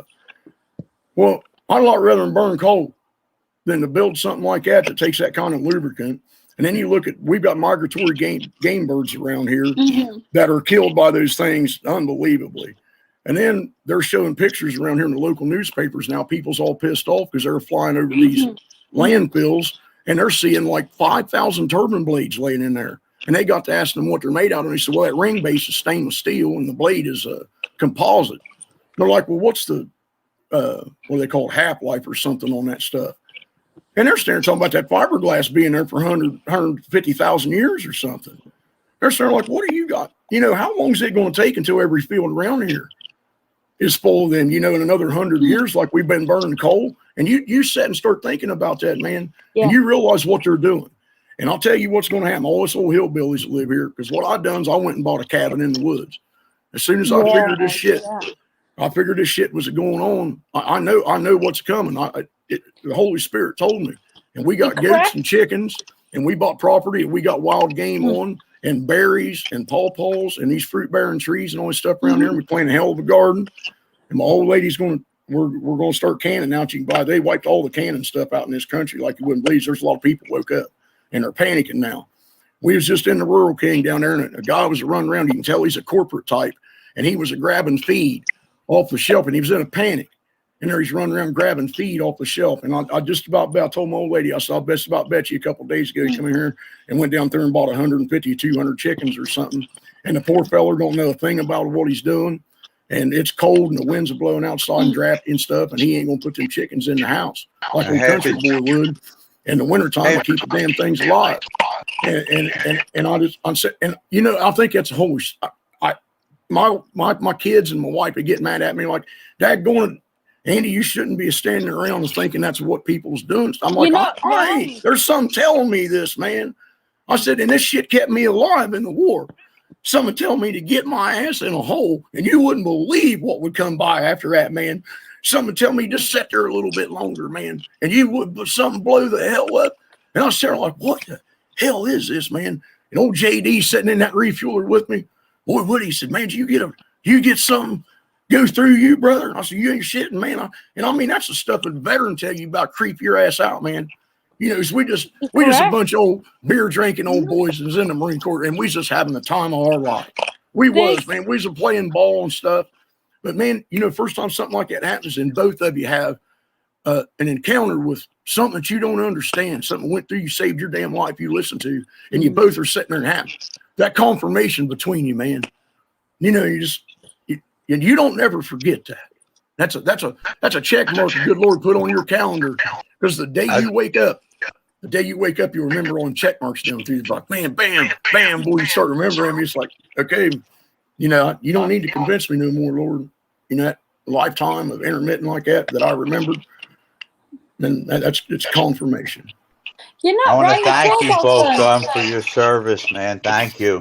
Thank you so much, man. Yeah, you're welcome. Like I said, part of it was pretty shitty, but most of it, man, it was an adventure. Man, got to sail on a big old boat all the way across the Atlantic Ocean with some British guys. It was called the Stena Trader, and these guys was out of Wales and England and stuff, and was up there every night drinking beer up in that crew thing up in top at, and I had my work to do during the day, and got to go out on that big old ocean in the middle of the night, and we was running in blackouts. We was hauling military equipment and ordnance and stuff like that, and I got to see, you get out in the middle of the Atlantic Ocean, and there is no light pollution on. They run them ships in blackout. All right, so you're standing there in your mood, you can't see the ship, all right? And the stars, I'm telling you guys, man, these stars, they touch the ground all the way around you, man. My heart, I felt, I was standing there, the creation. I saw it stand on the deck of that ship, drunk, on my way to war with the Marine Corps, man, getting ready to go invade these son bitches. And I was standing out there, and And then they made that movie, yeah, Titanic later on, man. He's up there standing with his arms like this, and I was standing on the side of an old merchant ship, man, puke down the side of the damn thing. We was on there drinking homemade wine shit and puking over the side of that thing. And they're just my hands in the air and looking at them stars and breathing and smelling that salt water and that old ship a churning in that water and stuff, man. And I wouldn't give them memories for nothing in the world. And that's why people come up and thank me for being in the Marine Corps. And man, thank you guys. You know, if it wasn't for your tax dollars and you guys being behind us and going to go do this stuff and these parades and stuff everybody had for us, and we come home and everything. I love the people, man. I love everybody, man. And you know, now, well, he got this shit going on with these children and stuff, man. I feel sorry for one of them I ever get my hands on. Man, I don't want in the world ever possess somebody to do that. And I just had my granddaughter for about a week. And I'm sitting here watching these shows, and there's some of that stuff. You know, I had to have her go in the other room there and stuff, man. And all the propaganda, right? The propaganda that they're pushing on these kids. It's disgusting. They got them singing songs and everything. Yeah, she wasn't watching that. It was I was watching Robbie Raw Bear a couple of nights ago, and he's had some pretty bad stuff on there lately about the people and getting them kids and stuff out there, finding a lot of these, and I believe part of that because there's some military men, and I get to see their eyes when they're on that camera talking, and I see something in their eyes that are telling the truth. Is it a man that's that hard that when you're in there and you're in them tactical response teams and stuff, the people in the Marine Corps that actually go and hit these beaches and stuff and do that, them men's hard. They're a lot of that stuff they take volunteers for because it takes a person that it is really special to go do it. And when you see him, when he speaks of something and his eyes squint and that staunch look come over his face, man, he's remembering something he didn't like. He didn't like at all. And I see them kind of micro expressions in them fellas, and they're talking about the conditions they're finding them people in, them kids. I appreciate your stories, bro. Yeah, Helen's been trying to get in for the last 5 minutes to say something. It's okay. I just wanted to say Helen have. I'm curious about what, you know, because I've got a little girl and it makes me furious. I mean, I don't want my child growing up learning all kinds of sick stuff that's gonna, you know, pollute her mind or anything like that. So I just want to appreciate, you know, what Bolt Gun's been doing in your past, and I mean, obviously we're all thankful for it, but it makes me just angry. That's all. And just to be fair, I don't want my future generation growing up in such a sick world. Right. I shouldn't have to worry about my granddaughters. Right. How old's your daughter, Helen? How old's your daughter? Five. And then the school she's in is a champion for like they're gonna learn about all this trans stuff, and we don't want to obviously get your child shot or anything. So I'm gonna be quiet as I can, but I am, you know. So you're not bringing you're not pulling her out of school. You're keeping her in school. I have to. Well, she has to learn how to go. Right. I don't have the facilities in the UK to stop going to school. Patrick wants you to point your camera at the map. Oh, sorry, but I couldn't pull her out of school because I don't have the luxury of doing private. Okay, right. I don't have to. I mean, no, I know it sucks that we're stuck we're stuck putting our kids in these facilities. We are. I mean, in a way, we kind of are. And even if we don't send them to school, in our eyes, we got to put them in front of a computer, and they got to learn off of the computer. They got to learn off of a different curriculum, you know. But it's still the same. But it's still the same. It's still, you know, and Rick, it's just. We're still getting a ton. All right, I'm going to drop out. I'll come back in. Okay. Sorry. Yeah, and that bit of venom down there, he said maybe reality isn't really what we think it is. And No, there's something I else mean, going it on. ain't. I don't think it is anymore, man. No. And because I question my reality on maybe on an hourly basis, man. I don't know. You know, All the time. I always question it. Look up in the sky. Like literally this time last year, we shifted into a place where there's I'm gonna say the BS happened, and now we're in another reality where the country named of the beginning, the capital letter of C, that is taking over is now in our in the UK and America and Canada, but there is a country name of C which I do not wish to say the name of the country, but they're let's just say they're taking over, and I don't like it very much right now. I don't know where we got. I don't like it. I don't want to go all the way somewhere else. I don't like where we've shifted into. It's not very happy or comfortable. Yeah, we're headed straight for communism. As a matter of fact, in this country we've got a version of. It's not as simple as tying it down to a country or a region. It's the fruits, you know. It's the fruits. We shall know them by their fruits, and it doesn't matter whether they call it jizz or jazz or jibby or whatever. It's their fruits that we know them by, right?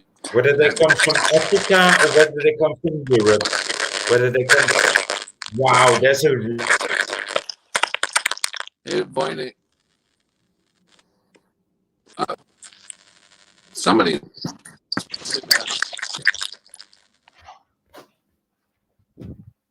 Wow, what's that? Better? Is it my mic? I'm not sure who it is. Wow. It's your mic, Boyne. Yeah, Boyne, I think it's everything sounds good now. So I think it's your side, Boyne. And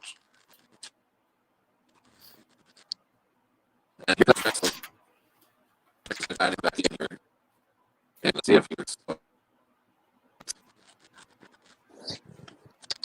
everyone sounds a bit funny. Is he all robotic voice to you? Hold on. Okay. Now everything's there, right? Yeah, you kind of sound like a robot a little bit. Okay, you're having problems right now. Okay, there we go. Hold on. Mute yourself, both done for a second. Okay. Okay, how's it? It sounds clear now. Oh, let's hear you, Helen. Hello. Yeah, you. Okay, so mute yours, Helen, and both done. Let's hear you. Okay, testing 1, 2, 3. Okay. So both of you guys are bad. So I'm gonna mute myself now, and you two talk and see how it goes. Testing. Testing. I hear you fine now. Yeah. Mm-hmm. Did it sound good to you guys? Yep. And when you come on, it wipes it out, man. Okay, I'm going out. I'll be right back in. All right, brother. You guys talk. Apparently, they can't get me and you shut up, can they? Well, we can obviously elaborate on what we were saying, because obviously we've all experienced many things in this effect or what have you. Because obviously, but I do think it's something to do with the slightly more people have experienced maybe something paranormal or supernatural, or people who have had a close death experience. You talk about stuff like seeing spirits and Bigfoot, Dogman, stuff like this. Yeah, that's triggered why we can see the effect, or why we're awakened to where we are right now. There's obviously been something massive in our lives that have brought us here. obviously, I've had about 3 or 4 death experiences, but I've also seen demons, and I've seen many other things that I've experienced that I've obviously. Oh, I'm a bit more awake. I was obviously. What about? Did you ever heard of obviously people like David Icke? Yeah. Previous to now. Yeah, I used to listen to him a lot, and I when he brings these little podcasts out, I listen to him every now and then, and he's got good information to glean. And some he of really it, does. Like, yeah, some of it's a little off. Nobody can be 100% right. Yeah, it's true. You know, and like my wife asked me, you know, why are you watching this show? You don't like that guy. I said, well, even though he's a SOB and he will lie and stuff, I said every now and then he'll tell me something good, and it's my responsibility and my duty to take that and to use it, because it's a part of this. You know, and everybody will speak a truth every now and then you got to have the discernment to distinguish the difference between that. You've got to literally question everything. Yep. For me, though, it was more like 2014 was when I awoke to like stuff flying in the sky that was obviously wrong, like chemtrails. But David Icke, I was familiar with David Icke from I was about 16 or 17. Easily on a videotape. I saw the first video on an actual video tape, and people won't believe it. Obviously people won't even remember videotapes. Obviously we're familiar with videotapes and like cassette tapes and what have you, but I saw his chat about the Queen being a lizard like on a video, and I remember that. People, but he has said some stuff that if you obviously question everything, but obviously there's a literally grain of truth in everything, even to the obviously mainstream media, which we don't clearly believe anymore. But there will be a tiny bit in every single thing they say of truth, and you just got to thread the things together, whatever they say. Eventually, they will make a whole picture. And that's true. No matter what's happened, they like if they say, "Oh, this kid went around and shot everybody in the whole school," there will be a grain of whatever's happened in the past. There'll be a grain of truth to the story, even the tiniest bit. The kid might have not done it, but there might be, "Oh, the kid had a gun," or "Kid shot a gun in the school," and it could be literally the smallest grain of truth. The kid might have shot anybody in the whole school, you know. Yeah. It could literally be, "Oh, the kid's got," literally, you've got to take every single little thing, any story, there's a grain of truth to it, no matter what the story is. And the picture eventually makes a whole story. And that's true with the effect. And people don't mention this in the key effect community, but what if the stuff literally be thrown out there for us to find that's not true? Thrown out there, like the doctors or the hydroxychloroquine or whatever it's called. Like there's like literally bullet poops of truth and fake truth for even as truth is defined. So we get lost on the way, or we're afraid of something, or we're on the freight train along with everybody else, but we're on a different path. That fear is a big one that they use. Has to be something for us to fear too, right? So what if there's obviously stuff out there for us to find that's not true as well? That's what I felt for a while. There's stuff out there that is thrown in for us to find to keep us busy. We've got to be afraid of this because we're afraid. You're in the reptilian brain, right? Yeah. So we're afraid of something. We're afraid of the vaccine. We're afraid of it because obviously you give you truth that you're thinking of all the various things to be afraid, but obviously the maths are afraid of the C thing virus thing, okay? Yeah. So they're afraid of that. So the thing that I've thought, well, what if there's stuff out there for us to fear too? Keep us under control. All of us under control. So there has to be something for even those truths to find. So I think we have to discern and question everything, even the stuff that we find as true. That's what I think. And also I want to say hello to Preliminal. It's a pleasure to always say hello to you. Yep. Hey, Preliminal, buddy. Hi, everybody. Hey, Prelim. Welcome. So I had to teach myself how to say that name. What's up, Prelim? hey, sound like you're coming in really good now. So We all sound good? Do I sound good? yeah. Yeah.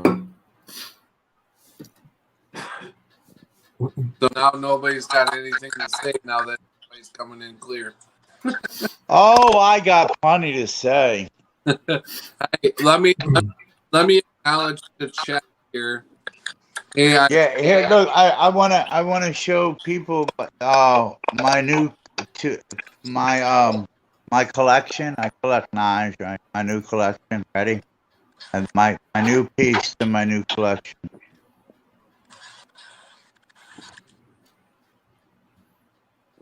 It's a Barbie knife. Shiny! It's purple. It's purple. I got something too, actually. I like it. It's a neat little piece. Where's my knife? Oh, I got bigger knives. I mean, this is just a little pocket knife. Like, But you want to see the tiniest one I have, though? This is a Barbie knife. Here's your Barbie knife. Bolt gun.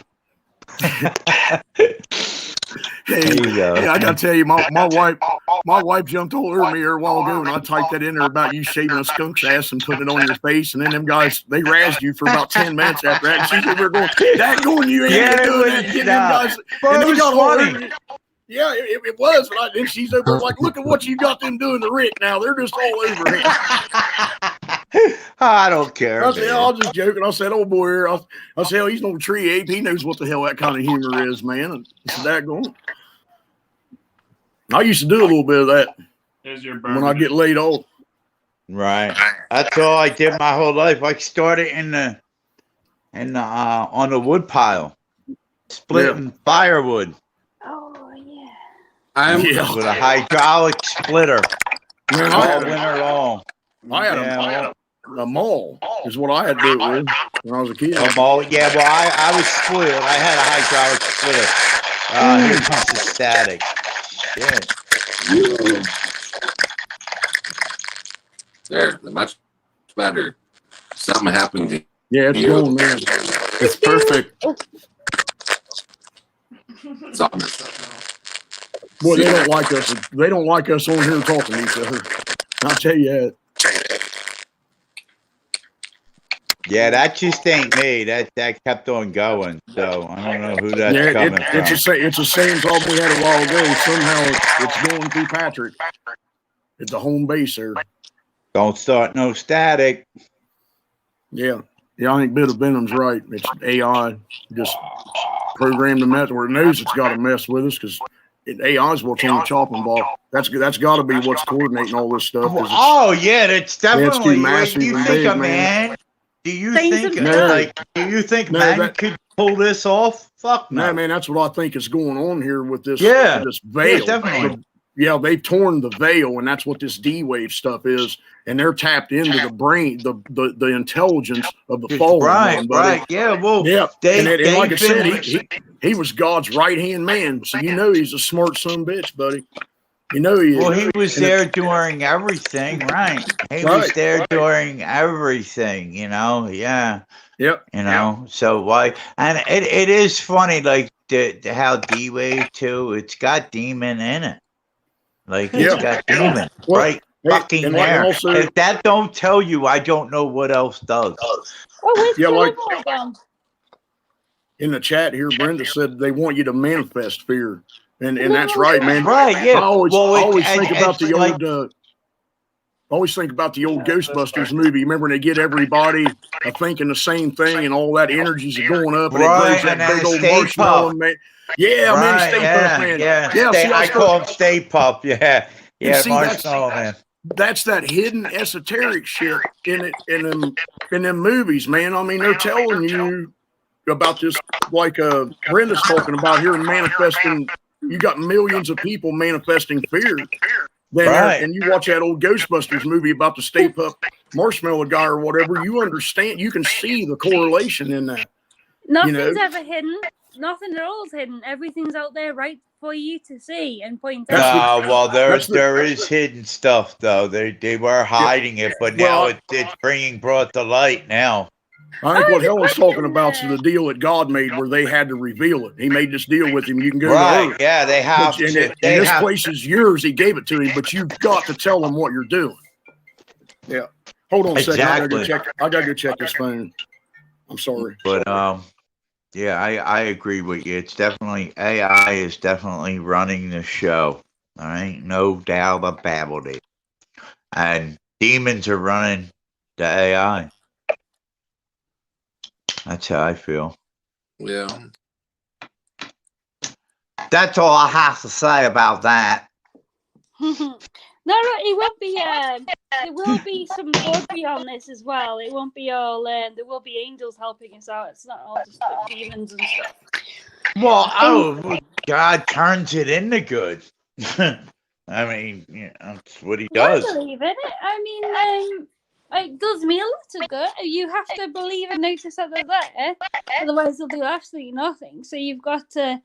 If you acknowledge them, they will you'll literally see everything before you, and you'll go ahead and go forth, and then you'll go, oh, wow, yeah, okay, that was an angel or whatever. But you have to believe in it. Obviously, it's your belief and faith is the only thing that whatever people believe in, because obviously, I believe in slightly different stuff to most people, but it's if you believe in angels or God and Jesus, they will show you messages, and then you'll see them.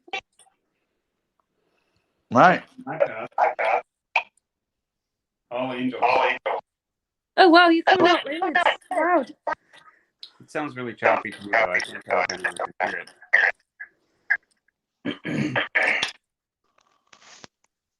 Oh, Is it working? you sound good now. Oh, good.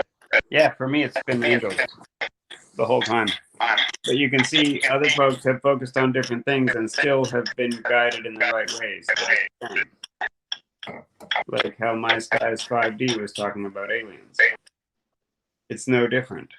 We all can focus on what is our own most comfortable belief system, and we can be escorted through this thing in terms of that. I think it's really cool. Yeah. Agree. I agree. I'll give you back to Helen.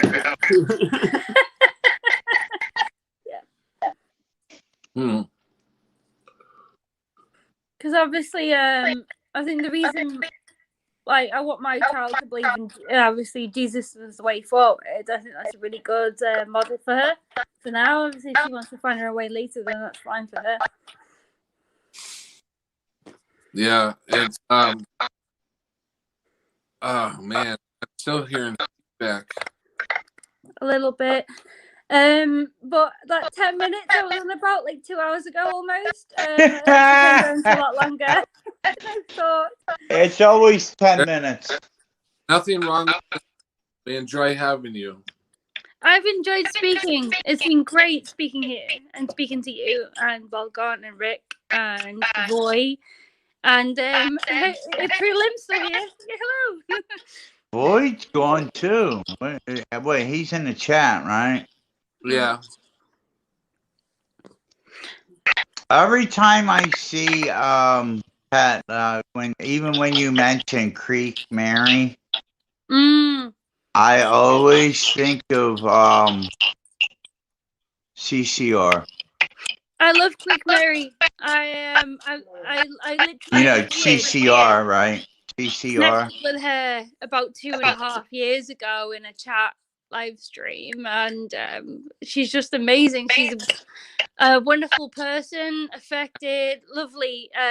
She has a wonderful experience in herself, and I hope, I think she's well now. I think she suffered a little bit from illness, but yeah, I think I do wish people go over to Creek Mary one and listen to her. So she has a farm and stuff. She has a house, lovely place. She has lots of lovely sky videos and stuff. I think that's the main thing, isn't it? The sky videos. But yeah, Creek Mary. I always like even the black. I would call like the small channels are the best. Like, Lucky Bulger is one. Texas Danny is another one. Yeah. And obviously, I really love obviously Gems and stuff like that. The smaller channels, people need to remember those, and because they're one of the best channels. And obviously you're a slightly smaller channel as well too, Patrick, but obviously you're growing. May you forever be 1,000 or more. I know it's taken me almost 4 years and I still haven't hit 1,000 subscribers yet. You will. It literally takes just a fucking flick video. You'll do it, honestly. It's but honestly, people need to remember those little amazing little gem side people. I won't sell my soul to get the subs. No, never. Right. Nope. I wanted it to stay fresh and untainted, you know. And if I have to stay small, I don't care. I got the best crowd and the best subs ever. So, I would rather have it, honestly. If I'd be happy living with 100 or 200 subscribers till the end of time.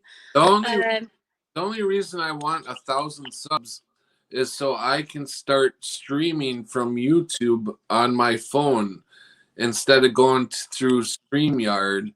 I want to be able to just take my phone and hit live like we used to be able to do before you needed 1,000 subs to do.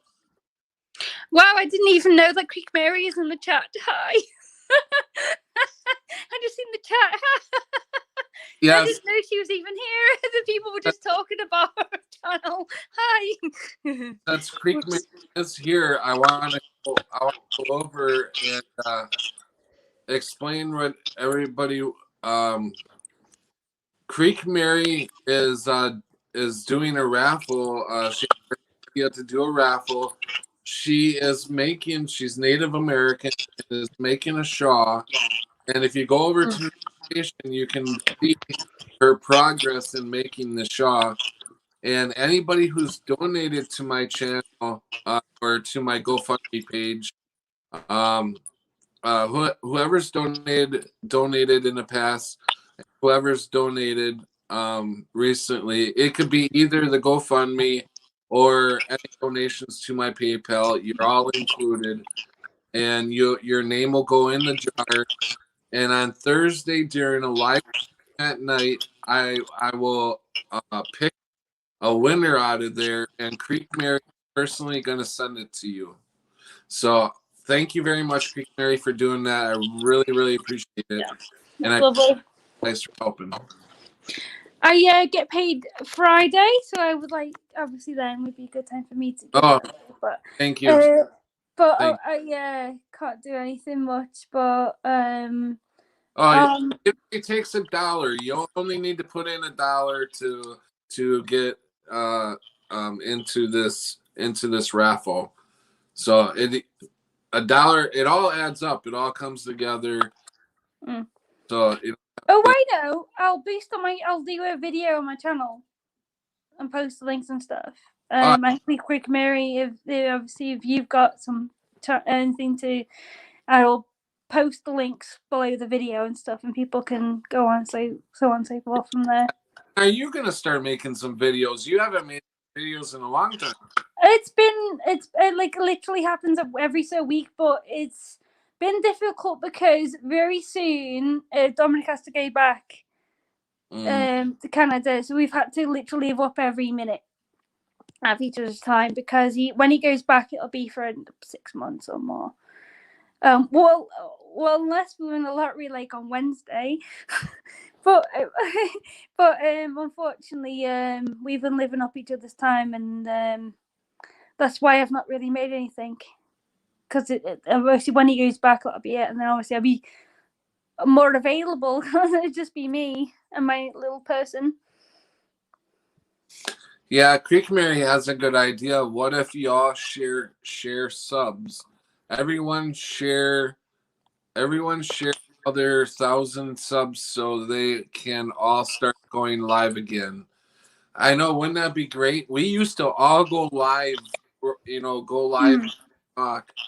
And when they switched that 1,000 sub thing, that was to take us all down. Yes. Oh my god. I used to go live all the time, but obviously I had to wait till 1,000 subs. But I still can't go live. Yeah. It says I have to verify my account, and I go to the link and it says you have verified your account, and I'm like, I don't know. I have no strikes or nothing, so I presume I'm saying too much stuff clearly for them to go. You ain't gonna lie, bitch. You know what I mean? But obviously, something I've hit the threshold. I have no strikes, and I've verified my account, even though it says you have to verify your account to go to the thing. So obviously, there's something stopping me. They basically took us. Anybody that was Mandela affected that was talking, they took us down by doing that 1,000 stuff. And until we all caught on to StreamYard.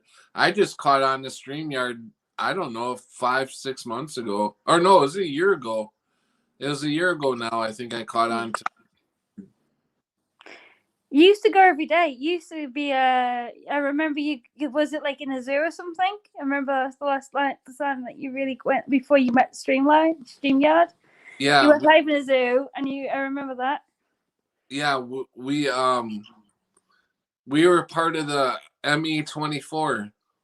We still remain contact with people like Corey, and we haven't lost certain people. Corey, I have her on my messenger. We say hi once in a while.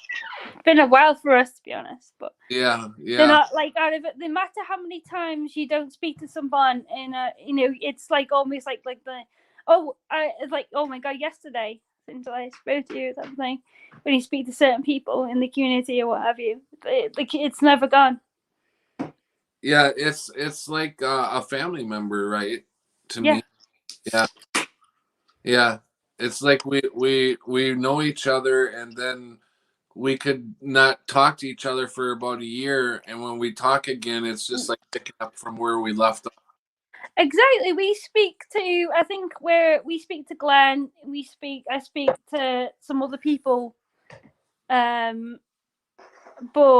less than we used to, but more others compared to some people don't speak. Unfortunately, stuff has happened. People's lives get busy, and obviously, unfortunately, you lose touch with some people. And I think I would like in the future to reconnect with certain people, and that would make me very happy to reconnect with others again, because obviously the C thing that's happened in the last 12 months, the BS, and obviously has caused a lot of problems and caused a lot of people to withdraw or go into themselves. Yeah, Brian Stavely says you can stream from the phone if you use StreamYard Mobile. You can do it with just one subscriber. And that's exactly what I'm doing right now, because my laptop got caught up in the fire. So I am streaming from my phone, but the thing of it is that if I had 1,000 subs, I would not need StreamYard. I could just hit go live and go live right from YouTube. And I've never tried it. I've never tried StreamYard from the mobile, because it states obviously you can't before I was 1,000 subscribers. I'll have to try. I've never done it. I've never tried it. That's what I'm doing right now. I go through StreamYard. Brian actually is the one that taught me how to do that. He has a good how do you say it? Tutorial. He did a thing where you could watch it for like 5 minutes, and it explains exactly how to do it from StreamYard. I mean, it works great. I love it, but it's always nice to have 1,000 subs, so when I'm out and about, I don't have to mess around. It takes like 5 minutes to set the damn StreamYard up. If I had 1,000 subs, I could just hit go live, and we're going live real quick, because sometimes I get myself into situations. You guys know me. I got a big mouth on me. I'm not wearing a mask, and sometimes I just want to hurry up and go live and hit that fucking button. I don't have time to set that StreamYard up. So it just to have 1,000 subs, it just sucks that you have to have a fucking 1,000 subs to go live. He said, Brian Stabley says the same way SS, you can send them the invite link, you can multi-stream too. Would be easier to just go on, but StreamYard, easy workaround. Yeah, I agree. Voynich says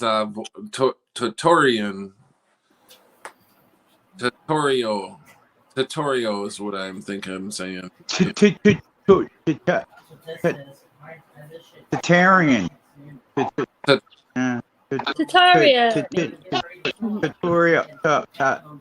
That's what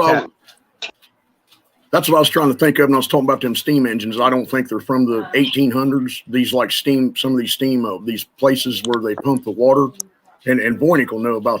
Oh, Voynich's going, but he'll know about this. Over in the Netherlands, they move a lot of water, and I saw this. I'm sorry, I jumped right back in the middle of something here, didn't I? I ain't even thinking. I was no, off. You didn't. No, you're fine, Bolcom. What do you mean? Yeah. Oh, you're all right. The reason why I got off here is because my boy called me on the phone and he said, "Hey, Addie is walking for my granddaughter was taking her first steps and they had her on video chat is what it was. I got to see her walk first time, but yeah, those steam plants. You stand there and look at them, you know, and that Willy Wonka and the chocolate factory and stuff comes back, and I'm gonna tell you what, man, they were in the 1800s. They was either way smarter and dedicated and stuff than we are now with the technology and stuff that we've got. Because like I said, I'm a machinist because I work on them or used to work on them guns. I'm retired, medically retired now. I've gotten bad enough shape to VA retired me. But you stand and look at that stuff and the broaching keyways and splines and stuff that's cut on this stuff. It's massive. You're standing looking how they handle that stuff. How do they do these things? And I mean, some of these pumps, that steam power that I've seen over there, they're huge. And I mean, they're moving billions of gallons of water. They're filling fields up over there and moving water from where they're below the water level and stuff and pumping it out. And I mean, we're talking about water that them trying to do it now with these electric motors and what we call centrifugal like type pumps. The amount of money that they're spending on electricity doing that. And back in the day, they was taking the scraps from the fields and burning them in a boiler and creating steam in this chamber, low pressure steam. And then they would inject a mist of water in that and condense it and suck a huge piston down that moved all of these pumps moving this water. And you can't, and there's a sign that they talk about how much money you would spend by going out and gleaning the crop residue off and bundling it and burning it in this thing. And it's less than 1% of what it costs in electricity. It'll make you sick what they've done, because we had a better way of even generating electricity than what we're doing now with the natural gas and stuff like that. Because the natural gas is basically just replace the coal. They just burn it, you know, through a nozzle and instead of blowing a coal powder in. But we've they've got us in a pickle. And like the when people we like think me, about it, Balkan, sorry to cut you up. That's fine. Like in the how long ago? Like obviously Edison discovered, was it Edison discovered this electricity somewhere in the 1700s? It took them that long to get to where we are now with technology? Like yeah, what, these are 300 years? I don't think so. If we discovered technology that long ago, there's no way they'd just stall it. Yeah, I think it. You done any of this research on these mud floods? Mm-hmm. Okay, I think that we've had several disasters, not worldwide. The Great Flood of Noah is the only one he promised to be worldwide. But I think that we have had massive mud flows from seismic events. You know how you take wet concrete and just paddle your hand on top of it, you know, and it brings the It brings the mud up on top, we call it. And you take the ground in a big enough area, buddy, and rattle it hard enough, and the mud squirts out over like an old peanut butter and jelly sandwich. And you can see where it's oozed out and hardened, and there's buildings partially in it and stuff. And I believe that since the flood, that we have had a civilization down here that came back pretty high in the technology, at least got up into real high-end steam power on things and electricity. Okay, because you go down to Angkor Wat, and they've got buildings right now that we're in these times that we're in, and since the sun has went from a yellow to a white, those buildings have got an aura above them, and it looks like fluorescent glow if you've ever looked inside of it, or neon glow inside of it too. But there's no enclosure around it; it's just in the air, and it's a 4-pointed spire with the 2 points that come out. You got a north and you got north and south, east and west, and then like a jack, you've got 2 spires that come out that it kind of rotates on. And you can tell it's a rotating phased array. I used to look at that stuff for antennas and stuff for cranes, and there'd just be this little screen you look through. It had like this magnetic juice in it. It would show you this. And I've seen stuff like that from antennas emitting things, just a little desktop stuff. And as soon as I saw that, I'm standing there, I'm like, that's a frequency that these guys are talking about with this power and this frequency. But I still think they had generation ability and transmission ability that we, as just the common people, don't understand. And mud floods destroyed enough of the civilization until that stuff has been rediscovered, and it's older than we think it is. And after they've repopulated the way they do, they're saying, this is 1800s technology. No, it's not. They stole at least 200 or 300 years from us, I think. Yeah, because the time's wrong. You go look at we've got 1800 steam locomotives that are still in service or restored and still in service. I don't see the craftsmanship on them, the timing, the way the energy efficiency, the way they seal. They got this machine has got a piston in it that's like 30 foot in diameter, and it's got a mechanical seal. Now, metals expand and contract, and when you get something that big, it's got something moving inside of it. You've got to put heat on the outside and expand it at the same time you do the piston in the middle. Man, they done that without anything outside. They done it with, you bleed steam in there, and it does it by its design. It does it automatically. The expansion rates of that metal match each other in a mass that big. You can just fire it up and run it. A kid could build a fire in it and run it. Yeah, and it makes you sick that people are so smart they can simplify something like that. And I don't. There's no way, because like in what you're telling me that in the 15 or 1400s they discovered gunpowder and they didn't use it into the way we use it now. It's like, doesn't make sense. They would have just basically used it the way they did. It's just there's something missing. There's no way we were that slow in technology. If we've exaggerated the amount of time we've accelerated in technology now, was it back really that slow back then? Right, the lines don't cross. It doesn't make any sense at all. You take them timelines and the rate that technology increased in something, and there's something wrong, man. There really is. And well, I'll tell you, me and my wife lived over in that village I grew up in, and there was a couple of nuns that moved in a house there in that town and started a mission up there helping people out and stuff. And I thought both of them's crazier than hell because they're old. They're not Novus Ordo. They're some kind of old order Catholic nun, and they don't have anything to do with the Pope. And also, I mean, they was telling me some stuff like the Pope was bad. And I'm saying, I'm like, man, you guys are confusing me because you guys, I was in the service with Catholics, and you don't say nothing about that. You say something about the Pope, and hell, they want to fight you. And she's telling me that, and then she told me that this place wasn't as old as we're being told that it is. And what was that we was talking about? Mary, what was that she told us? The time, I just don't think it's as old as they make it out to be. There's no way it could be. The technology's just not.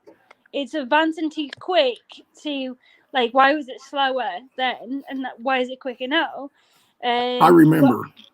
I'm going to have to, unfortunately, It was supposed to be just 10 minutes on, but I do have to Yeah. go up at 6 in the morning, where I am actually going to have to go, I'm afraid. I've okay. enjoyed this. Absolutely pleasure speaking to you, Balkan.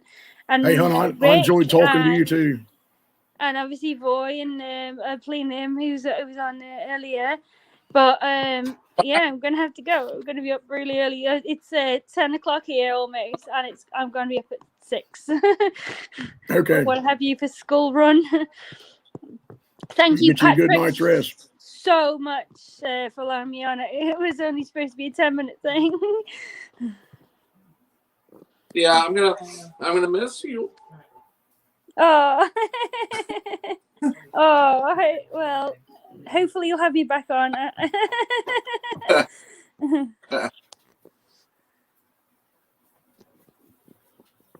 I'll be on for another, I think, 7 hours yet. So I'll probably 5 hours. Can you hear me? Right now is what it says. Well, Can you hear me? yeah, I can now. Thank you. You're. I appreciate you coming on and everything. It was nice catching up with you. Yeah, it was nice speaking to you. It was a pleasure. Honestly. Thank you. Ready to take y'all out shopping to Walmart right now. So y'all coming with me. Take Night. care, everybody. Bye, everybody. See you, Helen. Have a good night. See you, man. Much love.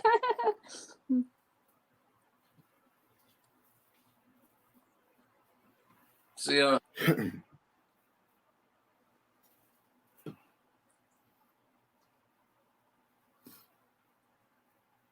You're all messed up again, Patrick, if you can hear me. You're lagging. And we be down to 3.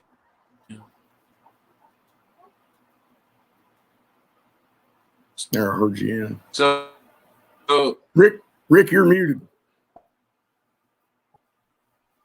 There you All right. Yeah, do you're a we- little do we have a behind, delay? Pat. Yeah, that's what I'm thinking. That's what I'm thinking. I'm thinking you have a delay. go. Yeah, it's Patrick again, man. It's the same thing as doing a while ago. Yeah, Pat, you're there's a delay or Yeah, something. You got something happening. Okay. I'm gonna go back out. Come back out. Hi, Voynich. Yeah, I'm gonna go. Voynich, you jamming? Can you hear me better now? Yeah, well, yeah, a little bit, Pat. Yeah, you're coming in better now. Up, you just dropped out. So, what's up, Volkan? Oh, not much, brother. Just in here bumping my gums and about what I think the world is. Just giving my spin on it. Like this? Yep. Yeah, I'll be like that. I about got all mine. I'm not throwing mine out on the dirt like. I got them all pulled out. Yo, I was shocked. Like, I think when they pulled like 9 out off of the top, and there was barely any pain. I was shocked. Like, I've had 1 or 2. Oh man. Pulled. I had 1 or 2 pulled, and I was in a lot of pain. But when they did 9 of them, and I was fine, and with no drugs, no painkillers. It shocked the shit out of me. And then they did the bottom too, and I did dentures. Yo, you want to see my denture? My dentures are. I don't wear them, but look, I'll show you what's left of my dentures. I remember I was a kid, man. There's a dog running around town everywhere we lived, and he come run up and had somebody's dentures in his mouth, and it freaked us out. You like my half a denture? Yeah. It's a quarter of a denture. Them things There's are a creepy, piece of it. man. Here's another piece of it. Fucking smashed. Oh, that's what I'd do if I got them. Because they're I gum everything. I'm just, I do fine without mine. I can eat steak and everything. I don't have any trouble. I still got my bottom teeth. It's definitely easy to eat stuff like this. Man, that looks good. You see that? Man, that look good. That's old hillbilly meal there. Yum. Yeah, that's spaghetti and meat sauce right there. Spaghetti and meat sauce. See these plates? These plates are older than me. Yeah. These plates here, they're older than me. They're pizza plates. They're not spaghetti plates. You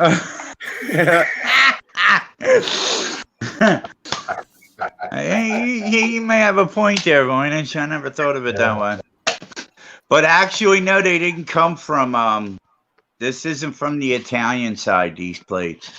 This is from the Pennsylvania Dutch side, and Indian and Irish and. Yeah, well, you hunt and stuff, Rick. No, I mean, I was into it. I only really shot one thing. Well, I just wondering, you've been out in the woods, you know, if you found any Indian artifacts around there where you live, there's a good bit of Indian around there, wasn't it?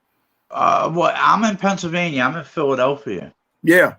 I mean, there's some historical things out here, but I mean, the closest woods that I have near me is a thing called Pennypack Woods. It's a pretty big woods, but I don't think there's any Indians there. We have a creek, the Pequesson Creek. That's Indian. Pequesson. Yeah. Pequesson Creek. That actually it separates Philadelphia from Bucks County, Bend Sound. What's the name of that glyph down there at Petroglyph? That's right down the road. Is it the Leo? Yes. We've got down here on 35, about 20 miles from here, they got a thing called the Leo petroglyph down there, and it's carvings in this rock. And you know how it looks like the rock was in a nuclear explosion, and it's like black and melted on the face, and they chip that little dinky bit away and draw these real ornate pictures. Right. They've got these horned beings on it, and they're saying that the Indians drew them down there, and demonic looking stuff that they'd seen. And it's right down the road there. But I'll tell you, I've come to find that around here in the Ohio River Valley is a mysterious place. And about 60 miles from here, we got that the Great Serpent Mound. That picture of that great big snake. Yeah. Well, see, we used to go there to school. We went there to school in history and social studies and stuff like that. Sometimes we took 2 field trips to that same daggone place, and one of them was about earthworks and stuff, and then the other one, like in social studies, would have been about the different religions and stuff like that, you know. But they use that same place. It's real popular around here. And then, I've been out hunting, and I go out and ride my 4-wheeler and trail ride and go in these old coal mine places and stuff like that. And you're out there, and this stuff's all over the place, man. I mean, you find it out there, and then you realize you hear about the mud flood stuff, and I'm looking at these cliffs and stuff around here, and you see it. And I always wonder. Because I was a kid and always hung around shops and stuff and them older guys. And I remember down there in the basement of that Napa store there in Chillicothe, an old timer used to come in there and he'd tell stories. And he said that there's a great nation, a once great empire that's buried underneath us, underneath, hundreds and sometimes thousands of feet of earth. Right. Okay. He's I always, when I was little, I always thought that. Like, I always thought that there was a level under us.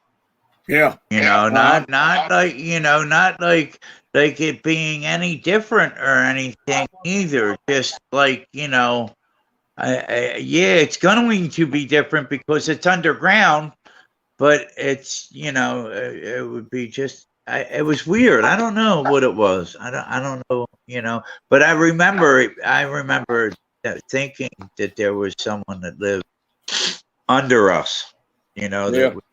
Well, I do. There's military men that say they've been down in the ground fighting giants and fighting a well-organized military of some kind. I definitely believe in giant. I mean, I definitely believe in a giant. Yeah. Definitely. Hey, what about that? You ever see that story about that old boy that was doing that work at that military base, and he ran into something with the drilling equipment they was using? Yeah, and they lowered him in that. yeah, Man, he got in a shootout.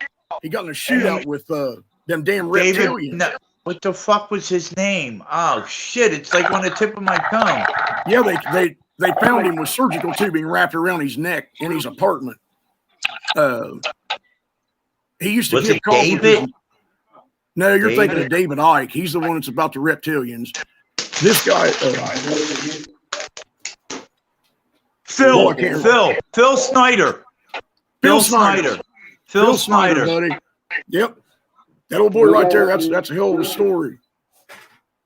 You check Patrick's truck. What's up, Patrick? Can you guys hear me?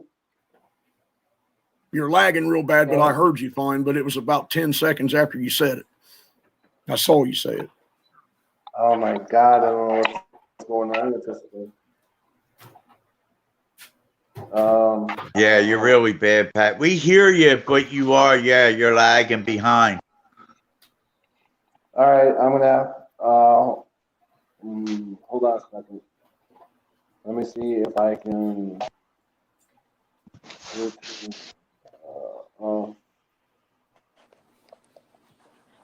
Put my YouTube on. I haven't watched videos all freaking day, man. I hate not having my computer. Can you hear me better now? Yeah, you're better now. Speak again, Pat. Let me see if you're good with the lagging. Yeah, I was trying to Bluetooth earphones, and they're not working very well. I don't have my other earphones because they burnt up in the fire. The regular ones that connect, the wire ones. So I'm gonna have to buy a pair when I go to. Right now, I'm taking you guys to Walmart, so I'm gonna try my best to keep going. You ever watch Vincent Rhodes? I'm sure you have. I hate that fucking place. I can't fucking stand Walmart anymore. I want Walmart. Yeah, I can't. I hate that. We got stores down here we like, man. We got Rural King and what's the name of that one that I like? Walmart. Man, we got another store called Bridgeport there in Gallipolis, right on the river. And you go in there, man, they got big old farm tractors inside and big bass boots. You go in the back and they got a gun section back there, man. I bet they got 2,500 guns in stock and ammo and shit stacked up all over the place. Weed whackers, lawnmowers. Yeah, you don't know. I mean, it's just a place for. It's a place for. You got Lowe's. You got Lowe's, Home Depot, Walmart. You know, that's about it. Lowe's, Home Depot, Walmart. It's one of them stores a good old boy can go in and have a fucking organism.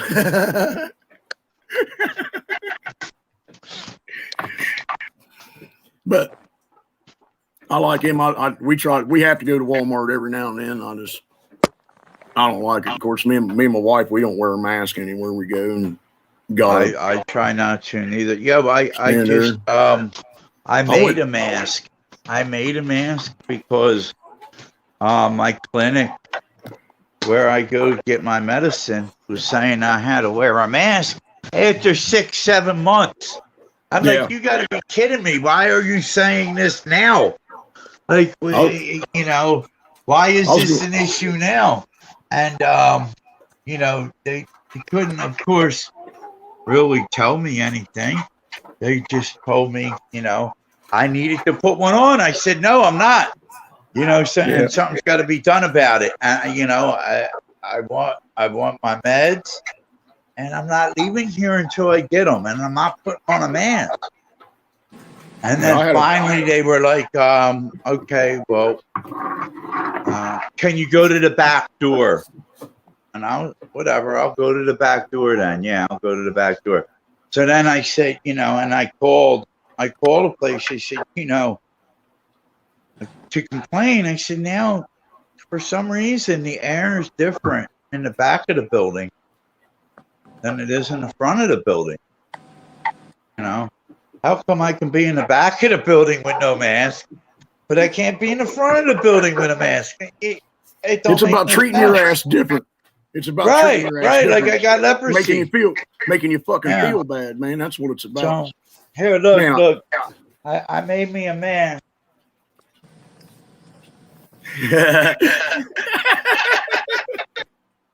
Oh shit! Hey, come here and look at this mask he made.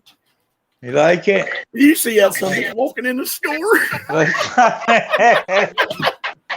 I get a kick out of that shit.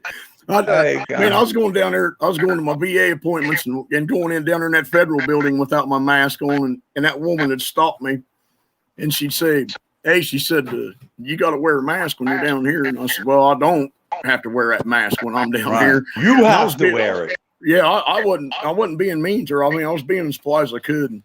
And she's there, and I'm like, "Well," she goes, "Well, you have to leave." And I said, "I'm not leaving." I said, "You go get somebody to throw me the hell out of here, and you're going to have to do it that way."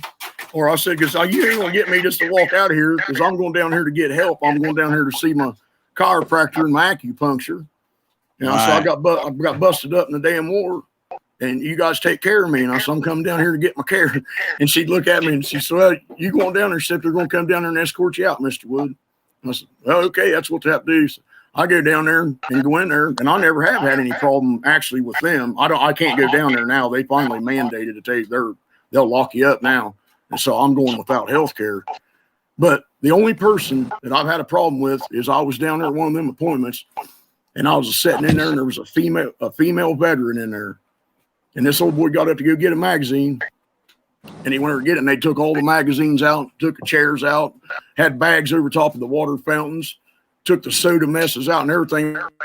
All these veterans are sitting down there, and hell, you can't get a drink of damn water or nothing waiting on these appointments and shit. Ain't got no magazine to read. Fucking TVs all wrapped up in plastic and shit. And I'll tell you, I was sitting there, and I was so mad. And that poor old boy got up to go get a magazine to read it. And he's probably like a 90-some-year-old World War II vet. Yeah, and he come over, and I heard him over there, and he's a cussing and grumbling. "What the hell's going to come here?" He said, "What the?" He looked at me and goes, "What the hell happened to all the magazines?" He didn't even realize what was going on with that. I said, "Oh, these crazy Nazi sons of bitches took them all out of here." I said, "You ain't allowed to read nothing where everybody's sick." Right. You sit there and read the daggone Popular Mechanics or something, you're going to kill 15 people out in the fucking parking lot. And this female vet jumped up in there and jumped in my ass with both feet, pointing at me and telling me that she had just sat bedside with her a good family friend or something and watched him die a horrible death. Yeah, couldn't breathe and all this shit. So there I am. And I became the biggest fucking asshole in that whole fucking place. And I stood right there and told her the truth. I said, "I'm sorry that your family member died, but they didn't fucking die of COVID." I said, "They died of the same shit." I mean, I shouldn't even have said it. I'm sorry, Patrick. But I said, "They didn't die of that shit." I said, "They died of what everybody's been dying of over the last fucking 200 years, and this shit's all made to hell up to get you running around with that mask on your face because you're fucking property. When you put that son of a bitch on your property." And of course, she went over against the wall and just lost her fucking mind on something that wasn't even there, wasn't talking to me. And of course, the staff comes out and gets her, takes her in the back, trying to get her settled down and everything. And I go up there and walk past the nurse's station, and every one of them women in there could have killed my ass. Yeah, you can see what it is. What it is they recognize the action that isn't, I don't know, I guess normal to them. You know what I mean? Like you did, and you, in my eyes, you did the right thing. Yeah, I did, but man, it's hard. It's hard on you because, like I said, here I am. I'm out here now and ate up with cancer, and got this Persian Gulf syndrome and shit. And I'm treating myself. I learned how to treat myself with plants and this stuff, and got completely off that meds. That's when I started getting on here, getting my computer out, Rich. When I sold you that big box of medicine, brothers. Right, right here. Yeah. I had a bag. I'm off everything. Like I don't take. I was on diabetes medicine. I was sticking myself once a night with medicine. I didn't have and that. Once a week with a different med, and taking 4 pills. And I don't take it no more. Hold on, Rick. Is everything back now? We're talking normal. Yeah, brother. You Yeah, sound like yeah, everything you sound sounds like good. $100, buddy. Yep. Yep. Yeah, everything sounds good. Yeah, good to have you back. What I was gonna say is, listen, my mom caught COVID when she was in the hospital with stage 4 cancer, and she kicked COVID. And Yeah, they even went to shove a tube. They went to shove a ventilator down her throat, and she said, "No, get it out. I don't want it." And when she first went into the hospital too, which I was very proud of, they were like, "We need to take a COVID test," and she was like, "Not for me." Well, you need to take one to be accepted into this hospital. And she was like, "Well, then I'll go someplace else." And the lady was like, "Hold on," and she came back. And she's like, "Oh, you don't have to take one." But they did end up testing her once she was in there after a while, because she was in there for quite some time. She's passed now, but she beat COVID. They said that she was cured and everything, and they sent her back to the rehab, and that was that. But she did die, I don't know, 2 months later or a month later, but still, she died of cancer, not of COVID. I know. With the experience and training, something like I said, I've had a formal training in is nuclear and biological and chemical decontamination. Because in the Marine Corps, you go through decontamination classes until you get sick of doing it. And then, like when you're going on deployment on the ship all the way over there to the war, you're out on the deck and you're going through all of your MOP levels. You're taking these little alcohol pads and swabs and you're doing cleaning around the safety and all this stuff. You would not believe what it takes to come out of a biological decontaminated area. Because I've been trained in, as a matter of fact. I could imagine how clean you got to get everything. I had all, when I got exposed to the nerve agent sarin and the biological agent, the Mycoplasma fermentin, while I was in the Gulf War. And I got exposed to the nuclear part of it too, because I inhaled the dust off of depleted uranium rods that's used for armor penetration. Shit, dude! And I'm testament here to tell you that you can be as vigilant as you can around biological agents, and you have got like a 5% chance of making it out of a battlefield without some kind of a contamination in your body if you've been exposed to it, because you got to get that MOP gear off, and you got that shit all over you. Right. And you stand in these tents with your arms out, and they got you cleared down until you're buck ass naked in front of a team. Right. Oh yeah, scrubbing and you. And they're spraying you down. And what about them chemicals? I don't know what the hell them chemicals was. Yeah, no, fuck yeah. And man, they're spraying that shit in your ears and in your face, and shit, dude, it's a bad thing to go through. And I still ended up. I remember singing that, and I'm sorry to interrupt you, Volcom, but I remember singing it in Silkwood as a little kid with Meryl Streep, having her get scrubbed down the way I could imagine. And I know that was real. That. Yeah, I'll tell you. I mean, that wasn't real, real, but it really happened. That'll test how easy you scare or not. Is to get yourself in a suit like that and have the entire environment you're in, it'll kill you, and you know it. You get a hole in that baby. Yeah, you're that big son. And I remember watching them. I remember watching them movies, man, of them guys in there. And I'll tell you what, that's a hell of that stuff you wake up in the night about having nightmares, man, is being in that suit. Right. And knowing that you feel that fear rush through you, and it just wakes you up. There's a chance you could get a hole in it. Yeah, and we was in them for like 4 days. It's just never ending. Worry. That's on you. And then when you're living in a fucking bubble, you're literally living in a bubble. Yeah, you fall asleep in that thing, man, and you crack the seal on that gas mask or something. It's just it was something else. But yeah, there's over 100,000 of us that got contaminated in that. The last report that I've heard, and that's why I'm saying this. The nurses and the doctors and everything in this country that killed all their families if this was as contagious as they said it is, because they didn't have any kind of decontamination. They went you mean this? What we're dealing with now? Yeah, if this was a true biological thing, the way it is, I think it's a pandemic. I would look out my house. They would be carrying someone out. Dude, there'd be black columns of smoke going up in the air because they start burning bodies. Burning bodies, right? Yeah, well, yeah. Hey, man, well, that too, yeah. There's pictures. No, this ain't no fucking pandemic, man. People don't. Pictures. Like, I tell that to people every day. Like, I said, do you realize? I say, first of all, how is this a pandemic?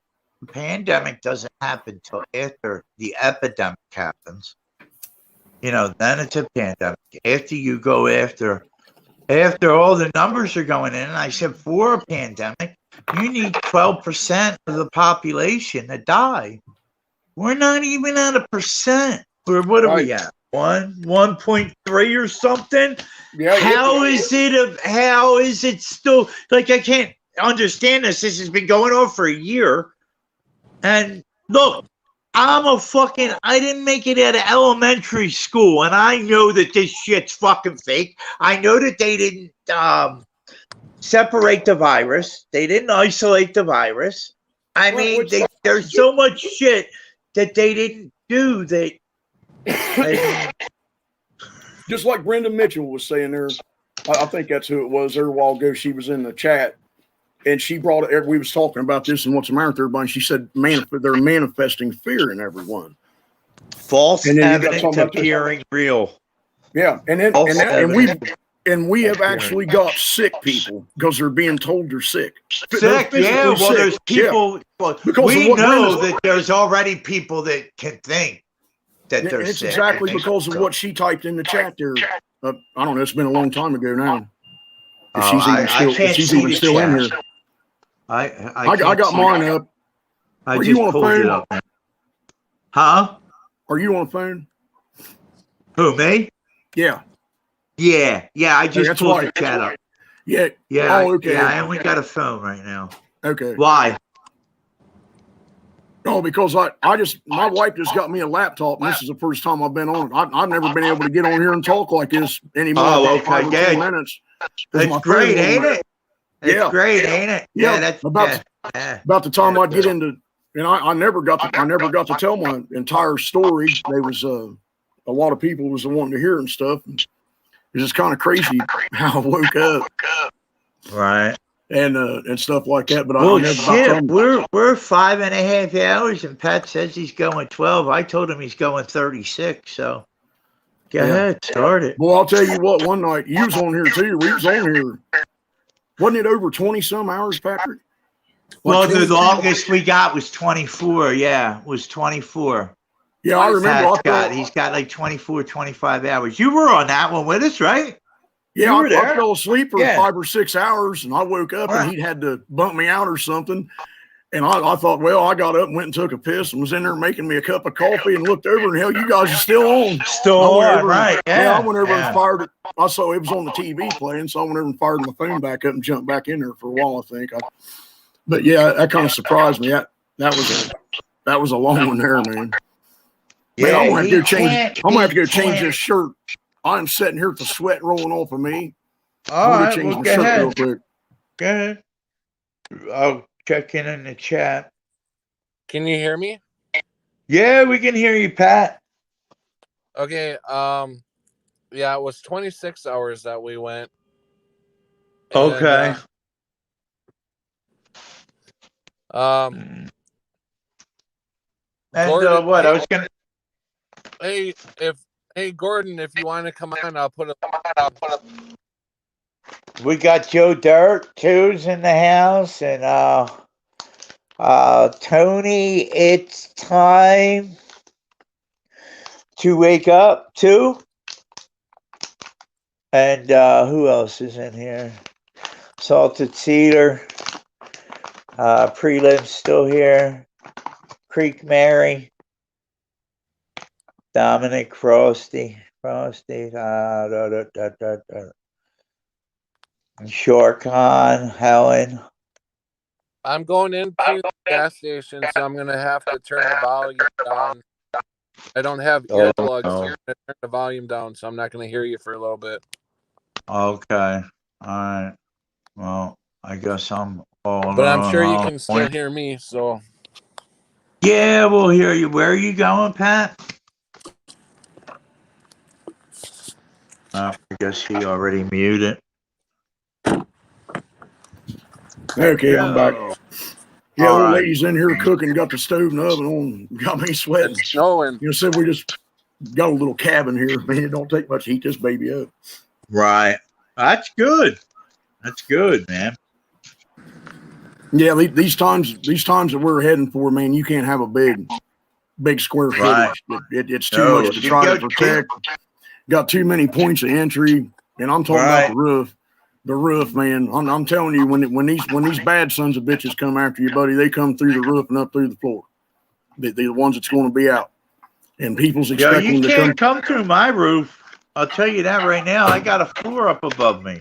Well, I guess. Yeah, well, yeah. Yeah, but I hear him come through the roof. Yeah, you got a good. Through the roof. I'll tell you what, you got a good entry team of guys, and they're not going to come in the way you think they are. Well, I really only got one. I got this right here is the entrance right here. See that? Yeah. Where that jacket's at that right there is from the building, but this right here is outside.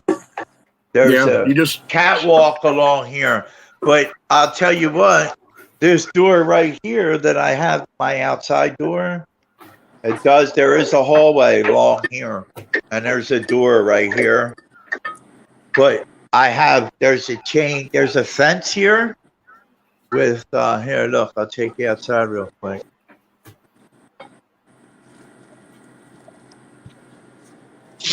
They just got done this porch. It was concrete, and it was falling apart. Yeah. So they put a new porch up, and they put one in the catwalk. So, like, see through.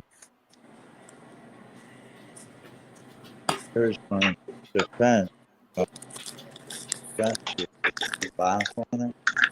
Yeah. Push right there. Here's my generator. Yeah. Boy, brother, I don't know how you do it, man. I'm telling you, if they'd move me in there like where you're at, I'd be like a cat in a daggone dog pound. I'm not kidding you. I could not take that, man. Not now. I feel for people living in them big cities and stuff like that. This crap going on, man. Because dude, I had the chance to get out of here. I fucking disappointed myself big time, dude. Like, I really. Brother, let me ask you a solid question here, man, because I've been wondering this, and just exactly what is it that keeps you from moving out of that big city and coming out here like where all us folks are living at? And I mean, because I question that and I wonder that, and I try to come up with reasons, and I know there's good ones. There has to be, or people would be flocking out here. I mean, convenience, man. Yeah. Okay. No. Yeah. See, I was going into it. Yeah, and we have got to mess around. Like my boy, the phone call I took, he was showing me my granddaughter just walked, but he's on there telling me, "So, boy, Dad," he said, "I'm gonna have to do something up here with this water." He's got cattle up there, and we've been having these frigid temperatures here lately, and how all the hoses is froze. They're froze so bad they broke when he tried to move them, get them in the shop, and get them thawed out. All the water tanks is froze up and everything, and he's got enough head of cattle over there until he's carrying water, and I mean each one of them cows is drinking 40-gallon of water a day. And, you know, man, and he's taking them all water by hand. Holy shit! He is right now. Yeah, he's down there packing water over to him, keeping water, and it's a rough life. It is, and nothing's convenient. Right. Yeah, what you're doing, people don't want to drop the convenience of this life to go do what you have to do out there. Yeah. They just don't want to do it. That's why they believe the fucking lie. Yeah. That's why they believe the lie. You know, it's plain and simple.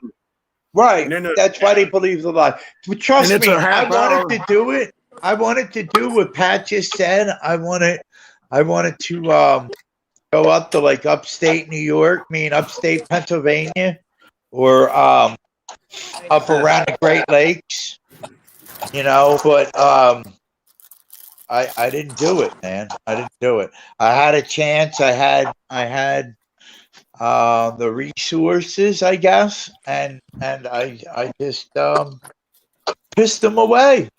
Well, I'm gonna tell you what, brother. I started out in that war out in the desert, and we had fighting holes and parapet walls and stuff up, and you could see and stuff like that, and it's kind of hairy.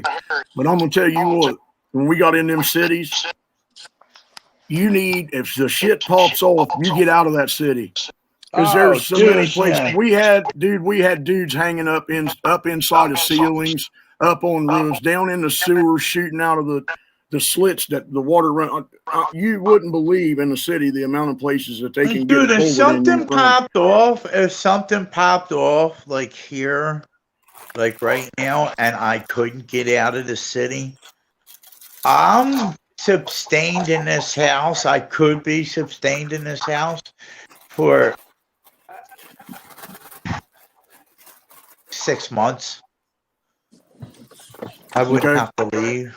I wouldn't have to leave. Yeah, when people get desperate, if you're there and if you're just a one-man show and you get 3 old boys that are working on you, you're going to lose. No, yeah, oh yeah, but I'm going to take one or two of them out. See, that's the bulk on that. That's even the place where I'm at. Do I want to take a life, or do I just want to lay down? Let them take me to wherever they're gonna fucking take me to take my head off, or do I want to fight? Stand. I don't know. And I'll tell you what, them some bitches, they'll probably cut my head off, but they're gonna feel it. It ain't gonna be easy, and I don't care. I'll be scratching and clawing until there ain't a bit of life left in me at all. That's kind of the way I feel. If I stay here in this house, I will protect myself. Yeah. But like, if I was like to leave, like maybe out, like if I was out of my home, I wouldn't maybe protect myself as much as I would protect myself here. But look, I've actually, this is how much I thought about it, because Boca, look, see my windows, right? But look, I thought about it. Look, this right here, this little nook right here, I can turn this fucking thing right here and it blocks that.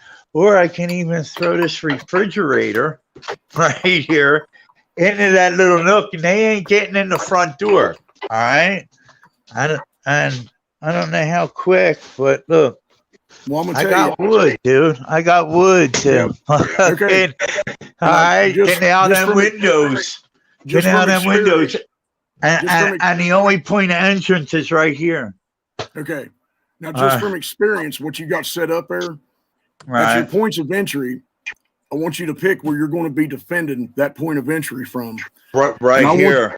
Okay. Now listen to me here. Let me finish this. Okay. And I want you to determine where you're going to defend your point of entry from.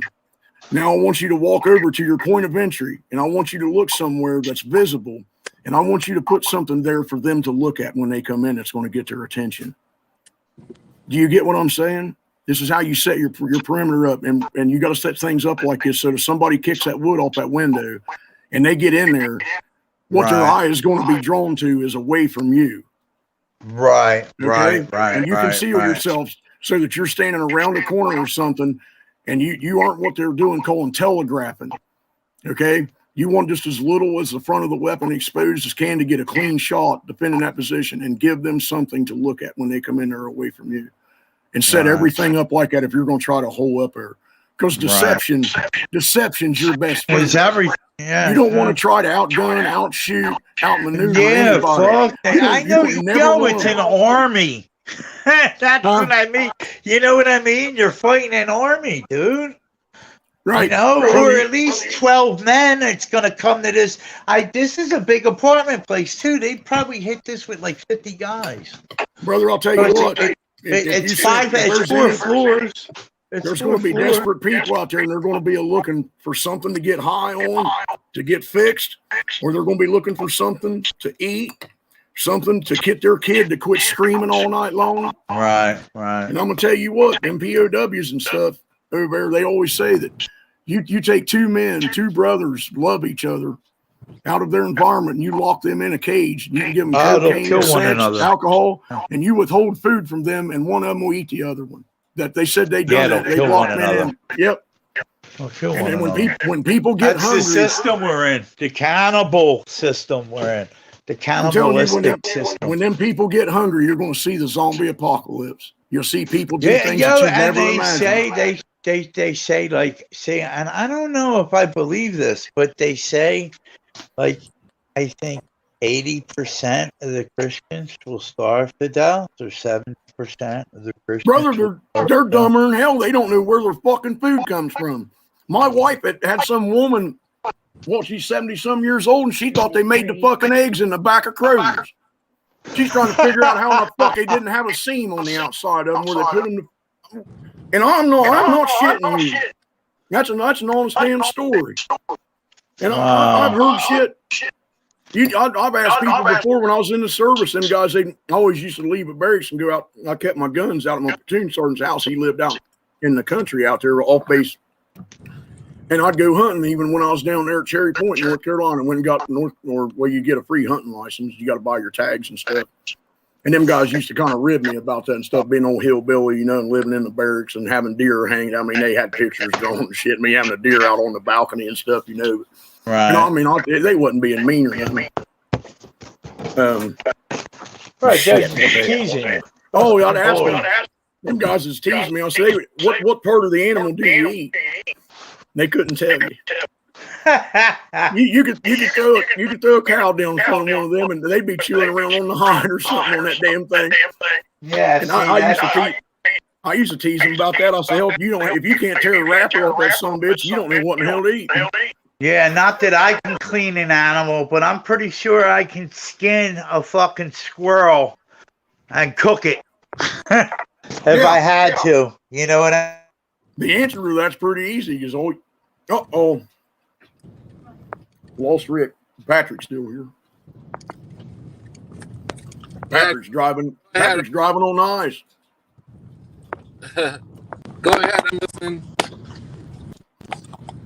Man, hey, when you go around the next corner, Patrick, do some of that Dukes of Hazzard shit.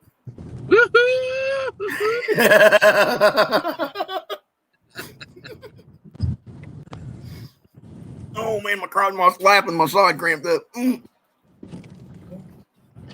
Boy, it sucks getting old. I turn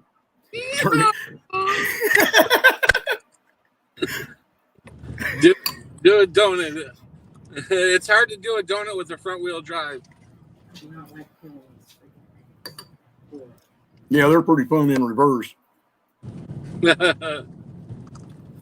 Yeah, we're getting the beginning of a snowstorm coming in. Yeah, we're supposed to be getting a bad ice storm coming here, I guess. Ice or rain. Ice or rain. I hope the hell it's rain. Because this ice is so hard on our trees. We got beautiful trees here on this property we got, and I don't want nothing to happen to them. Yeah. I love the shade and everything, man. I mean, we love this little place we got here. It's only 6.5 acres, but we got more than enough here to live on. Yeah, it sounds like a nice little place. Yeah, and I like being down this holler, man. Hell, the wind hardly ever blows down here, and the tornadoes and stuff like that. You ain't got to worry about them unless one of them tracks right up it or something. And we just feel like a bug in the rug sitting down in here. We're almost to Walmart. Woohoo! Well, I thought you was already in there. No, I just stopped to get some coffee.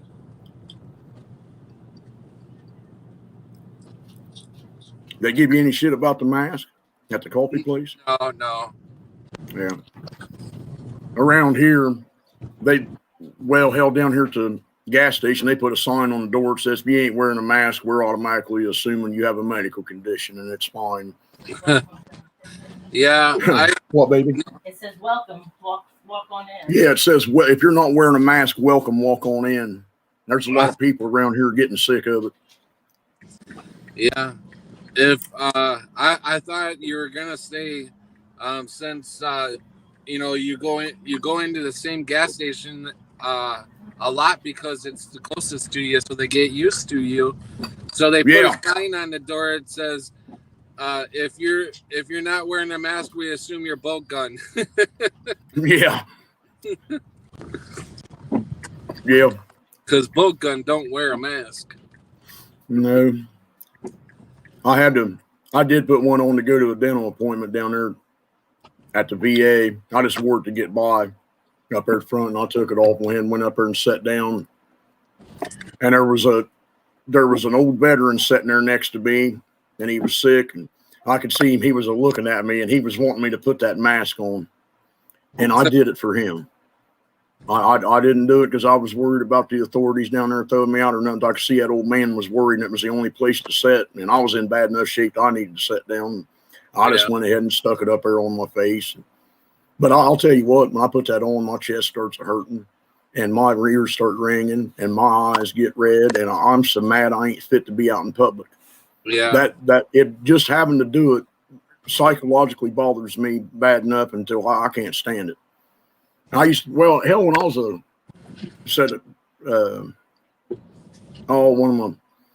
the boy graduated with my oldest boy. He might have been a little bit. He played football with him anyway. He started up a construction company, and I helped him a little bit there in the beginning. And we was in a big drywall job down there in a pretty big town, and you got to wear one of them respirators, and you're sanding that drywall.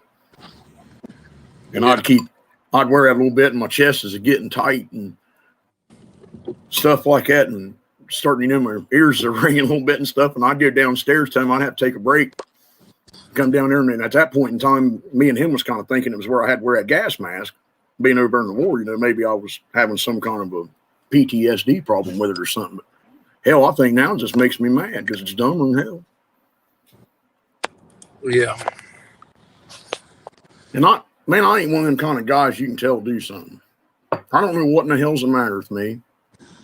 But I'll tell you what, if somebody that hasn't earned my respect, and I don't hold in regard proving themselves or something, just walk up me out of blue and tell me to do something, they're going to have a hell of a time getting me to do it.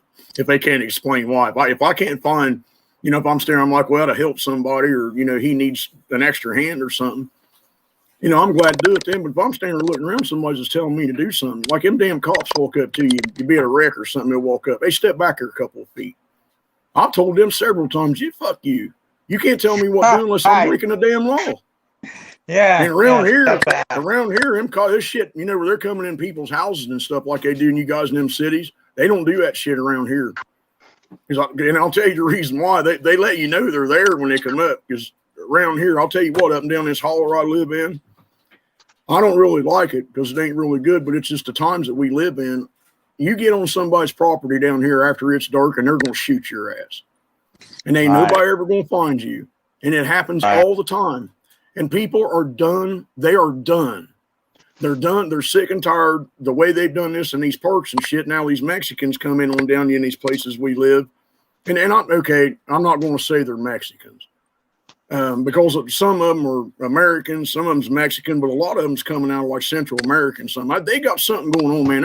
This place is clear full of people from South and Central America, and saying they're Mexicans that come up, and they get these big dope grows going in the woods. They got all these chemicals and stuff out there and shit, and they always get by a creek, so they got water and stuff. And I'm a weed smoker, man. I'm one of the biggest fucking potheads I know, but I don't believe in going on somebody else's property and growing the shit. You want to grow, go down here in one of these old coal mines or something like that. Grow it on your own fucking property. Yeah, you want to grow it on your own property. Go put that shit on somebody else's property, and then they show up in a helicopter, kick your fucking doors in, shoot all your damn dogs and everything, and you don't even know the shit's growing back there. Right. Well, I don't care for a son bitch that puts that on you, man. Right. You want to put that on yourself doing it. But somebody to come and impose something as serious as that on you, I don't care for that shit. And that's what a lot of this is over, man. Plus people coming in there, they come around, and these damn morel mushrooms, man, people in the cities around here, I'm telling you, in the spring, man, I think I've heard of them some bitches going for like $50. What, mushrooms? $60. Yeah, them morel mushrooms. Oh, yeah. Them some bitches come on your property and rip every one of them up. And you don't do that. You pinch them off and leave the bases so the fungi is still there. and you don't take all of them. You let them die and spore out and stuff like that. So it comes back. And us people that love this land, we know that. We was taught that. You get cracked in the daggone head with an old hickory walking stick or something. If you picked a whole cluster of them damn mushrooms and ripped that mycelium, it's called mycelium, up out of the ground. Right, it ain't coming back. Yeah, you leave that mycelium there, man.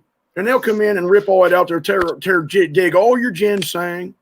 They'll come in here singing, and they'll find places to set traps. They'll see muskrat slides. They'll see the bark knocked off the trees and shit. There's a coon den or something. And you'll find your damn coon down there hanging in a conibear. No tag on it or nothing. And I've never shot nobody, but I've sat on a trap line before and whipped old boy's ass out in the middle of the woods before. Took his shit away from him, went and threw it in the fucking river. Because he had traps on him. It was from all kind of different people. And a trap basket. It was his own damn trap basket. And I told him, I said, something else, man. Damn trapper out here taking other people's traps. You know, usually somebody that does this ain't sorry some bitch to do something like that somebody. Right. Yeah. Okay, so I'm gonna walk in here. I'm gonna have to turn the volume down or everybody's gonna hear you guys. So I'm going to the first thing I'm gonna pick up is earbuds that I can plug in here because I said I lost mine in the fight. I don't have any earbuds for this phone. So I'm gonna buy earbuds so I can hear you guys. Do you guys prefer for the camera to be facing the other way where you can see what I'm saying? So you guys don't matter, Pat. It don't matter, dude. It don't bother me as long as I can talk to you guys, man. Okay. Yeah. What? And you do what you want, Pat. Hell, this is your show, brother. You like Johnny shit, man. Turn the camera around. It's better than looking at me. Believe me. All right. Believe you me. So, All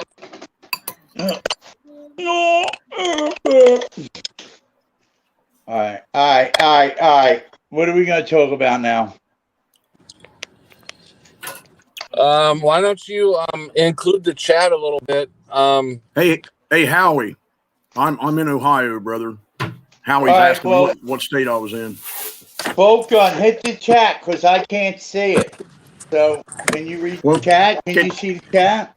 Yeah, can you see the chat, Patrick?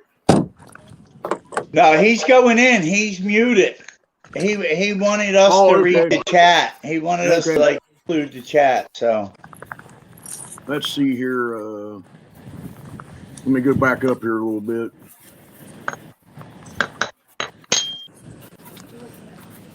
Yeah, let's see. What time is it? Yeah, about 20 minutes ago, Solid Cedar was saying here, receive your free seal of God today. They can't touch you. It's the rules. Figure out the rules and laws they must follow to avoid and use them. That's some damn good advice there, because that's one thing realized that we've got to do, because all of this stuff works both ways. all the shit that's the speaker from Pat, him in Walmart. Yeah. All the shit that they're using on us is all fucking spell casting and shit. So as long as we have the full armor of God on, that's all we need. Well, it's not all we need. I mean, we still need to know our Lord. And you got somebody, Gordon Call in here. He says, unfortunately, I see nothing needs to be accomplished. Perhaps feeding the livestock later on. So we got another farm boy on here, or somebody that's at least homesteading's got some cattle. Well, that's good. Joe Dirt says, yeah, I got lots of wood to split too, Gordon, but I've been sober. It's easier lately.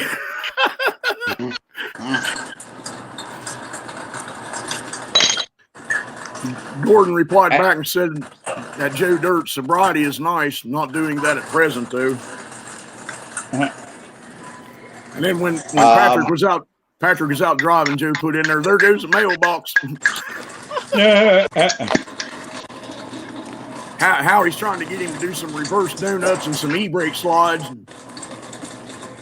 Yeah, I heard that. Donuts. Yeah, and Howie says, yeah, growing weed and stealing mushrooms off land and in and hunting, all bullshit. Yeah. Yeah, no, and most of these folk down here, hell, you drive up in the driveway and give them a dozen ear of corn or something like that, and that fall you can come around and ask them to hunt their property, and they'll be glad. They'll be glad to let you do it. You just offer a little gesture or something. Don't do it. Right. Around here, you can take tomatoes or something out of your garden and walk up to somebody and introduce yourself with that and tell them, I see down here the creeks along your property, and I'd like to come down there if I could and sit down there and do a little bit of fishing sometimes. It'd be all right. And they'll tell you every time if you offer them a little bit of corn or some tomatoes or something like that, and they'll let you go do it. You can get permission to go hunt mushrooms and go hunting and do that stuff. And people, man, they'll get permission like that, and it'll be wet or something, and they'll drive their damn truck up in there or something instead of walking. Do stuff like that still. Right. Yeah. Right. Yeah, I mean, stuff like that happens still, but yeah, you don't ever show up after dark or unannounced. Back up in these places and banjos start playing.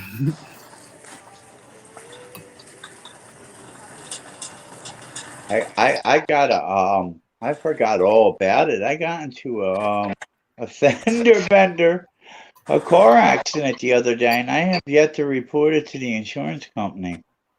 My boy came over yesterday. You guys have he's got one for the iPhone. And he's got a. It's gonna need like that little connector. Like too. a 2-year-old Honda Odyssey minivan, a real nice one, almost new. Right. He parked here in the driveway, and like I said, we live on a hill.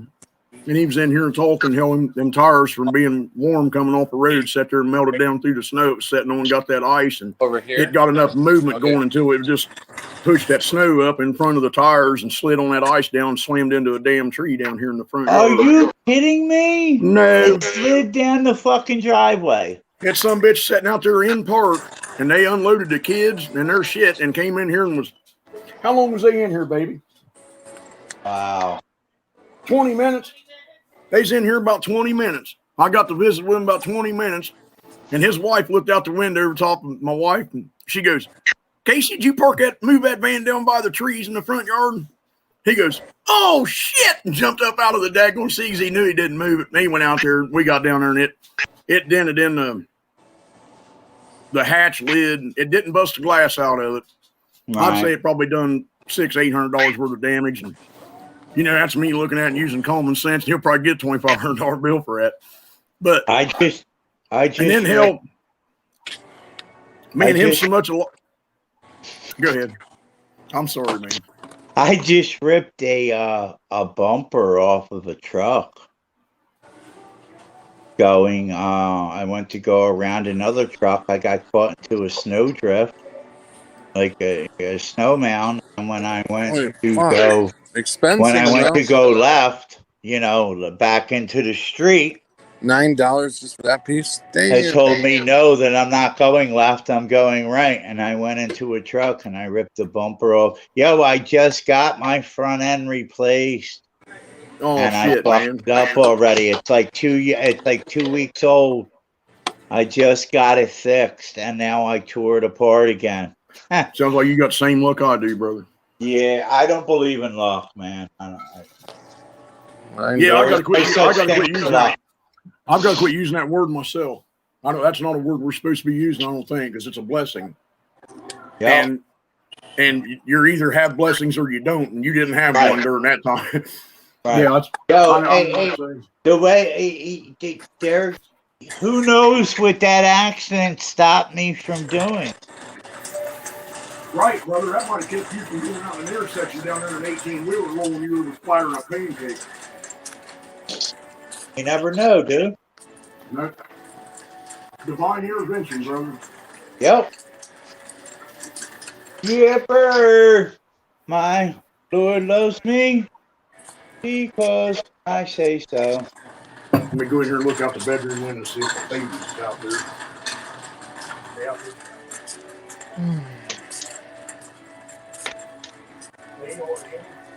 I want to watch a video, Pat. You mind if I put on a video?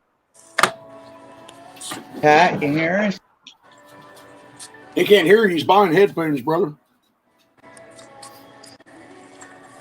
I want to watch a video. Oh my god! I guess I could just mute the mic. Yeah, I'm gonna keep my headphones on, Rick. I'm gonna slip outside and put some corn out for these deer and see if I can get them come up here and let you guys see them. What's that? The deer? Yeah, I'm gonna put some corn out real quick. I'll be right back in. All right. I don't see earbuds, dude. No earbuds, Pat? Do not see them. You do not see your Pat. The kind that I need. On my phone. Nate, what's the credit for 200? Your vehicle driving out of Care Center. Nate, what's the credit for 200? Your vehicle driving out of Care Center. Thank you.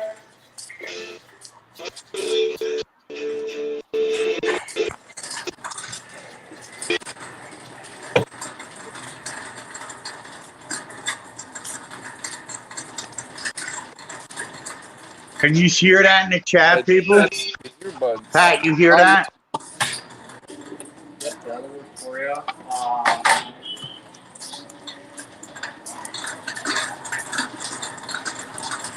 Flip a coin.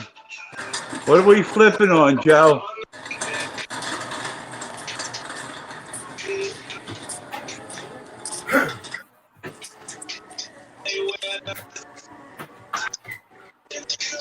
Pat, you there? Oh, we're out of them. Great. Yeah. Okay. Oh boy.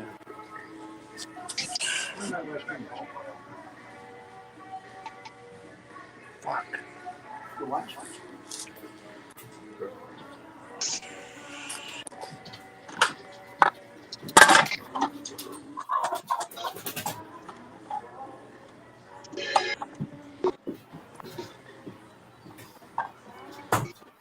Lord, what the heck was going on there? They're out of earbuds. And that chicken was just sitting on the controller, freaking it out, making everything go nuts.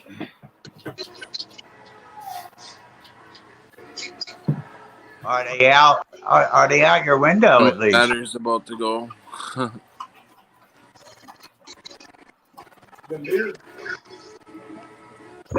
I'm not sure. It's a couple years old. See, there's so many changes. Oh, Voynich is back. But hey, we'll continue. Tom McCann. What's up, Voynich? Yeah, well, let's shut up and hear what Voynich has got to say. I like to listen to him. So much. Everybody that's selling them, not everybody, but most people will remember. What are you doing, Voynich? What's happening? Just like you see in the URL again. McCann. 2 minutes. Okay, remember these Northline Mall stores from Houston? Sounds like he's watching the video. Oh yeah, I'm sorry, guys. Sorry. I was just eating a bit, and now I'm done. And here you are. I was just seeing this other Mandela Effect video by Stavely. What you doing in the Walmart, dude? I don't think he can hear us, Voynich. He's got his turned down. Okay. Yeah, I was just so they don't hear us. Reading Cruden sat here and ate in front of everybody. I didn't even think about that. He's embarrassed of us, Voynich. Of course he is. I would be too. Yeah, that's what I was going to say. I'd be embarrassed too. Why? Well, Rick, I'll tell you what, man. We all paint a hell of a pretty picture. You know that. I don't care what kind of picture I paint. I don't care what kind of picture I paint. I'm still not embarrassing. I still can't believe God's people's a bunch of potheads. Ain't that something? Yeah. Would you ever think of that or believe that before you woke up and knew this? I don't know. Maybe. I think I have, yeah. Well, I'll tell you what, my family had a hard time getting me to use it.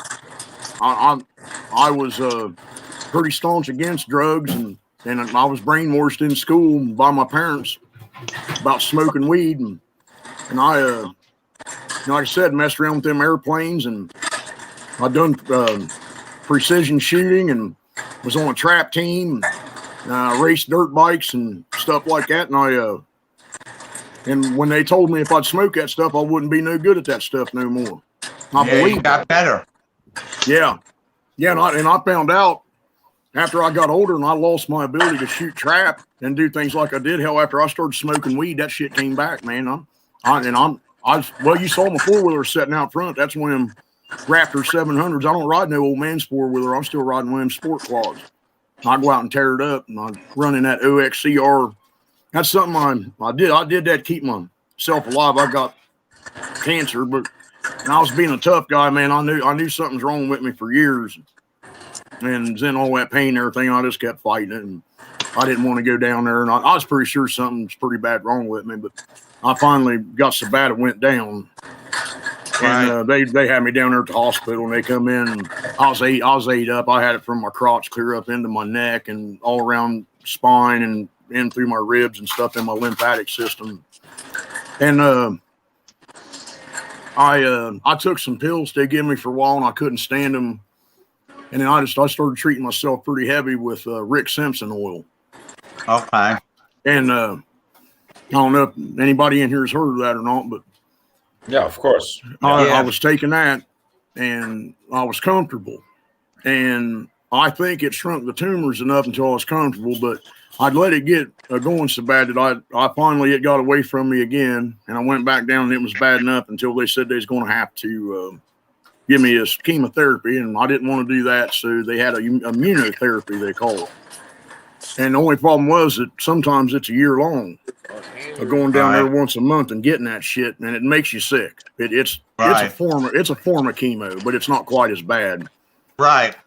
Yeah, when they gave, I'm sorry to cut you off real quick, welcome, but they gave my mom, she had lymph node cancer, stage 4, like I said, she just died. They gave her everything but the radiation. Yeah. Like they gave her the shot, but they didn't give her the radiation. And she felt fine, and it took great to her. She had a nice sized lump on her neck. That lump disappeared. But they only gave her one treatment. They didn't give her no more treatments after that. Yeah. No, dude, this shit was bad, man. And I'm telling you what, I learned how tough an old woman is. Because I was sitting down there in that chair in that chemotherapy lab getting that shit. And I was getting up about, how often I get up and go in that bathroom and smoke dope? About every half hour, I'd get up out of that chair and unhook that damn plug out of the back of that IV machine and walk in there in the bathroom and burn one. Right. And come back out. Or vape. I had that's right. I had a vape pen back in. And I'd go in there and hit that and go back out there and sit down. And there was no woman over next to me who was getting the radiation. That bag they come out carrying looked like old Homer Simpson in the beginning of the Simpsons show, all dressed up in nuclears. They're dressed up in this protective suit, carrying that shit like it's a fucking bomb. Yeah. Come out there and hanging on there. And that old woman sitting there just a knitting and a talking to me, and hell, her eyebrows is going, or ain't got a hair on her nowhere from that chemo and stuff, taking that bad shit. And sitting there had a conversation with me like nothing's going on. I was sitting over there, fucking Marine, and been on them damn bar fights and shit, and just live just a wild life, man. And sitting over there trying to keep pissing myself, but shit's making me so sick. Dad, going that sick, man. And then you got this little old lady. Yeah. I sit there and I'll tell you, that's one of the things you got to go home, look in the mirror, and admit that to yourself. Right? Yeah. You got to stand there, bro. You got to stand there, brushing your teeth. She chemoed you under the table. Right, she brother. chemoed you under the table. I'll stand there brushing the 2 teeth I got left. And I was standing there myself. I said, yeah, that going 75-year-old woman down there is tougher than you, Woody. That's what everybody calls me, Woody. My name's Andy Wood, and everybody calls me really? Woody. Yeah. Andy Wood? Yep, Andrew Wood. I think, oh my goodness. Wow. Yeah, I ain't never told anybody I won't hear my name, I don't think. That's the first time I ever told anybody my name. Well, there you go. Now we know. I got nothing to hide. We're going to dox you now, Bolt Gun. Yeah, I remember. I was laying there about half asleep when you said your name was Seth, right? Yeah. Yeah, I'd have never guessed that, Voynich. I wouldn't have, man. I always wondered what your name was, and I wasn't going to be rude and ask, because some people don't want their name out there. Be careful of COVID. You may need a stainless steel straw. Yeah, antibacterial, germicidal, fit for your comfort and pleasure.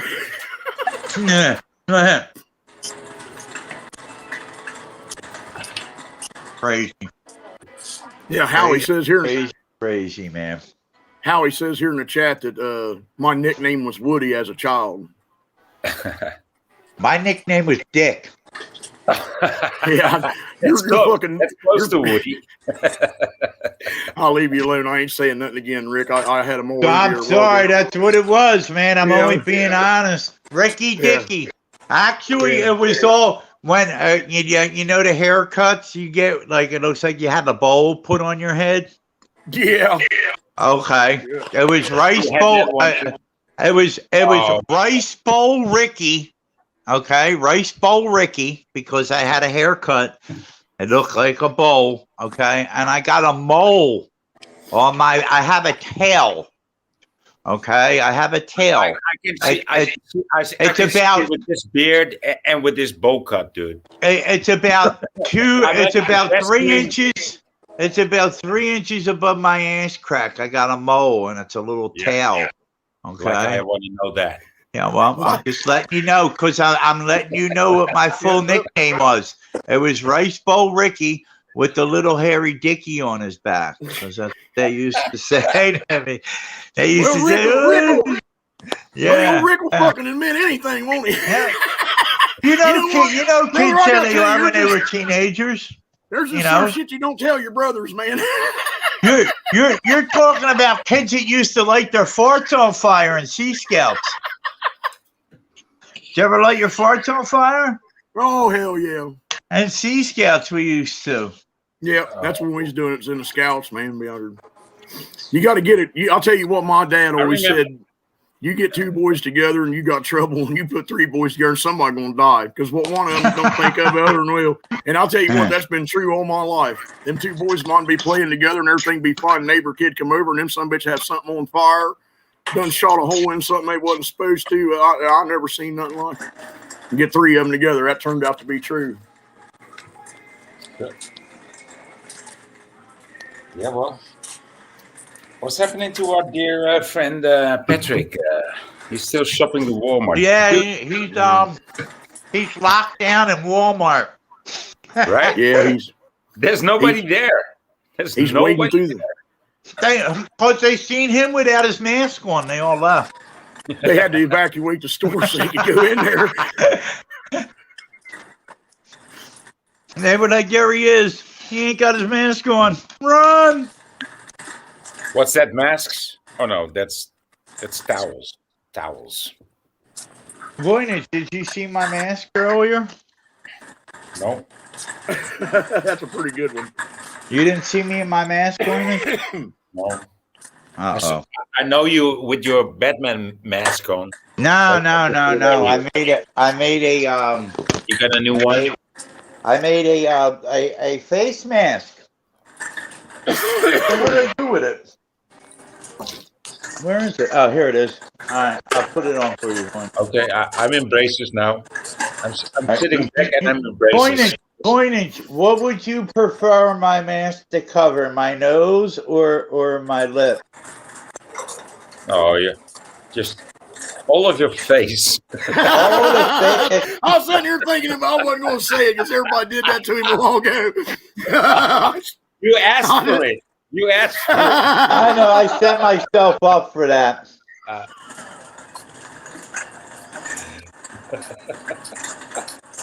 Hey, Voynich. You made this yourself? How you doing, Voynich? Yeah, I made this all by myself. And they accept this. Oh shit! It's a face covering. They have to. Yeah, they can't deny that. It's a fucking face covering. If they ask me to put one on, I like it. It's but like they won't ask me to put one on. We've got a lot of Amish around here, and they're a while back. Well, it was about 3 months after this shit. Bray Wyatt. This shit started.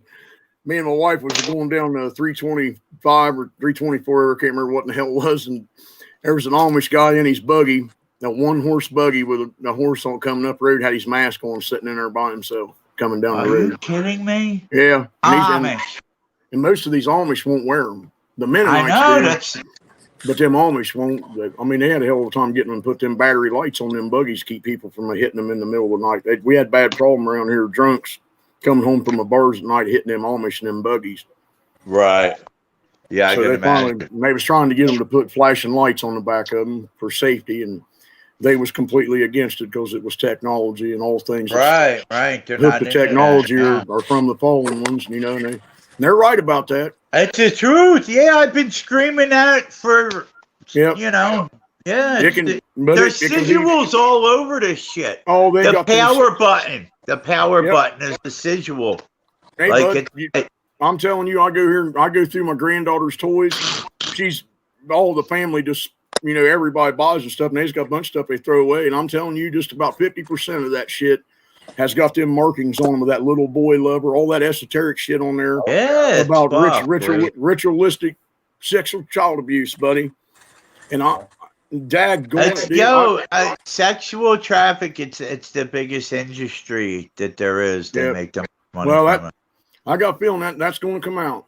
And Well, I think it has to. It has And to. Yeah. And yeah. what I hope happens is that a bunch of good old boys like me gets together and they go take care of that in their area where they're at, and that's done everywhere. I don't want law enforcement involved in that. I don't want the government involved in it or nothing. I think that's an action that the people ought to take care of. Yeah, and they well, ought to, when you It's get them, big. well, Sorry. that's just kind of a dream of mine. I'd like to see. I think that's poetic Oh, yeah. justice if there ever would be. And Right. then boys just take him in there, and you know, you ever see that old cowboy way, man? Old Woody Harrelson, them they tie that old boy up there in that calf pen and jerk his britches down, let that calf get up there on him. Like, you ever see how bottle calf nurses are mowing? Just like that. I'll tell you what, they Don't get need- up underneath it. They'll get up underneath a 1,200 No pound. judge anymore, you know, for these people. We don't need no jury. It's just, Right. It's just. No, I agree. I don't give a fuck. When it comes to children, yeah. It's Without a doubt. Yep. When it comes to them children, if them guys get Yeah. together and want to get a box of beer or a keg of beer and go over there and drive a stake in the ground and tie that sumbitch to it and build a fire under him, they can do it. I'll never say a thing to them about it. 'Cause them people, what they're getting ready to go through when they get out of here, that ain't going to be shit. Because Right. the Lord tells them to tie a millstone around their neck and throw their sorry ass in the sea. If Yeah. they got, Right, if you're they got better notions off. of tendencies to do that. And the Yeah. reason why he's telling them that is because he's telling them there's my good old boys are going to get a hold of you and take you out of that place down there and send you right up here. And I'm going to have you, son. Right. And I believe that. And I think those people need that the arrangement, that meeting needs to be arranged. And I believe that 100%. That's one thing I can't stand that. I see. No, and it doesn't. I know exactly what you're saying there, Bogan, because Yeah. it doesn't come down to natural law anymore. It doesn't come down to the law of the sea, or to write the right letters in the right construction, or to appear in court in on your own title, or on the title as a free man. No, fuck that, dude. No, we're beyond that. We're way beyond that. And Yeah. if people don't, you know, we're way beyond that. We're way beyond that. Yeah, this is, it's a damn shame what all, and like you said, man, I was sitting here saying in this country, and you can't say it no more. What I'm talking about is in everybody's country. It's worldwide. Ain't no sense sitting here, and because we've had a damn one world order since 1917. There's a lot of people don't realize that, man.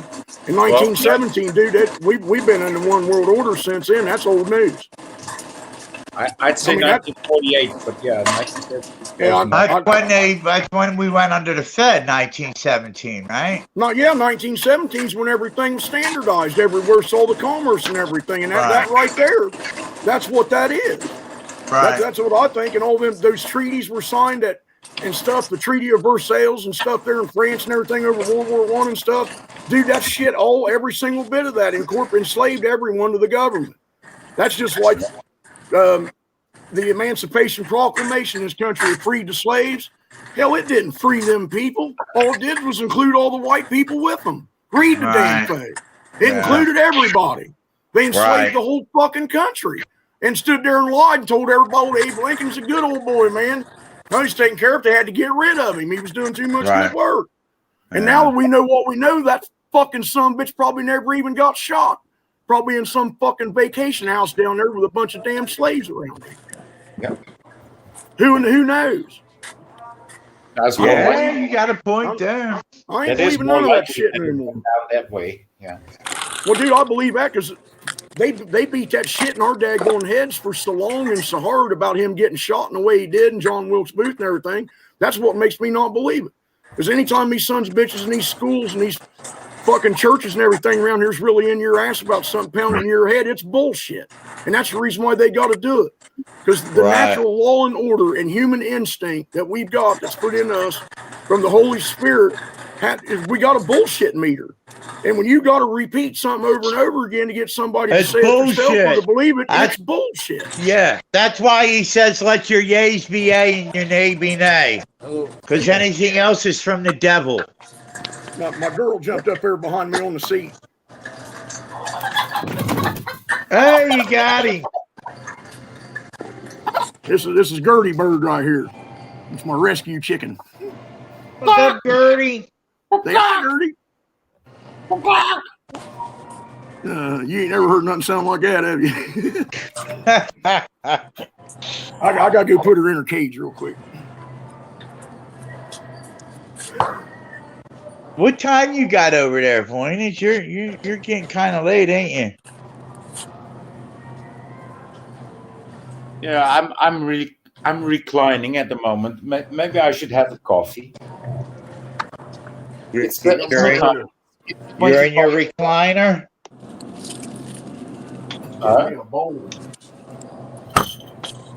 I don't have a recliner no more. I recline on my couch. Oh, okay. Yeah, that's all I have is a couch. I do have a recliner, by the way. But I have a big brown chair, but it's not a recliner. I'll be right back. It's not mine, it's my wife. My recliner has a weird color. I cannot say whether it's orange or red. It's always something different. Oh, you don't know the color? I do know the color. It's some orangey red. But one day orangey red. Orange. Orangey red. Yep. Okay.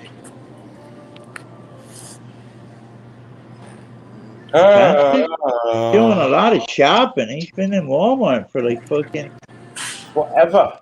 Yeah, forever. I'm almost done. I'm gonna check out. You were and, like, I can start talking. Sorry. Oh, okay. Thanks, Pat. Thanks for throwing us in there, buddy. Get these groceries done, dude. Forever. Forever and ever.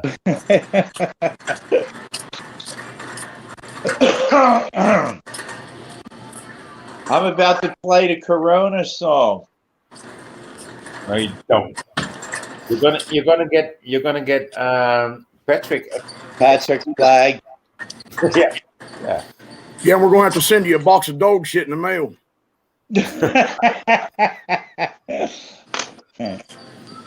Light it on fire first. Yeah. You guys ever do that? Get a brown paper bag, put dog shit in it, and squirt lighter fluid on it, and light it, and slide it up on go in town, slide it up on the porch, and watch somebody come out and stomp at me. Yeah, we did that shit. Yeah.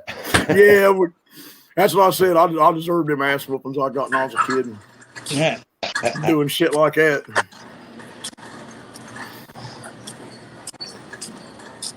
So, Voynich, what was Brian's new video? About a shoe brand. Shoe brand called McLaren. I have no idea what that was.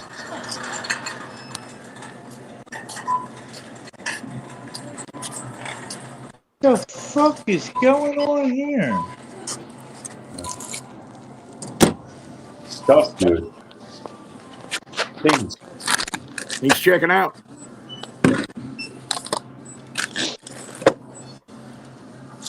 I can't stand that place anymore, man.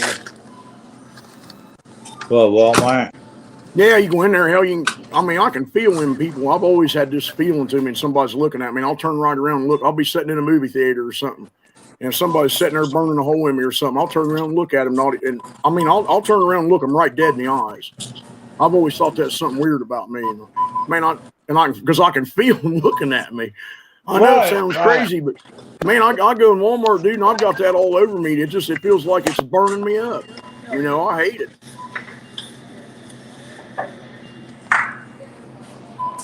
I don't know. That's weird. And something else, man, and being in pretty intense situations like being at war and being around them POWs and around civilians that's scared to death and stuff, you learn, certain way people standing in their stance and the expressions on their face and stuff, and some of them all put together ain't no good. Man, you're seeing an aggressive posture in these people. And that makes me uncomfortable. Dude, they are so fucked up in the head that they're taking that defensive posture against your ass, man. And they want to, and they wonder what's wrong with you. Yeah, and I'd have to stand there and tell them I've been trained to protect me and my men against aggressors, and you're showing stuff that's been put on them damn slideshows in front of me about micro expressions and body posture, body language, where somebody's hands is at, whether their palms are facing their legs or facing the wall behind them, or they're turned out. And all that shit means something, buddy. It means something to men that live like I did. I can tell you that. Because if you don't know that shit, you ain't gonna live very long doing that. You ain't gonna live very long at all if you don't know who's getting ready to get you. Because like I was telling that fella, or telling you about setting your house up there, deception. A good fighter, man, a true fighter. He's as skilled at deception with what he's doing with his punches and moves and his feet and stuff to make you think something's getting ready to come as he is landing something. Right. There's a lot more to it. Or to make you think it's coming from here when it's really coming from there. Right. Yeah, when they're getting ready to hit you with a right hook, they'll twist their hips and pick their left leg up, right. And they're not. Yeah, they're already hitting you with your left. Right, and they're using their strong hand, the opposite of the leg it's still planted to hit you with, and that's training. When you see somebody fight like that, that son of a bitch is trained, because nobody will do that unless they're trained to. You have to stand and repetitively do that over again and build smooth muscle memory so that's repeated correctly without thinking about it. Just like pulling the trigger on a gun. Yeah. And there's some people out there, and like I said, unfortunately, some of them's bad. And that's what I was saying. And those people will survive. They'll last long enough getting into this. They don't have God's blessings. They don't have his graces. And they don't have the knowledge that we do. But there'll be a threat in the beginning when things get bad. And they'll know these things because they're veterans and things that got messed up in the head and come home and got messed up in hard drugs and things and got themselves psychologically messed up. Into bad things and have got themselves possessed doing this stuff. And that's the reason why those things they was trained in there to keep itself and their men, the people around them alive to help accomplish the mission. They'll use it for things that are bad. And people that are mechanically inclined, this world looks different to them. Because I'll tell you what, all of these warehouses and these buildings and stuff around here, they got them great big panels and stuff up there in front of them. They got key locks and stuff in there.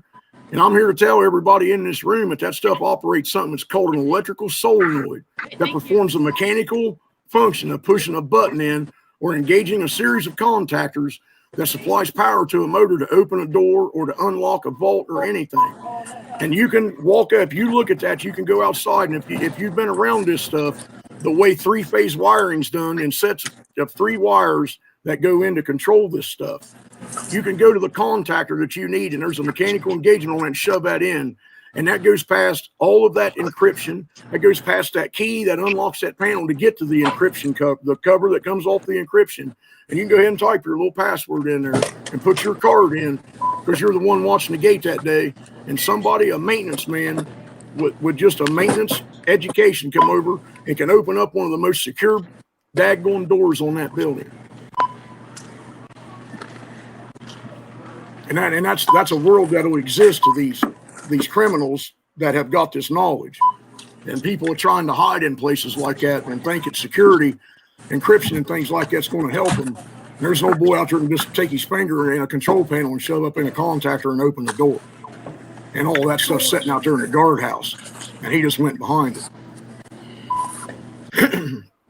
Because I see a lot of people, they're living in apartment complexes and stuff, and that's the gate security and stuff that they've got. And they're thinking that they'll be in that little environment when this stuff goes off, and it doesn't work that way.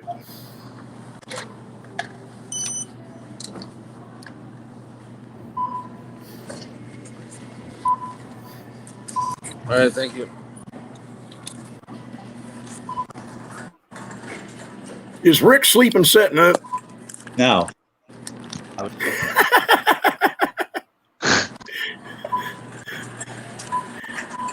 I was reading. Oh, okay. It looked like your eyes were shut. I do need to make me some coffee, though. Which it's made, it's freezing, well, in the refrigerator.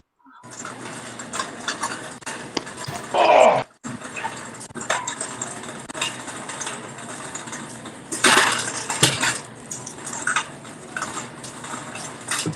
It's hot in my house. Open the window.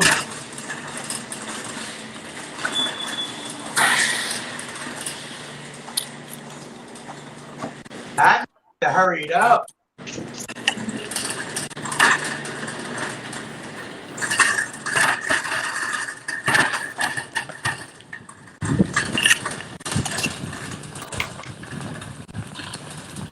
He's getting in his car now, or? Yeah, how he thinks you sleeping too. What's that? Howie in the chat, he says, yep, he was snoozing.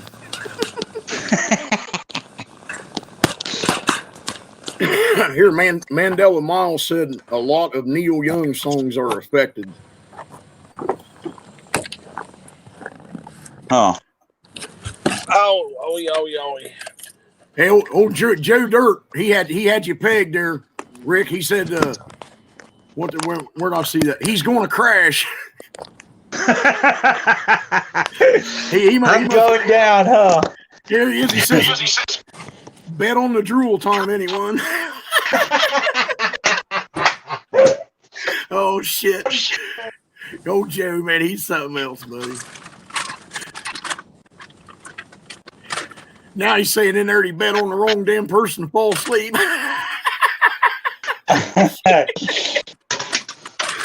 Oh, man.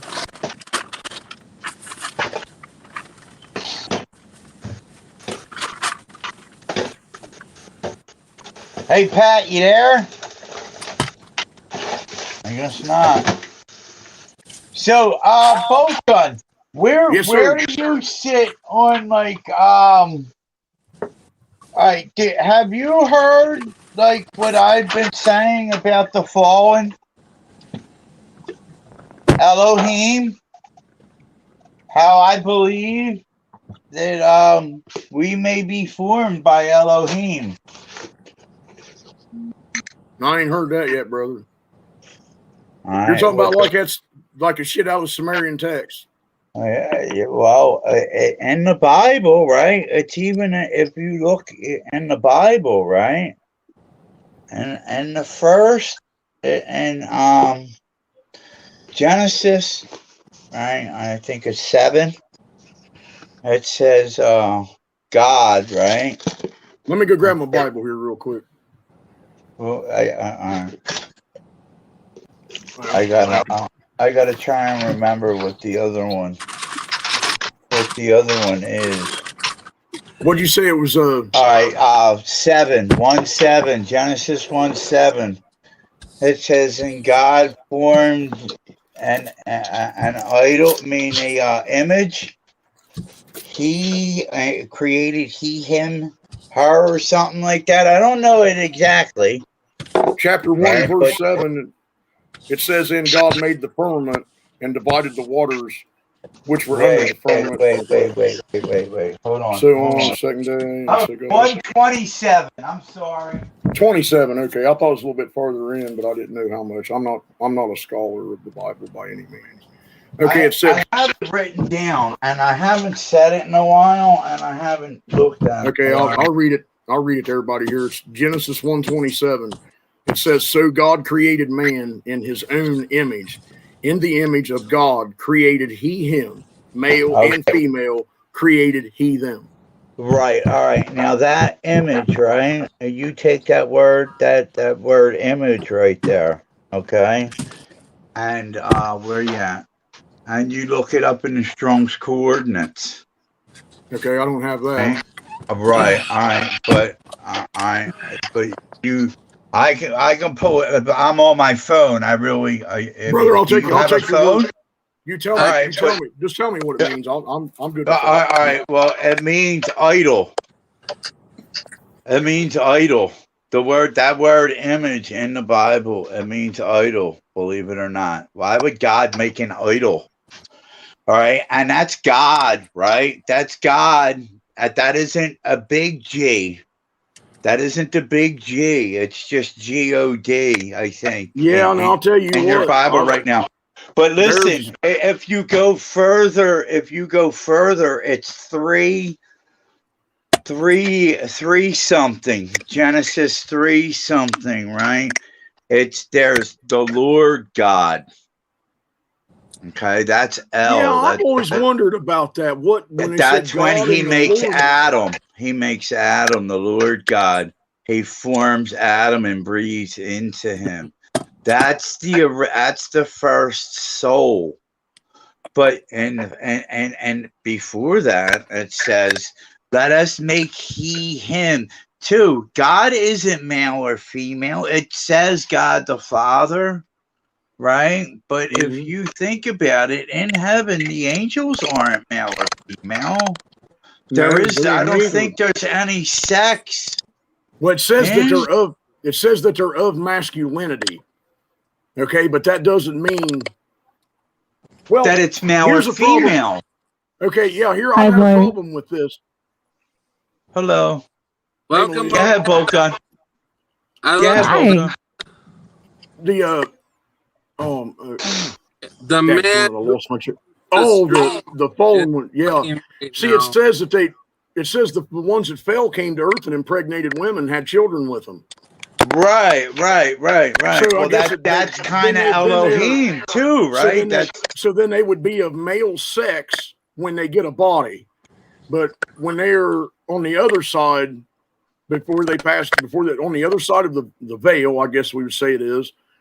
When they're in heaven, that they're of masculinity, but maybe they don't have sexual organs on their body or something. I don't know. This is the kind of stuff that I sit around and think about. Right. I don't think there is any sex in heaven, but I don't know. Yeah, I don't think there is either. All right. I'm sorry. Pat wants to say something. What? I'm not going to heaven. That's it. There ain't no sex there. I ain't going. I just wanted to welcome Malia into the. I'm just teasing. I just wanted to welcome Malia into the chat. Welcome, Malia. Hey, boy. Hello. Boy, are you going to unmute? Boy, Netch, are you still here? He might not be there. Yeah, he might be out at the store or something. He does that a lot. There he is. Here he is. I will. Yeah. Hi, is he there? I'm Malia. How are you? I'm okay. How are you? Doing okay. Feeling kind of hanging in. crappy, but yeah, it's changing seasons or something. All the snow's melting up here. I'm actually feeling good, but I'm feeling crappy for the world. So Yeah, it's pretty shitty out there. All right.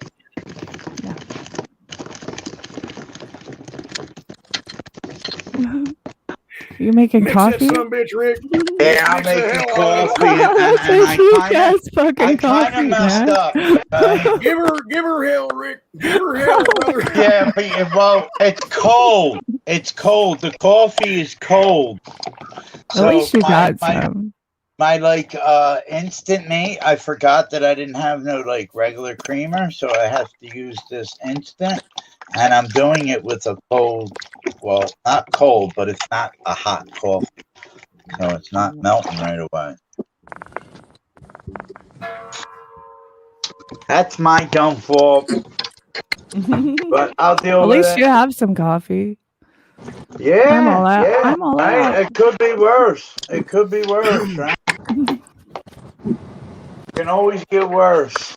Are we going for a drive? Oh, how fun. But we're coming, yeah, Pat's out for a drive. Pat was out at Walmart. Yeah, he's blowing donuts in the Walmart parking lot. We're trying to get him to. Trying to get him to do some e-brake slides. And I'm at least going to stop at the church.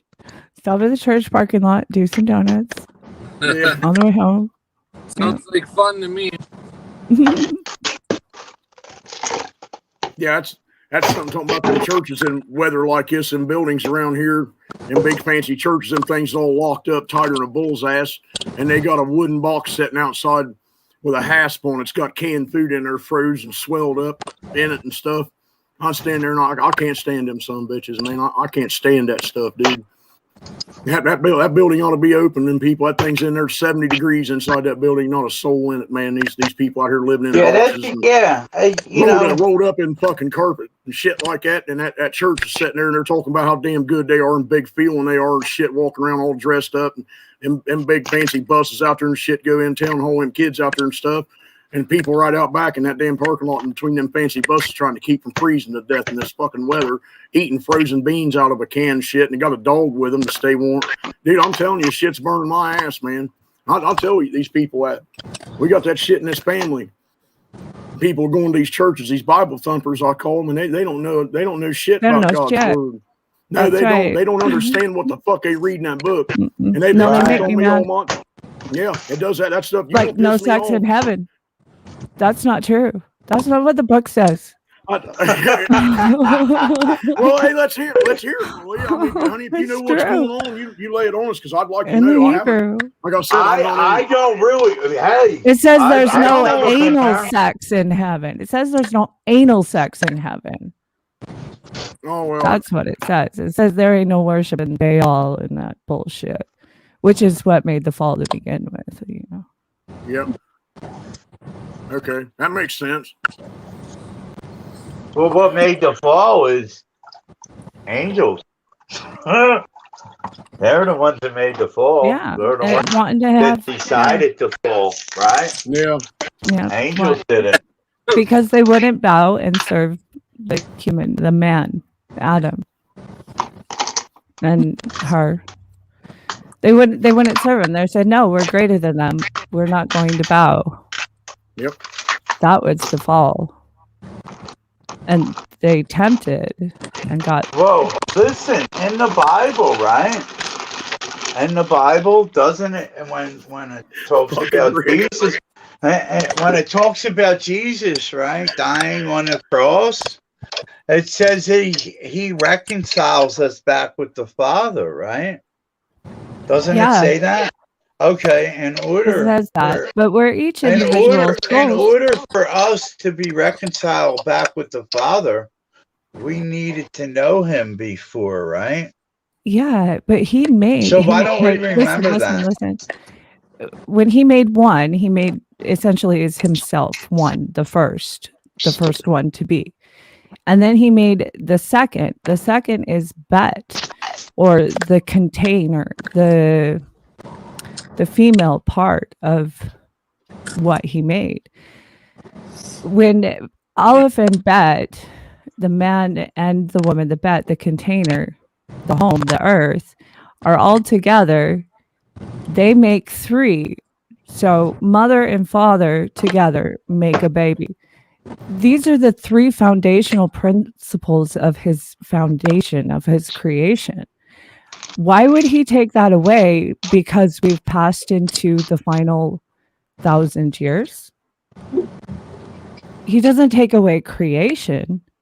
He's not destroying man and woman having baby. He says no longer will succubus come in and create a man god. or fallen ones will be able to do this, or will man sleep with man? You know, these kinds of things. But creation will continue, and that understanding of partnerships and all of that continues. Well, if saying that is why it wouldn't continue, but I don't think anybody ever said creation would stop.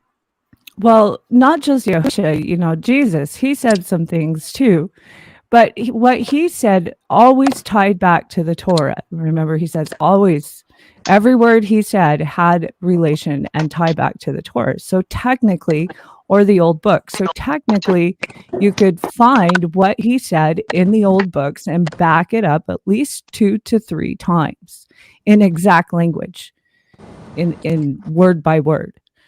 So when it comes to that one, what word by word links back to is not what the English translation says. It's totally different. Well, like a Hebrew word means many things. Well, not just marriage, you know, it means a whole bunch. Marriage is the conjunction of, or the conjoining of two. And going on in marriage was Hebrew word in, that the Talmudians were have a contract, essentially. So what they're referring to mostly there is the contract of marriage, that one, how do I put this? It's such a difficult topic.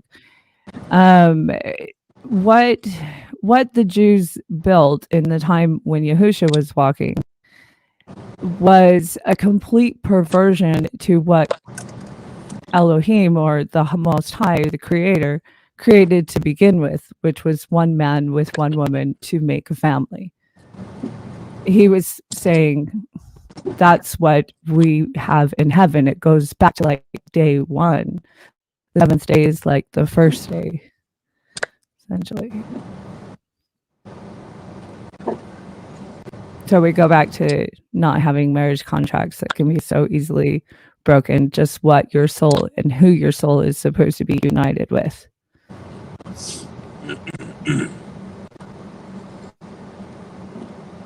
Still have children coming. But transvestites don't get children. They don't even get to stick around. It's just the way it is. It all sounds good to me. They don't need to stop at. We have this really upside down understanding because of English translations and religion and all of this other stuff, that what's written in the ancient text, it matches what the Native American says. It matches what a lot of different ancient cultures, it's pretty much the same story. But you have to unpackage it by the real understanding, or the real words. You can't fit into a Catholic box and think that they've got it right, you know. It doesn't work that way. Hey, what do you think about your thoughts on the lost tribe of Israel? Is there, do you think along the lines that it's possibly the blacks that were enslaved all over the world, that they belong to? The lost tribes, there's 12 tribes, technically 14. And every one of them have different characteristics and colors and bone structures. So it's really a matter of, and it doesn't so much matter except when you're trying to figure out what your correct characteristics are, or where you fit in a family. But for them specifically, I think that when it comes to people who come from Africa, there's both black and white people that have roots in Africa. So, you know, it's just depending on region. It's depending on so many different things, tracing it back. That's a whole big can. I've done tons and tons of research into where did the tribes come from and who are they now. But one of the most important is, you know, which one is the Yehuda, or the northern Yehuda. Yehuda had both black and white in it, and there was distinction made. I'm sorry to butt in here, but you just see that person go by Patrick about 80 mile an hour on that ice. No, we're crazy. That is going on. That is going on in this country. I've never seen anything like this year with people running that. They get in these big SUVs. I got one of them parked out there. Me and my wife drive a big 4-wheel drive Suburban. And then people will be in them things out there on the highway running 70 mile an hour speed limit. And it's a slick. And I've never seen nothing like it. And they call this shit accidents. And that dude right there just went by. I don't know how fast he was going. He went by him. That's unreal. I mean, go ahead, hon. I'm sorry. Oh no, that's really cool. I missed it. Yeah, he is a fucking. Yeah, but that stupid motherfucker There will he kill goes. your family doing that, man. And he's trying to get the fuck home to plug his phone in. That's how dumb them some bitches are. Yeah. And they're in an $80,000 vehicle. What do you want to tear it up for? That's the dumbest shit I ever saw in my life. Out here, they just die when they drive like that. They just fall off the road and die. Like most of the time, they don't take anybody with them. Hopefully, but Well, they're hey, just man. nuts. They can't. You can't do that. You're inevitably gonna crash, I used to ride home especially on ice.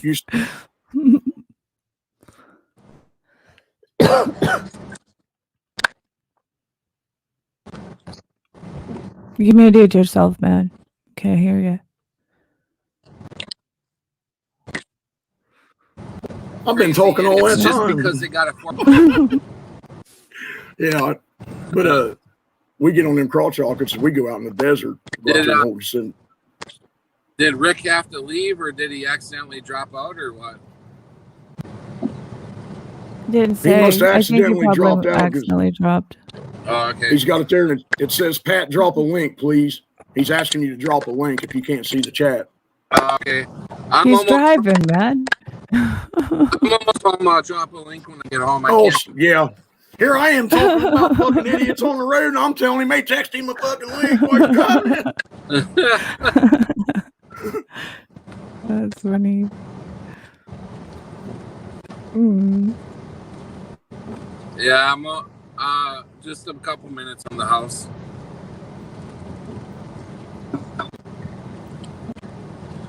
So this has been nice. I really appreciate you guys coming on and sharing what you want to share. It's I love hearing what you guys think and stuff. It's really nice that we can all come together and all have different views and still respect each other's views.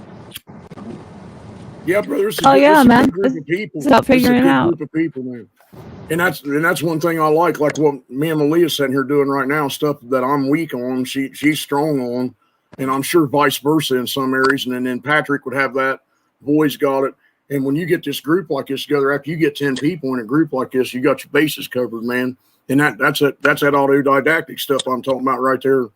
You know, a school circle like that of 10 people sitting around, it's got the Holy Spirit in them and got their mind open.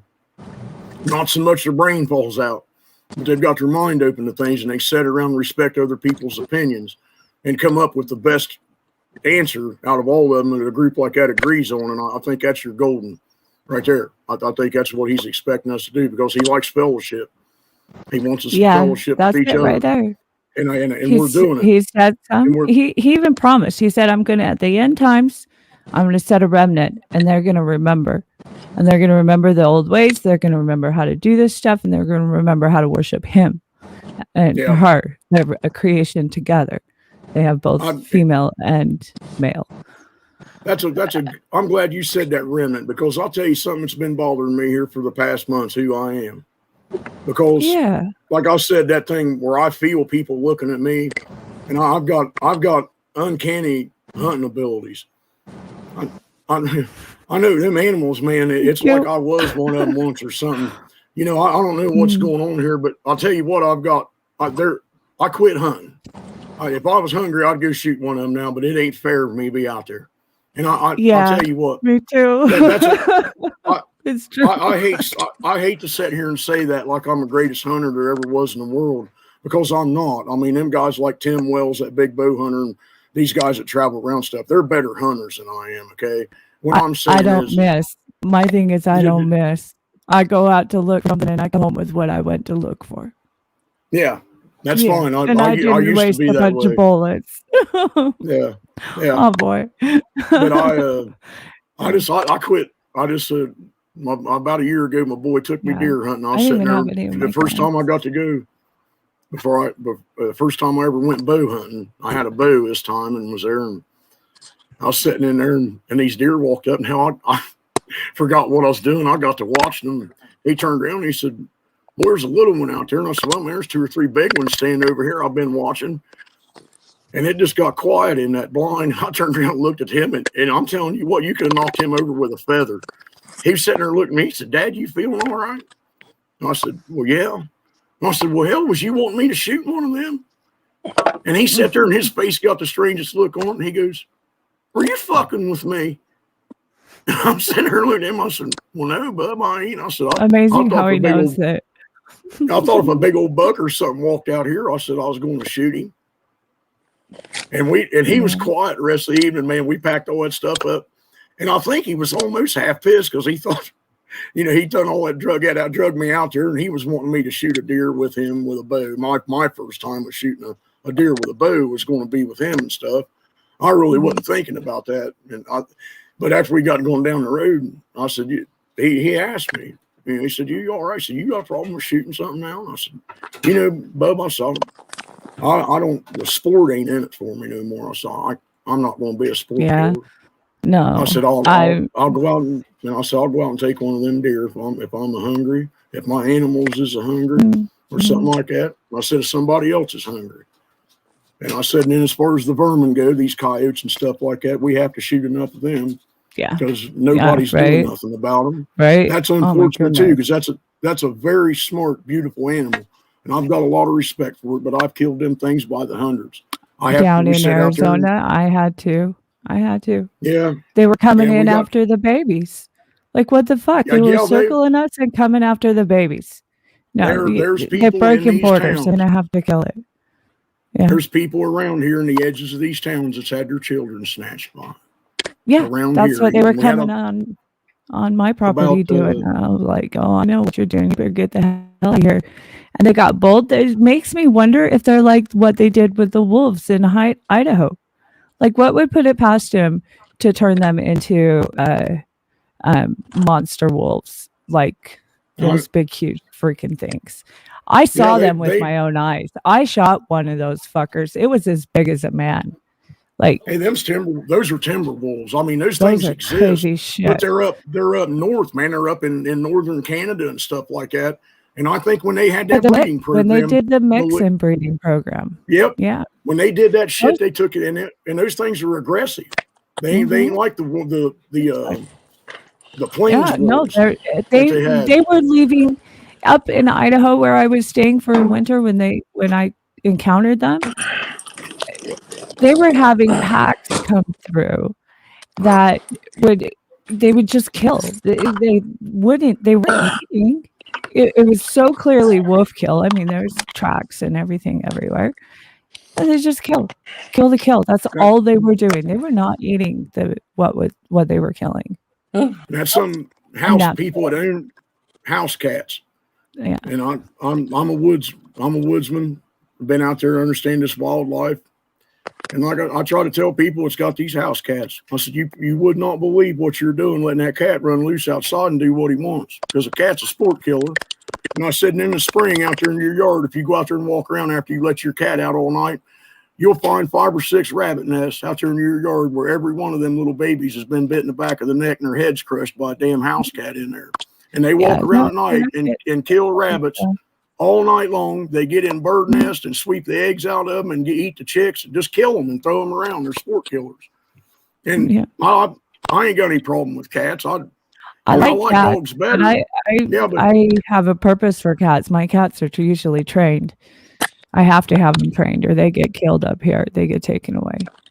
Really easy. We like having we On the haven't mount. got any right now. I don't know why there ain't none here. I think a feller that lived here before us shot all of them around here, because usually you got a couple that hang around these barns and stuff. And we got all these animals, out here in that feed and stuff. And we've always had a cat just kind of straggle in and start being an old barn cat or something. Hell, they turn out to be a pretty good cat. And we call them mousers when they show up like that. Yeah.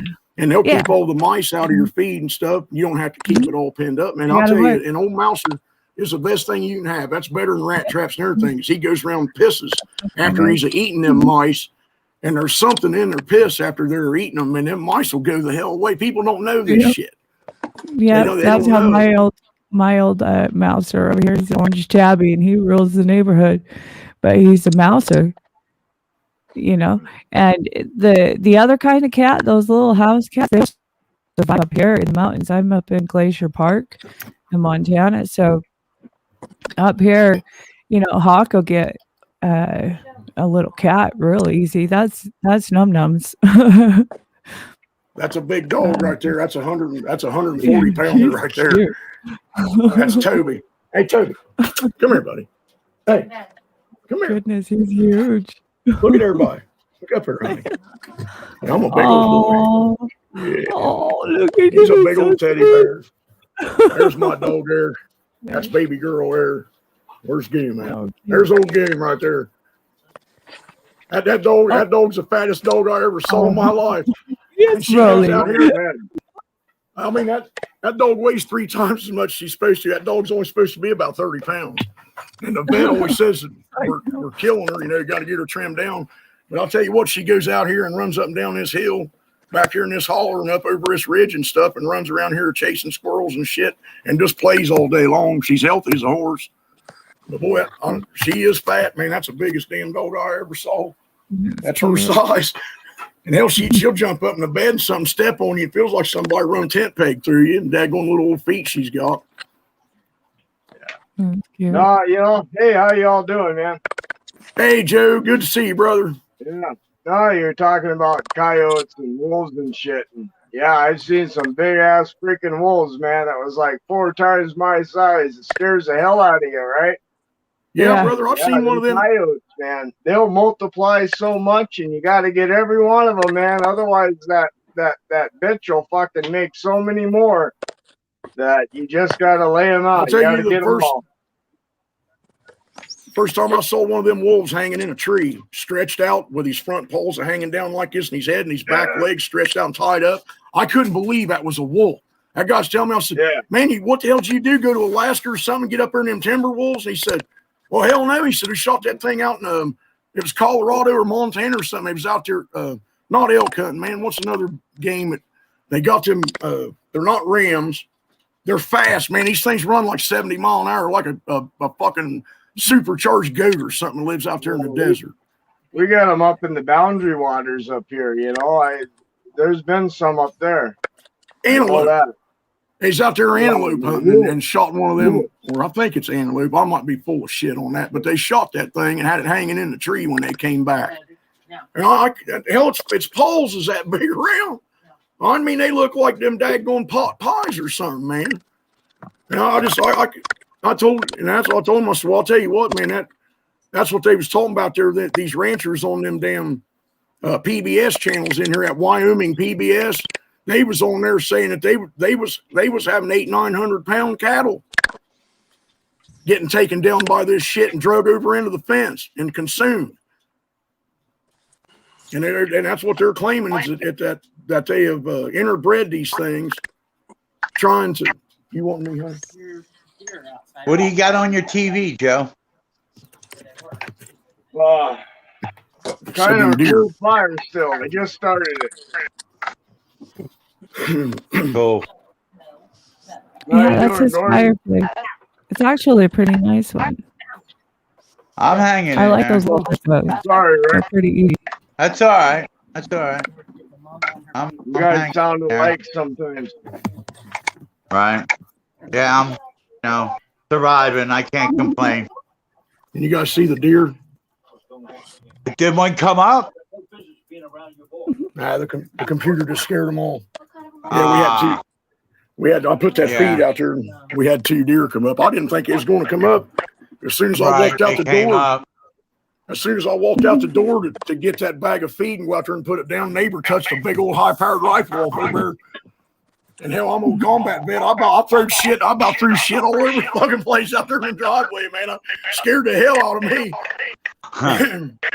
The trees got so many acorns around here that the deer are getting pretty fat. Yeah, they can't get to them here. That's why I can go out there and put feed.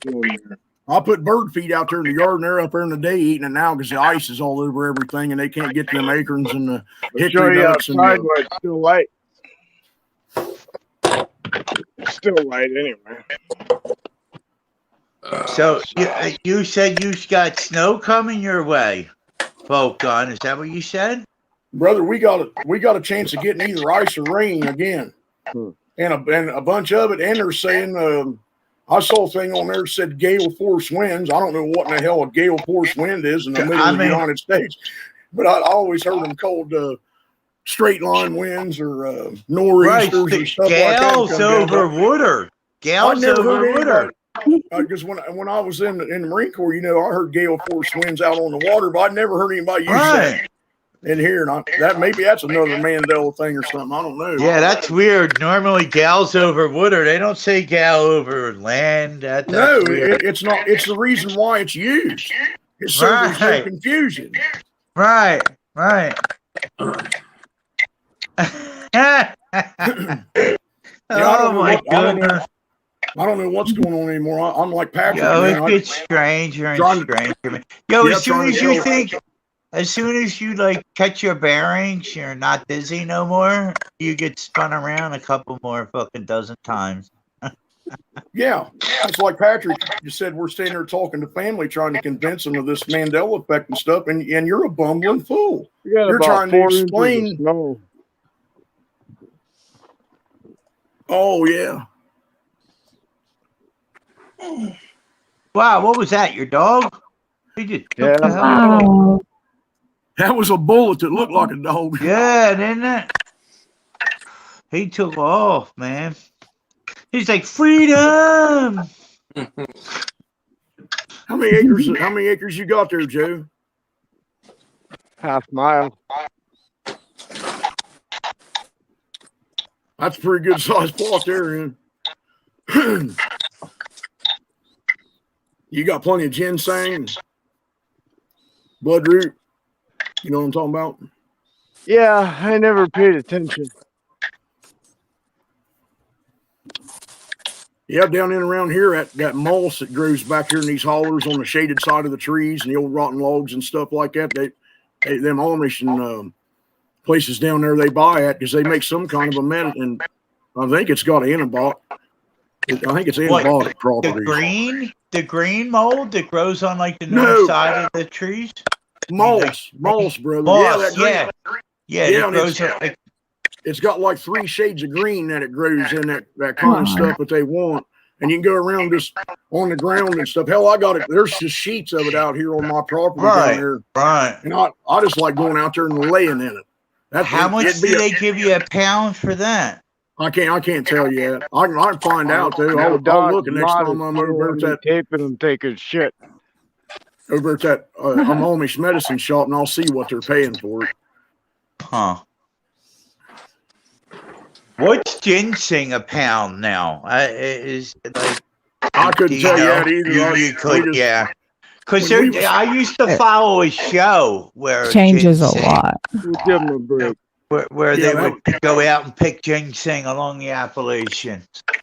That ginseng was always good firecracker money for us kids, man. That's we was always saying you go take that money and save it up, buy firecrackers and soda pop and stuff like that there in a little town. That ginseng is a good way that's for youngsters. nice. Make money. The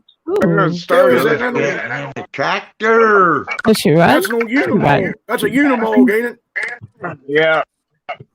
Yeah, it's no Unimog. It starts. It's been fucking cold, man. Yeah, right. What's that got in it, Joe?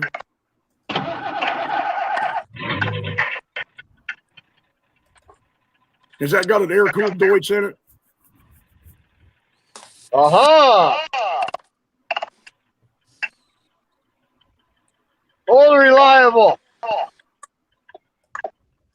Hey, is that got an air-cooled Deutz in it? He can't hear you for some reason. I can hear you barely. Oh, that's one of the handiest damn things they ever made right there. I would love to have one of them, man. Them Unimogs are awesome. And usually that military stuff, they got them Deutsch air-cooled diesels in them, and they're like bulletproof. That's a military one. Mm-hmm. Did it start? Oh yeah, fired right up. So dependable. I haven't started it all month. So Nice. That's Nice. that amazes me, actually. I didn't start it last year or the year before in the winter. Yeah, well, all that military stuff's got heavier starters and 24-volt systems on them and everything for cold weather. Yeah. That's what that's for. Got great big the cables that you see on that military stuff is always triple or redundant. Like regular, It's double redundant. Yeah, it's like twice as big. Big old copper, great big old zinc coated lugs on the end of it and stuff. Man, it's good stuff to buy used at them auctions because if it don't set around stuff, it don't corrode. And you can start it when it's cold. Has it got deep water fording? A deep water fording kit on it so to go through water? Yeah, it's got a you can put alcohol, you can put vodka in the air brakes, and it's got a mayonnaise jar connector that you just pour some moonshine in. Any kind of alcohol, put it in there, and your air brakes don't freeze up. We run them trucks in Norway. It's 60 degrees below zero. You could spit and it would crack and hit on the ground and slide. It freeze and hit the ground. Yeah, it can take crude oil and everything. Yeah, you have to when you go to use the bathroom and stuff. You go inside these shitters that's in there, and you hate it because they're always froze up and running over and stuff. But if you expose the skin like on your pecker and your genitalia or anything, man, it'll instantly frostbite that because that skin's made to be sensitive. It's the blood vessels and everything's real close to the surface, and you get like a flash burn. All right, yeah, that real cold weather like that. Lovely. And I heard you. How cute. We'll get them, Buster. Earlier. You guys were talking about religion stuff. Do you guys have any views on what people are starting to talk about now as far as they think that Jesus has already come back? And I'll let that run for a bit, and I'm going to go back in. There's a theory out there, yeah. I've been hearing that. That's been coming up over and over in some of my searches up there, man. They're saying he's already been back, boys. It's over. It's right. No, it's not over. He's coming back again. Hey, Satan's out for his short year. What is said is when Jesus comes back, right, and he gathers his bride, he puts Lucifer in the lake of fire for 1,000 years. He has his 1,000 years reign. Jesus, heaven on earth. He has his wedding feast, because he has his bride. He has his wedding feast. He has 1,000 years in a new heaven on earth. And Satan is in the lake of fire for 1,000 years. Hey, hold on. And it's doing it again. You're breaking. It's doing it again. Hang on, it's like paranormal. It's kind of cool. She likes it. Oh, damn it. I think yours is doing it I again. can still hear it. Is it Patrick's? I wonder if he's picking up hotel stuff. Yeah, the last time it was Patrick. Yeah, I think it was that is Patrick. Weird. Yep, it was Patrick again. Is it like from the Wi-Fi thing? Brother, you got a better connection out on your car. Volkan, let me tell you what they're saying, and Satan's in the lake of fire for 1,000 years, and Jesus has his 1,000 years reign on heaven on earth for 1,000 years. He lets Satan out for a short season, and then he comes back again. That's what's written. That's how it's written in Revelation. He lets him out for a short season. Like But not nobody after knows 1,000 why. years. Nobody knows why, but he gets locked up for 1,000 years. And Nobody he lets knows him why. out for a short season, and then Jesus will come back. And that's what everybody thinks. Everybody thinks, when he comes out of that lake of fire, if Jesus was here, had his 1,000 years reign, that's why we're seeing some of these sculptures that no one doesn't seem to be able to make no more, like that we're not making. Let's Like just that one put of- it that way. That These one's made out old of buildings. marble. That's got that fishnet. They got Right. fishnet Well, made out of marble over at. these Yeah, how in buildings the that were hell- made way back Yeah. that we're not making right now, but we should be able to make these buildings right now, but we're not making these buildings no more. So what? No, I don't think we can build a building like that. I don't Right. think we can do Well, that. Some right. of these Well, see, banks that's what and shit that's that's in what a these lot of cities- people think. A lot of people think that was, Christ teaching man how to do everything, like how Right. and then when Satan comes out for his 1,000 years, or for his short season after the 1,000 years, after the 1,000 years, right? He destroys everything. He's going to want to destroy, Yahweh's creation to make it look like he never Which kind of looks existed. like the past 1,000 years, no? Well, that's what they're saying. That's why people are saying this, because there's like 1,000 years of like dark ages that nobody can Joe, reconcile. We can't count for it. So a lot of people think Exactly. that They may can't count. be They forgot how to count. no. In a sense, Hey. we did. That was Hey, taken Rick, away. there is a verse that I can't recall where it is, but there's a verse in the Bible that refers to where God says, "Did I not give you houses to dwell in that you did not build?" and all of that stuff, Right. That's right. That's true. Yeah. I forgot about that. I never even put that with these buildings that I was talking about and stuff. I forgot about that, man. Right. Yeah. Yeah. That's in in fact, I just read that, man. I just read it. It was And these in, fucking, it's like in fucking. it's in Hebrews, I think. I think it's in Hebrews. Man, I am hungry. I got to get me something. Yeah, but so a lot of people think that, but I don't. What happened, man? Am I still on? You guys still hear me? Yeah, brother, you're good. 5 by 5. I may fall out because I don't know what I do. Okay. Hey, I got back. Yeah, so that's why people were thinking maybe that I don't think he was here.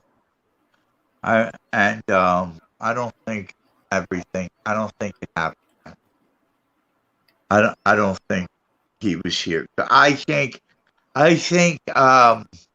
why he just because it says that he leaves them out for a short season doesn't mean he's gonna allow him to do what he wants to do. You know what I mean? Yeah. Like the short season that he lets him out, he may leave him out of the lake to see if he may have a change of heart. No. He's done what he's already done. Yeah, I know, but Yeah. then again, you got to think Jesus is a righteous God, right? Yeah. So, why not? Who's to say that he's not gonna throw him in the lake of fire for 1,000 years, punish him for a certain time, let him out, and see what he's like? Maybe he learned his lesson, or who knows? We can't. Brother, I think when you're pure evil, there's no redemption. When you are 100% evil, that's it. Yeah. Yeah. Who knows if he is like that anymore? I don't know, but and you anger God if if you realize, I mean, we can't even imagine God, but if you think of somebody as loving as God is and has to be, and you anger him, you piss him off. Right. What have you done? I mean, to make him mad. Oh yeah. Well, you've hurt his children. That's what you've done. Yeah. Yeah. Hey man, it's just like you going out there and finding an old GTO or something and fixing it up real nice, and some dude coming there and getting drunk and beating it with a ball bat or something. I mean that's a very mundane relationship, but something to think taking about. a car to a life, but no, I'm not doing that. It's funny you said that, because look, I wanted to show you this earlier too. I wanted to show you these pictures earlier. Oh, We just lost Malia. you lost your what? We just lost Malia. Yeah, I know. I seen that. This car got totaled, man. It was sitting out in front of my mother's house, and it got smashed. Yeah, man, that's an old. That ain't a Mustang. That's the Cougar. A Cougar, yeah, Mercury Cougar. Yeah, here's the front of it. Brother, I think them was better looking cars than the Mustangs, man. I like them better. There's the front of it. Yeah.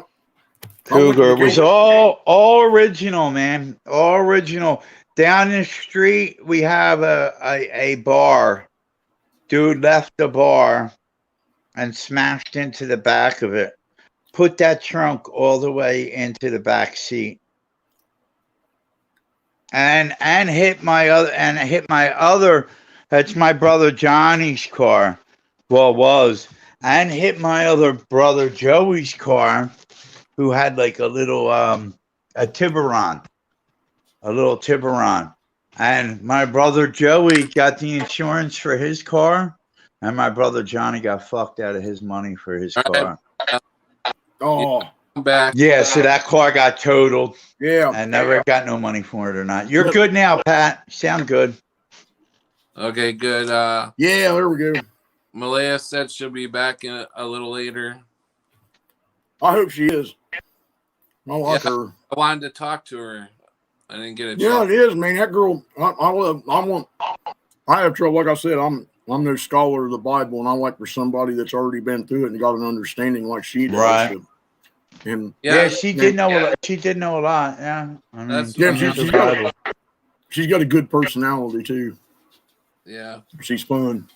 I think we're gonna. No, but what I was saying, Salted Cedar put in what I was saying.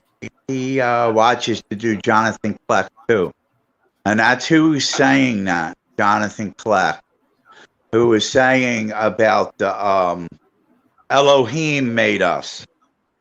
Okay, the small gods made us. There's El and there's Elohim, and El is the one that forms man and female, he, him, and that's the one that you read. And then further on, as you go in it more, you have the Lord God, which is El, Almighty El. That's God. That's the creator. That's where Elohim comes from. All right. And he's the one that made Adam. He's the one that formed Adam out of the dust and breathed in him. But there is another race staying, which, is made by Elohim. My head's starting to hurt.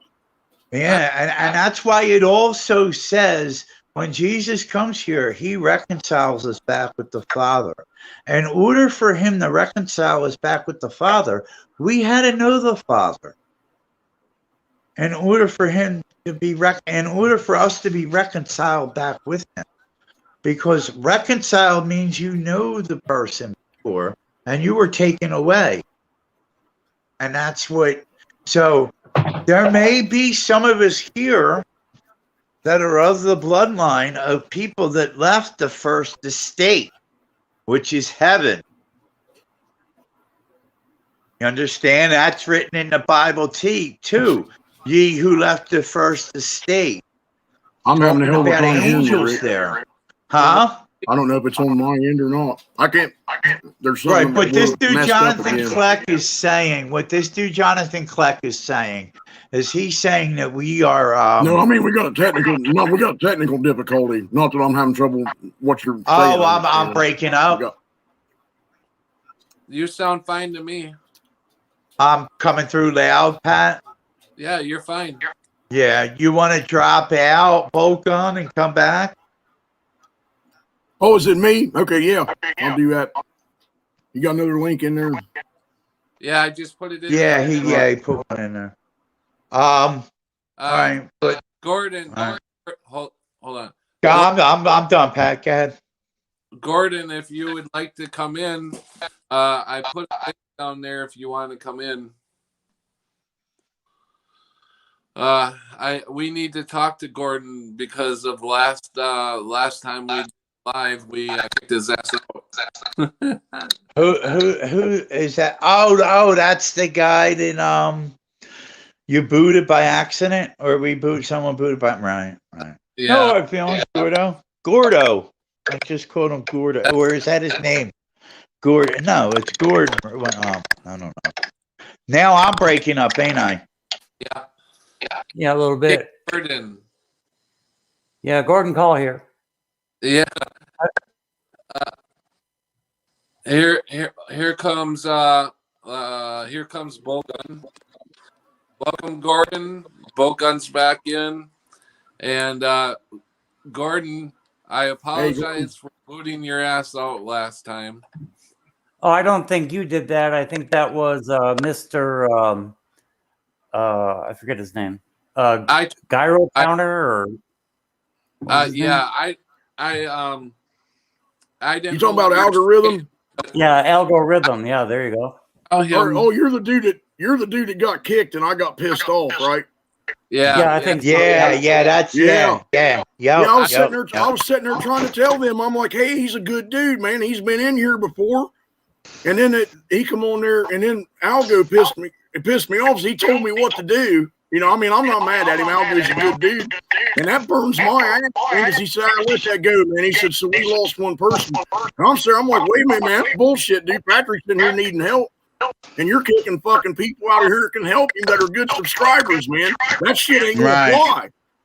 You know, and then the girl that did it, it was, well, I mean, she just kind of jumped the gun a little bit, but it was an honest mistake because what you typed in there, brother, could be read both ways, you know. And we got problem with assholes that jumping in here and saying nasty shit to him like that, and they try to nip it in the bud and get it out of there. And that's I saw what happened immediately. And then when Algo said, man, don't worry about it, dude, let it go. Just that's in the past. And that burnt my ass. I don't like that. I don't like nobody telling me what to do morally. And if somebody's a good person and they're not being treated right, I'm gonna stand up for them every time. I don't tolerate that shit. If they're a stranger, I don't like that shit. I have to take responsibility. I'm the one that told them guys to boot him. Yeah, you did say that too. I remember that. You're like, just boot him. I thought causing trouble, so I said, go ahead and boot him. Hey, but we got to the bottom of it. That's all that matters, right? Yeah, as long as it got straightened out, man. It got solved, man. No big deal. It was a mistake, and like I said, that it pissed me off when Algo told me to let it go and stuff like that. But I ain't got nothing against him. I get mad too easy. Like I said, I don't like nobody telling me what to do. Yeah, I actually went back and looked at my comments, and I imagine they could be taken out of context, but I was asking genuine questions, so, you know. Yeah, I mean, that's the problem with typing. Should have got kicked for it. It looked like it was going to lead to something shitty, or it could, you know, and that's just what happened. And hell, them some of them gals there in chat's got a competition going on who's the first one to shoot somebody. We'll get them with that wrench, buddy. Well, you know, I got to stick up. Am I messing up again? I got to stick up for. Is it me again? Everything's fine. Seems like. If I want to set anything up, go ahead and boot them. I'm sure Creek Mary want to vote. Pat's breaking up a little bit. It was all misunderstood stream, so I'll let it be. That's all. One big misunderstanding. Now where did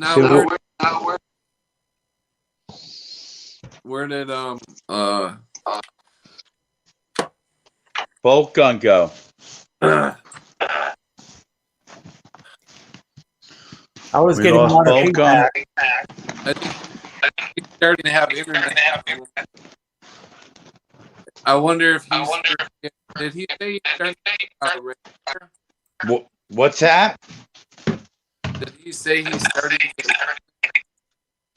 You're breaking up. Who? Bolt gun? Yeah, I think he did say something like that. That he was. I think he may be right back, Pat. So Gordon, Yeah, I'm doing fine. The only thing that I really see is that helps the situation is when you restart the stream. And like right now, I'm seeing you have 16 people watching now. And if they're watching, they're watching. But if you restart the stream, then you're going to get impeccable audio. I can't get audio. I'm getting a lot of feedback here, and I hear a lot of feedback. I've been listening on and off for the past 3 hours. So I would suggest restarting the stream, but that's just my opinion, okay?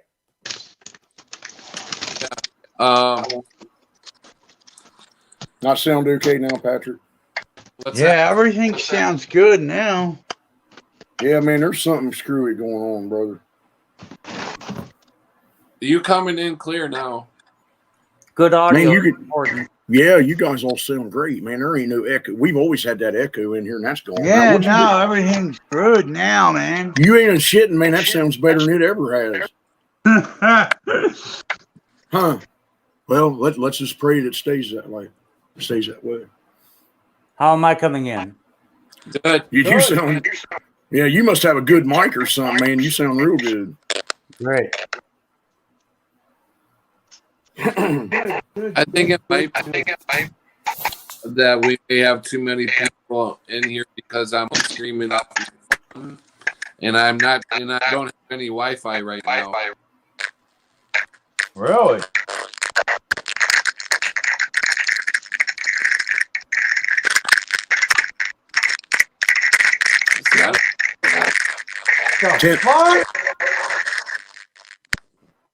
Yeah, I'm hearing a lot of stuff right now.